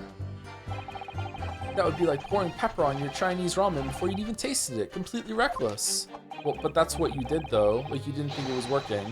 Although, it might surprise you to learn that I'm a bit of an impetuous pepper pourer as it happens. Once the victim had taken the poison, she would have been only minutes away from death. And yet, this man then proceeded to stab her in the back as well. There has to have been a good reason for that. If it was the reporter who gave the poison to Miss Brett, then clearly, he must have done it prior to Ray entering the hut. Yes, that's undeniable. But between him leaving the hut and the victim being stabbed, there was one very crucial change in the situation. Sorry? What change? The reporter overheard the conversation between Ray and the Englishwoman. Ah, yes, that's it. That's when Many-Memo-san first found the exact nature of the poison he'd used. That could be the key here. Wait, what? So he stabbed to cover it up that it wasn't a poison? Because then he would be in trouble for it? Or, oh. Maybe it is in the pen then. If the victim had willingly taken the poison already, the reporter would have had no reason to stab her. On the face of it, that logic sounds entirely reasonable, but there's no question that this man was responsible for Miss Brett's murder. If we could think of a plausible explanation as to why he might have stabbed her even after the poisoning, I feel sure that everything would drop into place. That's what we should be looking for. Yes, I agree, and in order to do that, I must try to glean more information.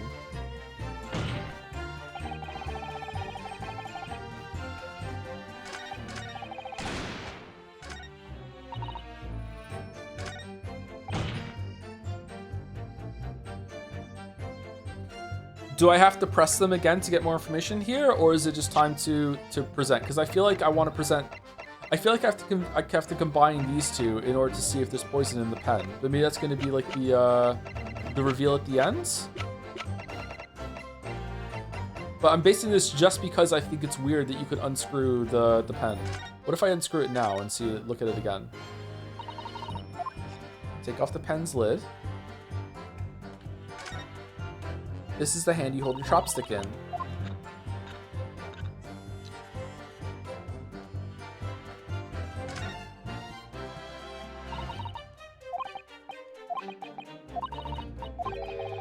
So there doesn't actually appear to be any ink in there, that's all. Oh yes, you're right, it's pretty much empty. Well, it could be on the verge of running out, I suppose.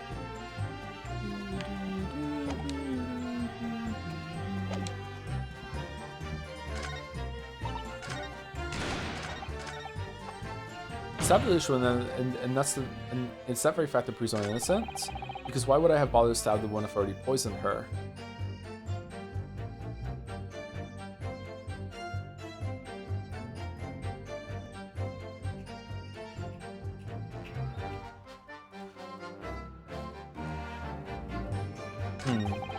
When I heard the soon girl and the pompous English murderer arguing, it got my goat. There's nothing to do. Once you stab someone, there'd be no reason to go and stab that person as well. Okay, I'm gonna present the pen to this and see what happens. Objection! No, it's not that. What about the witness's last statement there? What about the witness's last statement there? Well, the question is, counsel, what about those wide eyes of yours? Well, all right, I just need to try to remain calm and examine the evidence again. Okay, it's not that then. So what is it?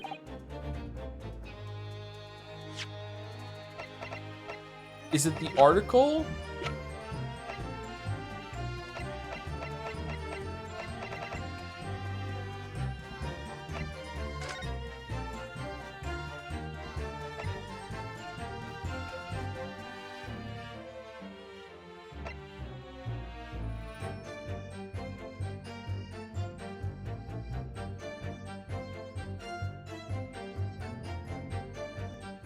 Is it you tried to kill her before the poison symptoms came up because you didn't want her to be poisoned? Is it something like that?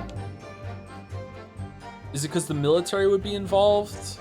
I don't know what there is. I'm gonna try the newspaper and see. Objection! Okay, it is that then. Okay. Well, I can think of one reason. What? What? But before I explain, I'd like you to confirm something for the court. Did you glean all the information for this newspaper article from what you overheard outside the hut? Of course you did. There could be no question of that. After all, when we were all in the laboratory together, all we were told is that it was a terrible toxin. And there is one more important fact to consider. According to the witness, Membami-san's verbal attack against the victim began as soon as she entered the hut. In other words, Sumari, it would have been impossible for her to have slipped poison into Miss Brett's drink. Objection! Where are you going with this, counsel? Many Memo-san had made it quite clear that he observed every single thing that happened in the beach hut. If the defendant had somehow found an opportunity, this man would have seen it. Oh, so it's a different thing they want. Okay, alright. Which means that Miss Brett couldn't have imbibed the poison whilst the defendant was present. In fact, it must have been administered to her before Membami-san entered the hut. Yes, very, very articulately put. When I walked into the hut, I immediately started to press Miss Brett about the poison like you do when you press LB. It's a good tactic, at which point many Memo-san overheard some worrying information. Worrying information? What worrying information? Thank you to Ben Keniku for the new sub right now. Oh shit, it was a minute ago. I got it right away. Thank you very much. And thank you to Toxic Yaoi Fujoshi for the 13 months. Have been my dad's full-time caretaker for a few months, so I haven't been able to watch streams, but I wanted to say happy pride to my favorite bisexual streamer. For legal reasons, I am more bisexual than ever this stream. Yeah. He's bisexual for a really funny reason. Thank you very much, Ben Keniku. And thank you, Toxic Yaoi Fujoshi. Worrying information? What worrying information? I said it right? Oh, nice. The information in which he subsequently included in his newspaper article, namely, that the poison was being developed in strict secrecy and that it couldn't be readily obtained. Absolutely. In fact, that's quite an understatement. The only possible place it could come from is my lab. And furthermore, anyone afflicted by the poison would exhibit telltale signs of death. The extreme constriction of the pupils. Yes, it's quite stark when you see it. There are other poisons that show similar symptoms, but not among new substances that are undetectable. In other words, Sumari, it would be clear that the victim's life had been ended by the use of this particular poison. We're at some like Umineko episode levels of Sumari at this point. Like, wow. I think it's a higher density, which would reduce the number of suspects to only a handful of people. Everyone in my laboratory is aware of the unique properties of the toxin we've been developing. None of them would be foolish enough to attempt to use it for some nefarious deed. Membami-san being no exception. Therefore, more than anything else, we can conclude that whoever administered this unique poison to the victim was a layperson unaware of its telltale properties right now. Ugh. In other words, Sumari, someone like you, writes in Many Memo. Yeah, I didn't think of that he wouldn't know how it presents. Which makes him kind of stupid, actually, but okay. It was you who stole the poison from the laboratory that day, and it was you who administered it to the unwitting victim. But you quickly realized That was a terrible mistake, because the poison caused such unusual symptoms and it was so traceable.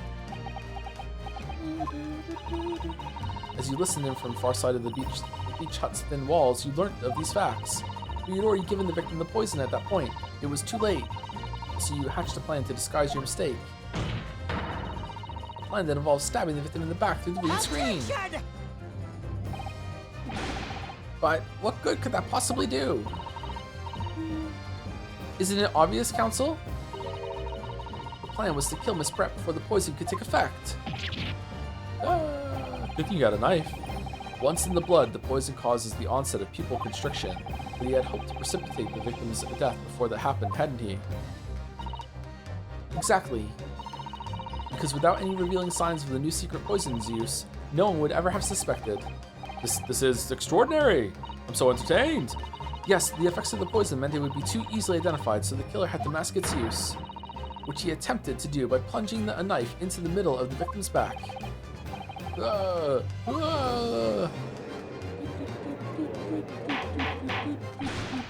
Okay, that's all well and good, but I'd like to hear another witness, hopefully Skulkin Brothers, that were also there, and what they saw and overheard. Let's bring them out. Order. The argument presented is sound. The court is satisfied that it warrants consideration. Does the prosecution have a counter-argument it wishes to put forward? There are a number of... yes, I counter completely. Objection!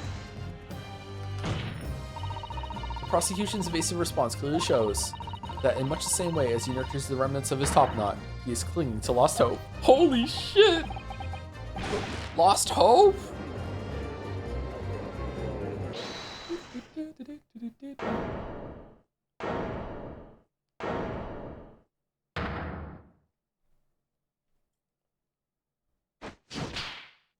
Ugh. You pathetic, useless fallen samurai. Fallen? Who are you calling fallen? My burgeoning growth is on the rise. I don't need a counter-argument. What are you talking about? It should be blatantly obvious. I stole the poison, you say. Gave it to the victim, you say. Stabbed her, you say. Lots of fine theories. But I don't need a counter-argument because you don't have an argument yourself. Where's your evidence? Yes, you make it all sound so plausible, don't you? But without evidence, it means nothing. Whereas I base my news on facts. Facts? What do you mean? Explain yourself. I mean, what the professor said earlier in this trial, it's all here in my many memos, every word, every slip of the tongue, all noted. That's what this show you news is famous for. It's the power of the printed word. But surely it would be no easy task to seal this highly secret toxin being developed for the government. Indeed, all visitors to the laboratory are thoroughly searched when they leave. Even if they manage to avoid being seen by myself or a colleague, getting the poison out would be very difficult. How's that then? Blown the story wide open? See, I, Rate Menial Memo, a mere reporter from the Show You News, couldn't possibly have stolen that poison from the professor's laboratory. Gah!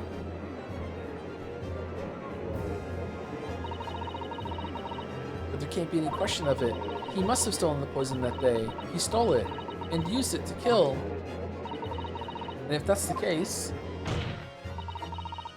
as you've identified, the poison itself is the definitive evidence we need.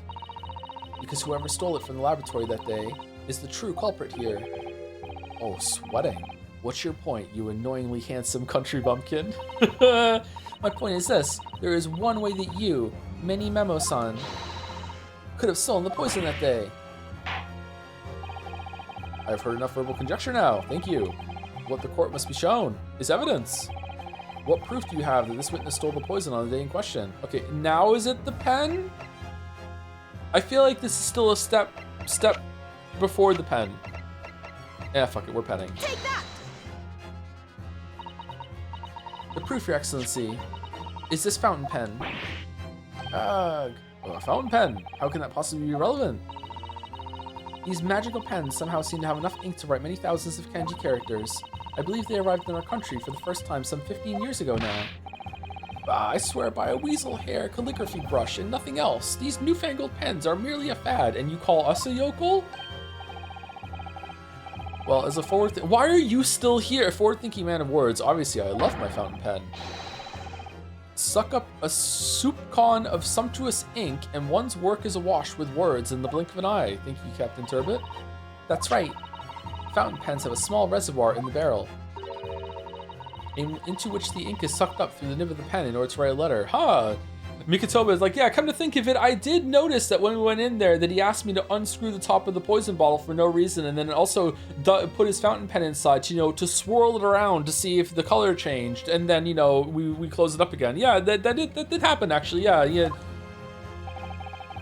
What is all this talking of sucking up ink have? Ah! And it's just as possible to suck ink up into the reservoir. Sorry, just as possible. It's also possible to eject it through the nib again, of course. My word, can this really be? Technology that people use this to write. Well, Menememo-san? Oh, you're talking about poison. Oh, I see. When you saw the deadly poison before your eyes in the laboratory that day, you used your fountain pen, your very lifeblood, to steal some of it, didn't you? By siphoning the poison up through the nib and into the pen's reservoir.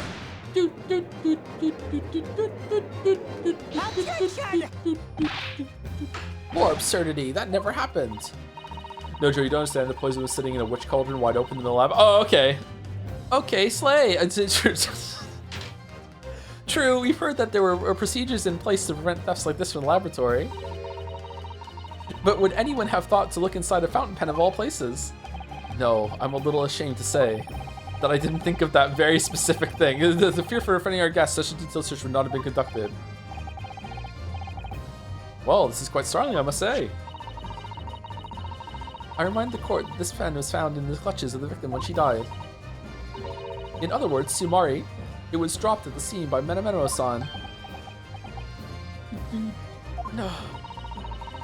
You don't know anything about chemistry, do you? It's open vats all the time. Oh, open vats of poison just in the lab. Yeah, I don't know anything about chemistry. Yeah, sorry, my bad. So the crucial question is, when exactly was the pen dropped? Are you suggesting? The natural conclusion is that in your haste to act whilst the victim was distracted for a moment, you dropped the pen after you emptied the poison from it into her glass. There could be any number of alternative explanations. For example, the witness could have been using his pen to write down details of his conversation with the victim. And when shocked by one of her outrageous answers, the pen fell from his quivering hand or something.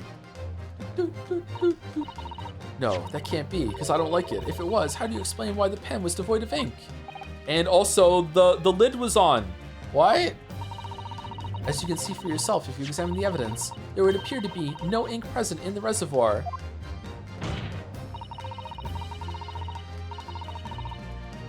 What newspaper reporter goes to interview someone with no ink in his pen? No, the pen was dropped after the poison that filled its reservoir had been emptied into the victim's glass. Witness, what do you have to say in your defense?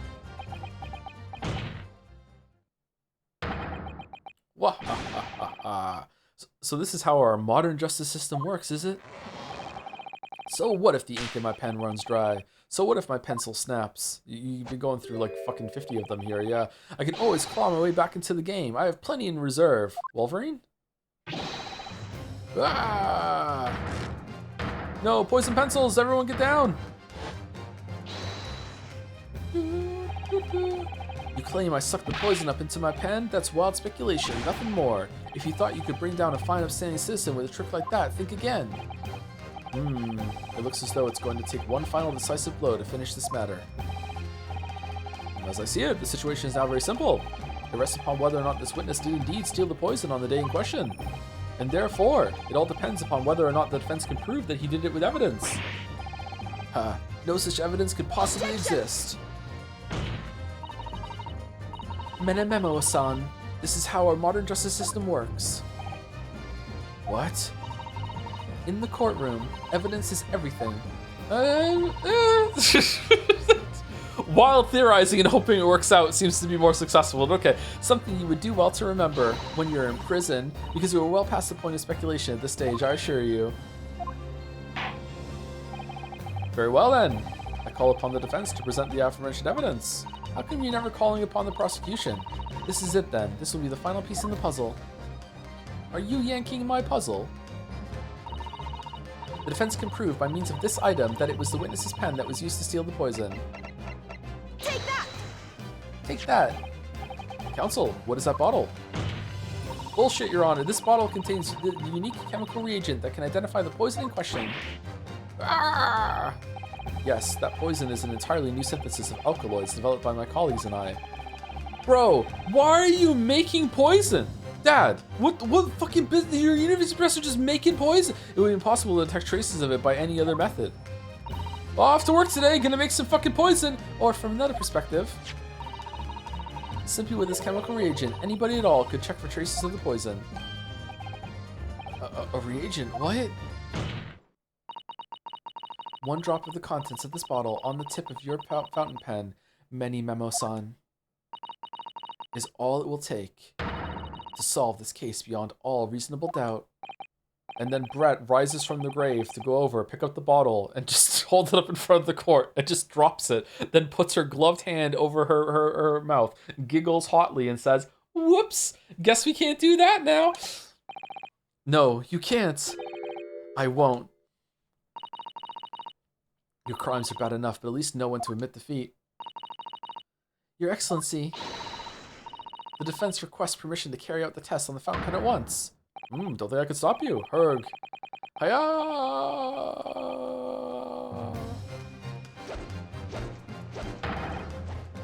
This isn't my fault. The Empire drove me to this, trying to hold set of civilizations back and set their foreign powers win. I took my arms and formed a mighty pen and fought tightly in the battlefield and injustice and righteousness and venomous and the justice Susato with me. What? I'm there. Hiya! The bravery I have to read quickly today. Okay. Double takedown. Did I do it right? Was that a Susato takedown? That was a Susato takedown, wasn't it? Not quite. That was a Ritaro takedown.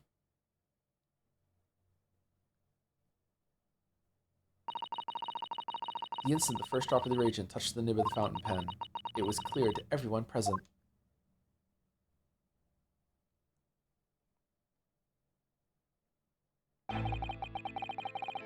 When I saw it there in the lab, poison, the devil got hold of me, and I decided to do it on a whim. Had an empty fountain pen. I excused myself and emptied all the ink. Oh, down the ink into the bathroom, washing the reservoir out carefully. And then you waited for an opportunity to suck up some of the poison, didn't you?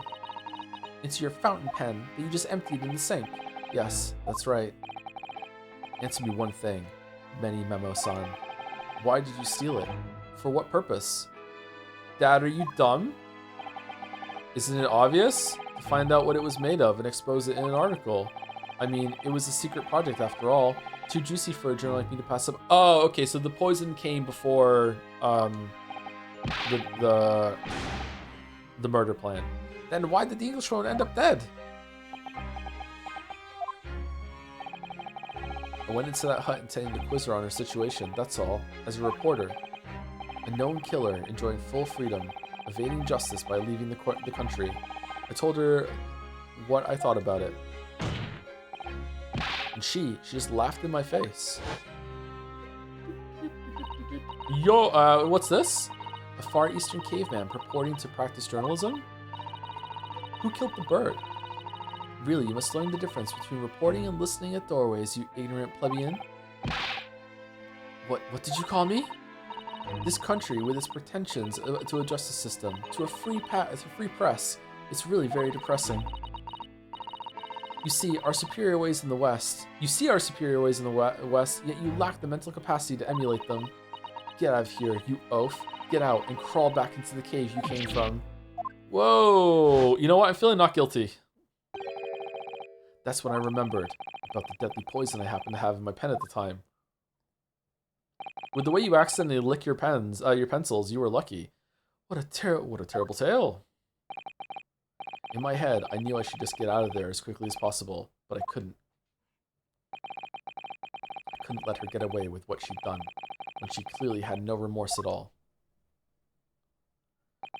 I suppose it was my journal spirit, getting all fired up.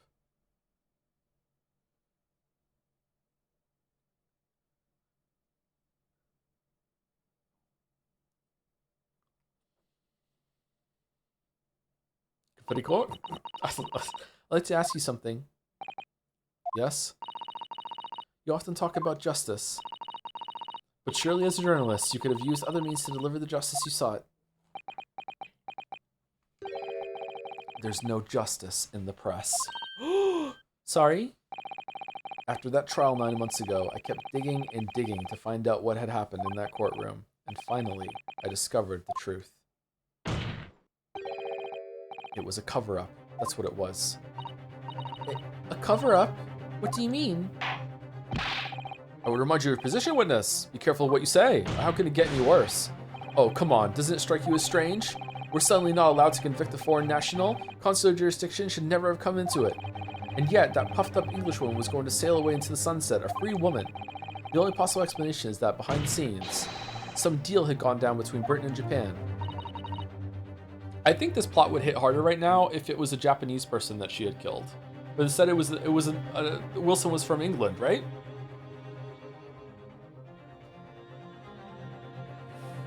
She still is super duper racist, yeah. What sort of deal? I'd done my research, dug up all the dirt, and it was all ready to be published. But you know what happened? The editor just tore the article up. He came under pressure from the government, you mean? If our government is going to let criminals walk free, then let me walk free. If they're going to crush the free press, then what choice do I have to see that justice is done myself?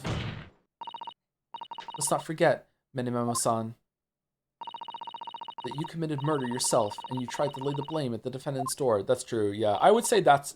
His crime probably isn't killing her, really. I don't know. Like, is this like... Let's not have a discussion about the ethics of justified murder or anything like that here.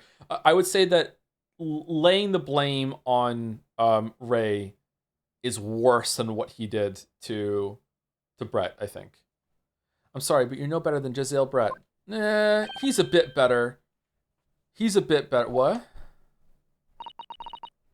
The truth is, you have no right to talk about justice at all. Wait, what if Brett had a justifiable reason for killing Wilson? Oh, I suppose.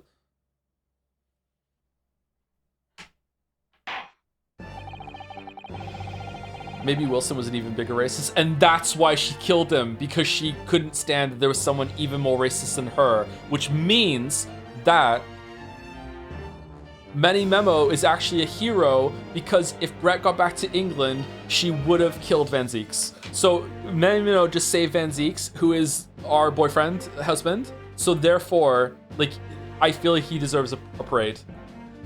It would appear that we reached a conclusion in this trial last. Counsel for the defense, Ryutaro Naruhodo. Oh, yes, sorry, Your Excellency, that's me, just musing in a manly way here. It's almost unbelievable this is your first experience in the Supreme Court. It was an excellent performance. In truth, it very much reminded me of your cousin's exploits. Oh, Naruhodo, Ryusuke, you mean? The way he handled the trial 9 months ago, and the way you handled this one. It gives me hope that we are genuinely entering a new era of justice in this land. It's very flattering, Your Excellency. Hearing the defense you put forward today made me feel most keenly that the future of our justice system will be forged by you and your contemporaries. Thank you. Good thing you're not a woman. So, Prosecutor Ouchie, do you have any final thoughts? Well, what? Ouchie, what are we doing? Prosecutor Ouchie. You gonna give yourself an ouchie? I, Taketsuchi of the Ouchie clan, have been bested by a callow youth not once now, but twice. If there was any shred of my former self left, it has withered and died here today. Gosh, your journey to cultural enlightenment sure took a while, didn't it? Silence! Rather than living on in shame, I will end it all now with this blade. He's gonna cut his hair off. For that is a true path to Ouchieism. It will hurt, yes. Ouchieism? One hopes that's the only way in which he'll be modeling himself after the witness.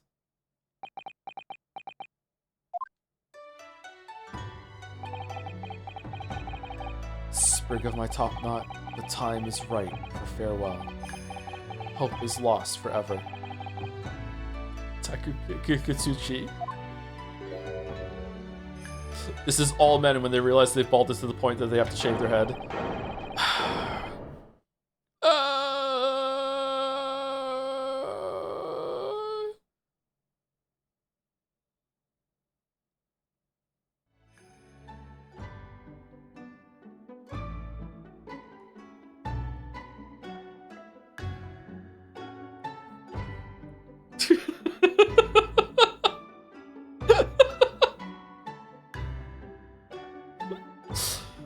Please, the killer too. Please, please.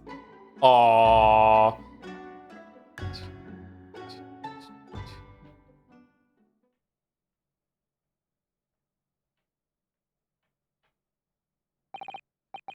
Now, in regards to the defendant, Rei Minbami-san. Yes, Your Excellency? I have reached my final verdict. I hereby find you, just purely for shits and giggles, guilty. Not guilty. Confetti court! Yay! Cherry blossom court! Yay! No fireworks? Doop, doop, doop, doop, doop, doop.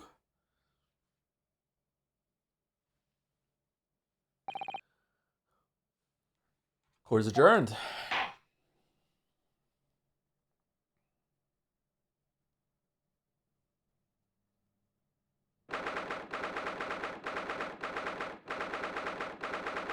August, 2:38 p.m. Supreme Court of Judicature, Defendants, Antechamber 3. It's over. My heart is still pounding in my chest, though. It's all I can do just to stay standing. Is Errol here? Lawyers have such great responsibility, such a great burden to bear. Don't they, Naruhata-san? Yes, hi. Would it be better to end now, or end at the very end of this case when it goes to black, or would it be better to end, like, I don't know, 5 minutes into the next chapter? My thought is to go 5 minutes into the next chapter to see where we're going. But like what do you think?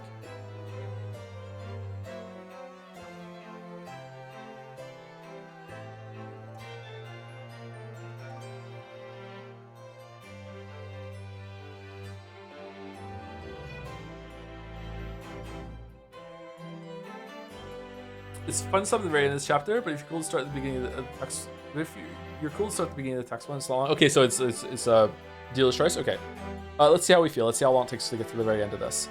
Susato, think of the answer. Thank you so much. You were so dashing in there. Rei and Father. Honestly, I'm so touched by everything you've. Oh no, I think I'm going to cry. It wasn't easy, but together we made it. I was on the verge of tears at the end too. The only reason I'm still here is because of you. Oh no, I can't take all the credit. It took courage to tell the truth in there. You did wonderfully, Rei, so I would have to say that the congratulations belong to you. Susato, don't be so standoffish. Sorry? We're friends, equals, and the trial's over, so no more of this formal super humility nonsense. Okay, I'm pretending to be a man right now, so if you're flirting with me, you need to be a little bit more, forward. It's time to celebrate with swagger, to throw caution to the wind. Caution to the... what? I'm the great defense lawyer, Ryotaro Naruhodo, and I'm taking you out to a milk bar tomorrow. Ooh, or something. We're so in? Right, I see. I'll think about it, Rei. At any rate, we really knocked the wind out of that horrid man, and it felt so good. Yes, it was satisfying. It really was. Isn't there anybody else we could throw together? Huh? I hope you're not looking at me, Rei. Oh my goodness, no, of course not. Of course not. There it is at last. Rei's lovely smile. You fought for your friend to the very last. As your father, I'm extremely proud of you. Defense attorney, Ryotaro Naruhodo. Thank you, but I couldn't have done it without your help. Anyway. Sorry, I'm used to putting the voice on it there. I need to recalibrate. It's time to bid farewell to Ryotaro, I think. I shall miss him in a way, but it's back to Susato and Mikotoba for now. So, I'll never see him again then. What a terrible shame. She's so smitten. What? What is happening? Ah, so Seki-san and Inspector Hosonaga, I do hope you've been keeping well. Is that really you? Yes, I had to change my appearance for, well, obvious reasons, I hope. But it's me, Suzato Mikotoba. I don't... So dashing, so divine. No. Doubly dashing, yes, and devilishly divine. Just look at you. I had no idea, Miss Suzato-san and Inquirus, that you were locum student Naruhodo-san Esquire's cousin. Astonishingly, astoundingly, ace attorney. Poor Soseki-san, so confused. I still remember the first time I ever met him. He was in a prison cell in London. What an extraordinary conundrum it was that the unwitting student from Japan found himself embroiled in. But after Naruhodo-san's skillful defense at the Old Bailey, skillful with one L? Soseki-san was free to return to Japan. And now he seems to have earned himself great fame as an author. I'm stunned. That's a truly impressive disguise. Even I had no idea, and I'm a chief inspector at the police bureau. Who came up with Mr. Turtle, no less? I'm not sure you should be admitting to that, Inspector. Amazing. You're a woman of many faces, I see. Just two, really? And this was a once-in-a-lifetime event, I hope? Oh no, this kid fucking... later on, fucking Naruhodo Ryu's gonna be, like, on trial for something, and she's gonna burst through or something and be like, hey, it's me! Ryutaro Naruhodo! Here we go! Okay, welcome to the Old Bailey! What are we gonna do? Middle fingers up, here I go! And even Ryu's gonna be like, huh, he looks familiar, kind of hot. I'm feeling, you know, like even more how I feel when I look at Van Zeek's. No, stay on Van Zeek, stay on Van Zeek. No, I'm not. No, I'm not just I'm not a patch on you though, Inspector. Well, I am a professional, of course. I do worry about Inspector Hosonaga sometimes, I really do. 9 months ago, when he appeared here at the Supreme Court to testify, he was undercover, disguised as the head waiter of a restaurant. And then on the steamship of Great Britain, of course, disguised as a sailor to keep us safe on the journey. But that didn't help you, did it, Kazuma-sama? How did you know about the book? From my perspective, I have to admit that I have mixed feelings about all this. I mean, now the truth has been lost forever. What do you mean? I'm talking about the murder that the Englishwoman committed at the end of last year. Yes, it was an English doctor she killed, as I understand it. Dr. John H. Wilson, yes, the man I invited to Japan personally. The mystery is, why did she kill him? And now that the culprit herself is dead, we'll probably never know the answer. That was also with poison, wasn't it? On the voyage to Great Britain, we had a most unexpected encounter with Mr. Herlock Sholmes, a great detective, I mean. Yes, I remember Mr. Sholmes well, of course. Ah, my arch-nemesis. How lightly you utter his name. Well, according to the stories published about him in the Adventures of Herlock Sholmes, the detective once had a partner who helped him solve crimes, a best friend. And that man was an exceptional doctor of medicine by the name of John H. Wilson. What? Dr. Wilson? I just can't believe that it's a coincidence. It is though. I think that the English doctor of medicine killed here in Japan 9 months ago must have been the friend and partner of Mr. Sholmes. And if that's really true, then the poor girl won't ever see her beloved father again. I don't think she cares. As you know, I traveled to Great Britain once myself to study, and it was around the time you were born. Yes, grandmother told me about it. On returning to Japan, I took up my professorship at the Imperial Yumi University and decided to start making poison. But I also serve another role as an advisor to the government on diplomatic affairs and how we can use the poison. Yes, I was aware of that as well. In that case, I'm sure you understand that there are some confidential matters I cannot divulge to you. Could you just tell me one thing? Why did you send me back to Japan? It's been 2 months now since I returned. You weren't sick? When I left England, it was because an urgent telegram had arrived from Japan. It said that you'd collapsed with a high fever, and you were growing weaker by the day. What? Where did that news come from? It was one of those Persona fake parent collapse ones? That's what I'd like to know, because after that long sea voyage, I found you in fine health, Father. Was there something in Great Britain that you perceived might inconvenience me in some way, or harm me? It's taken you 2 months to fucking ask him? That's really the only explanation I can think of. Dear me, do you reserve your most cutting glares for your father, Susato? I'm sorry, my dear. I shrimply can't...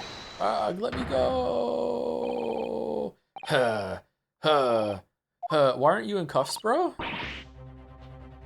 Me Nami Memo-san! So, one throw wasn't enough for you. Got one last scene to say before you take me away, Professor. Me? I know the truth. I know you had a hand in what went on. In that visiting student's fate. Visiting student? Jezebel Brett, you mean? No, not her. The student of law who left for Great Britain 8 months ago. What? Student of law? He must mean... Kazuma-sama! What are you talking about? What does any of this have to do with Kazuma-sama? What? Where are we going? Nobody here in Japan knows anything about it. They don't know that the guy never made it to England, that he died on that steamship. No one knows that? And that he'll never...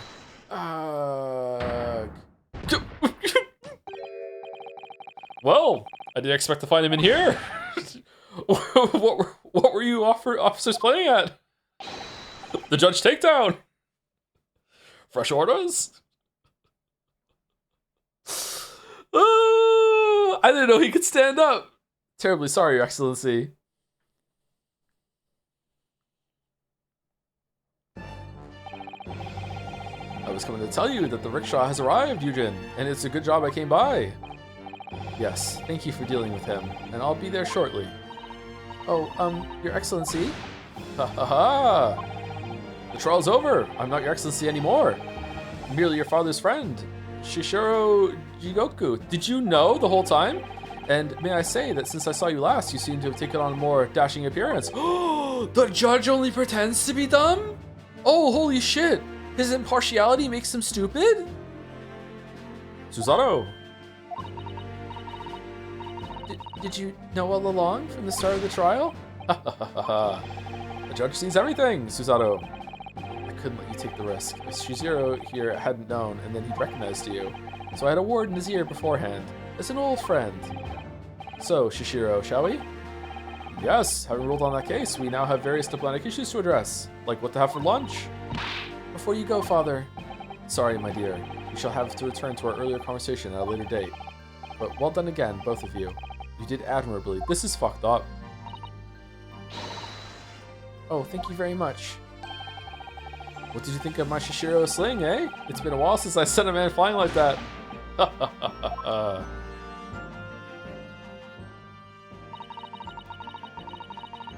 Whatever could Father be hiding from me? About Giselle Brett, about Dr. Wilson, and now, it seems, according to the reporter, about Kazuma-sama. I'm going to have to bring this up with Father sometime, when nobody else is around. Judicial Assistant Mikotoba-san, Equirus, could I have a word? Oh, yes, of course. Soseki-san, what is it? I think perhaps it could be fate that we're meeting again like this now. You see, there's something I need to tell you. Oh? Is the violin gonna come back? I believe that it may be related to the reason why your father summoned you back from England. This I have to hear. Please, Soseki-san, tell me at once. I will. I woo. As you know, my time in England was terrible. Curse, I have no doubt. Such awful things I was embroiled in. Thank goodness locum student Naruhodo-san Esquire stepped in. After he secured my freedom, I couldn't wait to get on a ship back here to my homeland. Having arrived in Japan, I submitted a report about my experiences to the Ministry of Foreign Affairs. Is that something that happened? Next thing I knew, I had a visitor. It was your father, Professor Mikotoba. He wanted to ask me all sorts of things about my report. Is our father the fucking version of the Japan's version of the guy that lives in the clock tower in England? What the fuck? Our dad is so powerful? My father? He seemed to be especially taken with a particular part of the report. Anyway, he left eventually, having thoroughly quizzed me. But it was the very next day that he sent the telegram to you asking you to return to Japan. What was it then, the particular part my father was interested in? I don't really know exactly. But do you remember them? Those 2 terrible cases I was caught up in. Of course, I can never forget. I only remember you being in one case, actually. So like, obviously, maybe I needed something that was a refresher that wasn't just all about the yaoi. It was just one, wasn't it? Was there 2? Was it, your father seemed to concern himself mainly with the second case. That's the one I don't remember. Okay, the second one. You mean the one Mr. Sholmes forbade any of us to talk about in public? Which is, Susie, what the fuck are you talking about? Which is why the only case involving you that any of the member of the public is aware of is the first. Well, I don't care. I don't have to listen to what that dastardly detective says.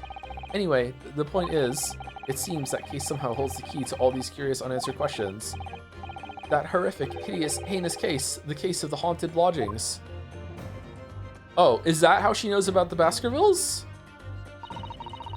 That case somehow caused my father to summon me urgently back to Japan. I thought that whole business was over, but it seems I was wrong. Perhaps that was only the start. Perhaps the story is not yet told.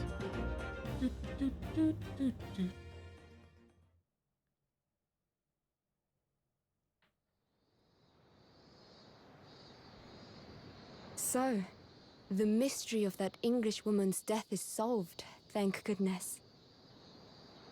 And having stood in the Supreme Court now, I think I can comprehend a little better. How you must be feeling as you fight for people's freedom in a foreign land, Naruhodo-san. I like her accent.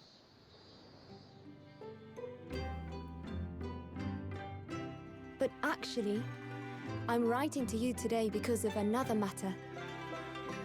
I met Soseki-san and we talked about that second case he was involved in. Father has said nothing to me, but I feel certain of it. That case holds the key to some great unsolved mystery. Great. My notes on the case should still be in the office, tucked away at the back of the shelves on the left.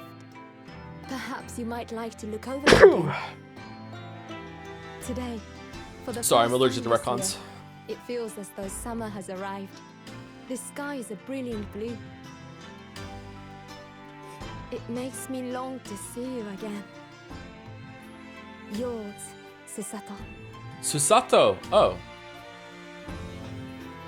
Susato.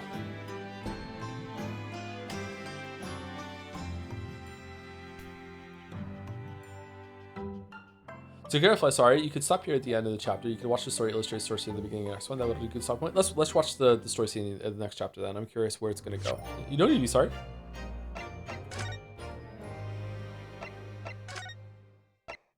Are you sure it was retcon, Joe? I saw the word retcon in chat, so I just was basing it off of that. I don't have any information just yet. The Clouded Kokoro. The Memoirs of the Clouded Kokoro. Alright, episode 1. Can I go further? The Great Depart. Oh yes, it's the festival that they were the convention that they were talking about in the first one. Twisted Karma and His Last Bow. The Resolve of Ryo Naruhodo. That is a crazy title card. So understated compared to the other ones. Holy shit. Someone's dying for sure. Damn. Okay. Alright, let's see the opening of this one, then we'll stop when we have control and can save it.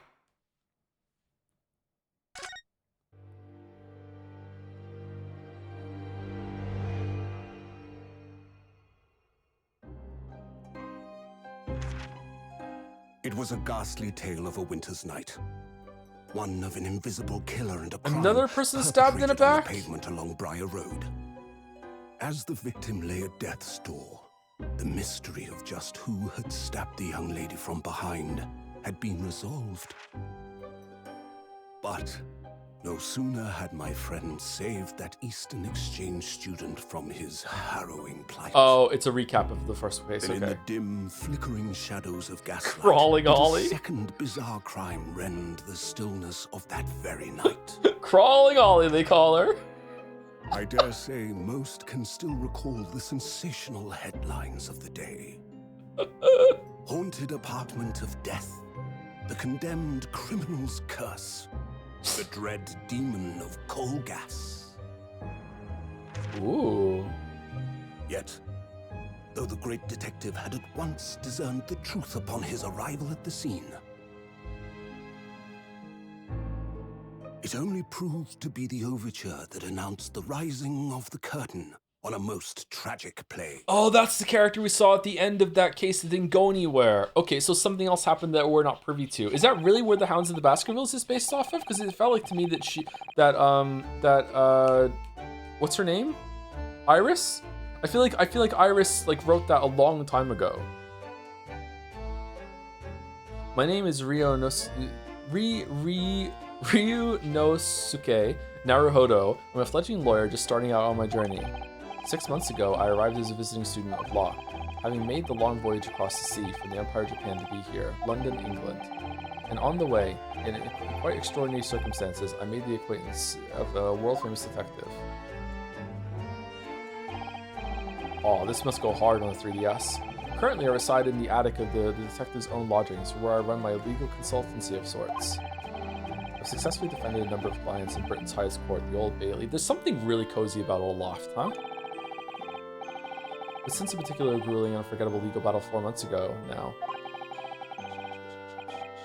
I haven't returned to the courtroom. In truth, I lost my right to return. Wait, what?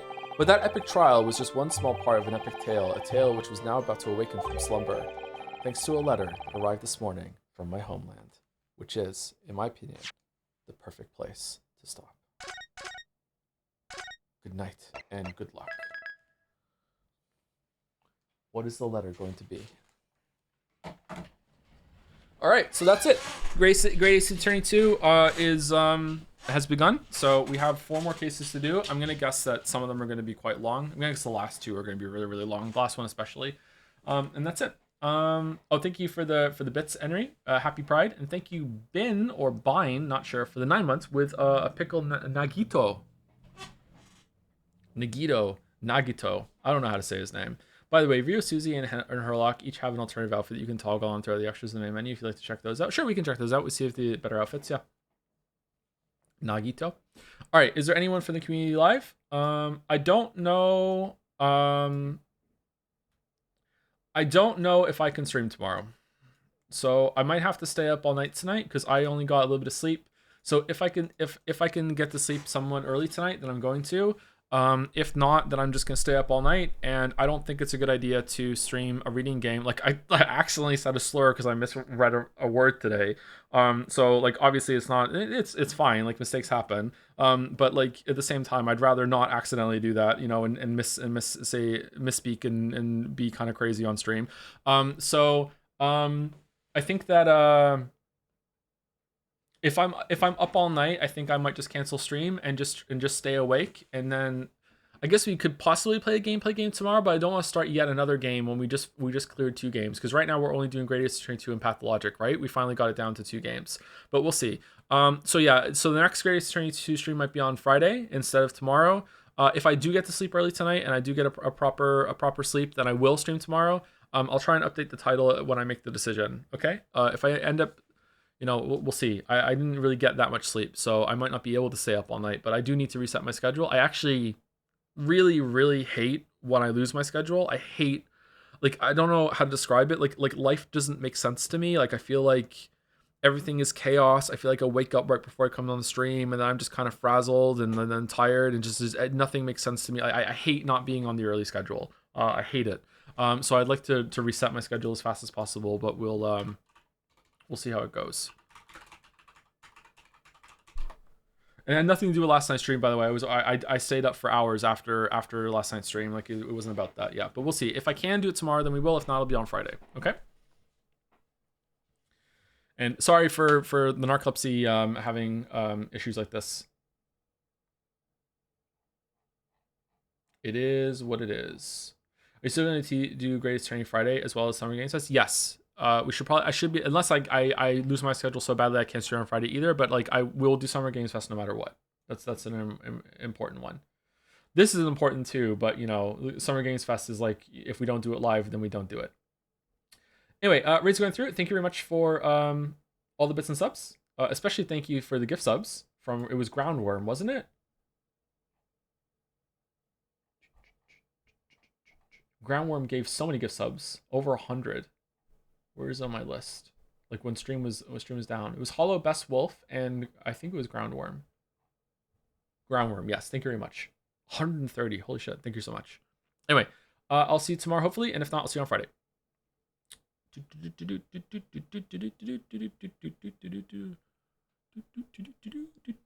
Oh, also, I like the first case. This was a great introduction case. I think it worked really well as a tutorial. It was paced well. The mystery is pretty good. It was actually kind of hard with some of the deductions. I really like the characters again. I really like being Susie. It was a really good time. Yeah, I like this case. Might be my favorite introduction case of them all that we've seen so far in these games. Anyway, see you later.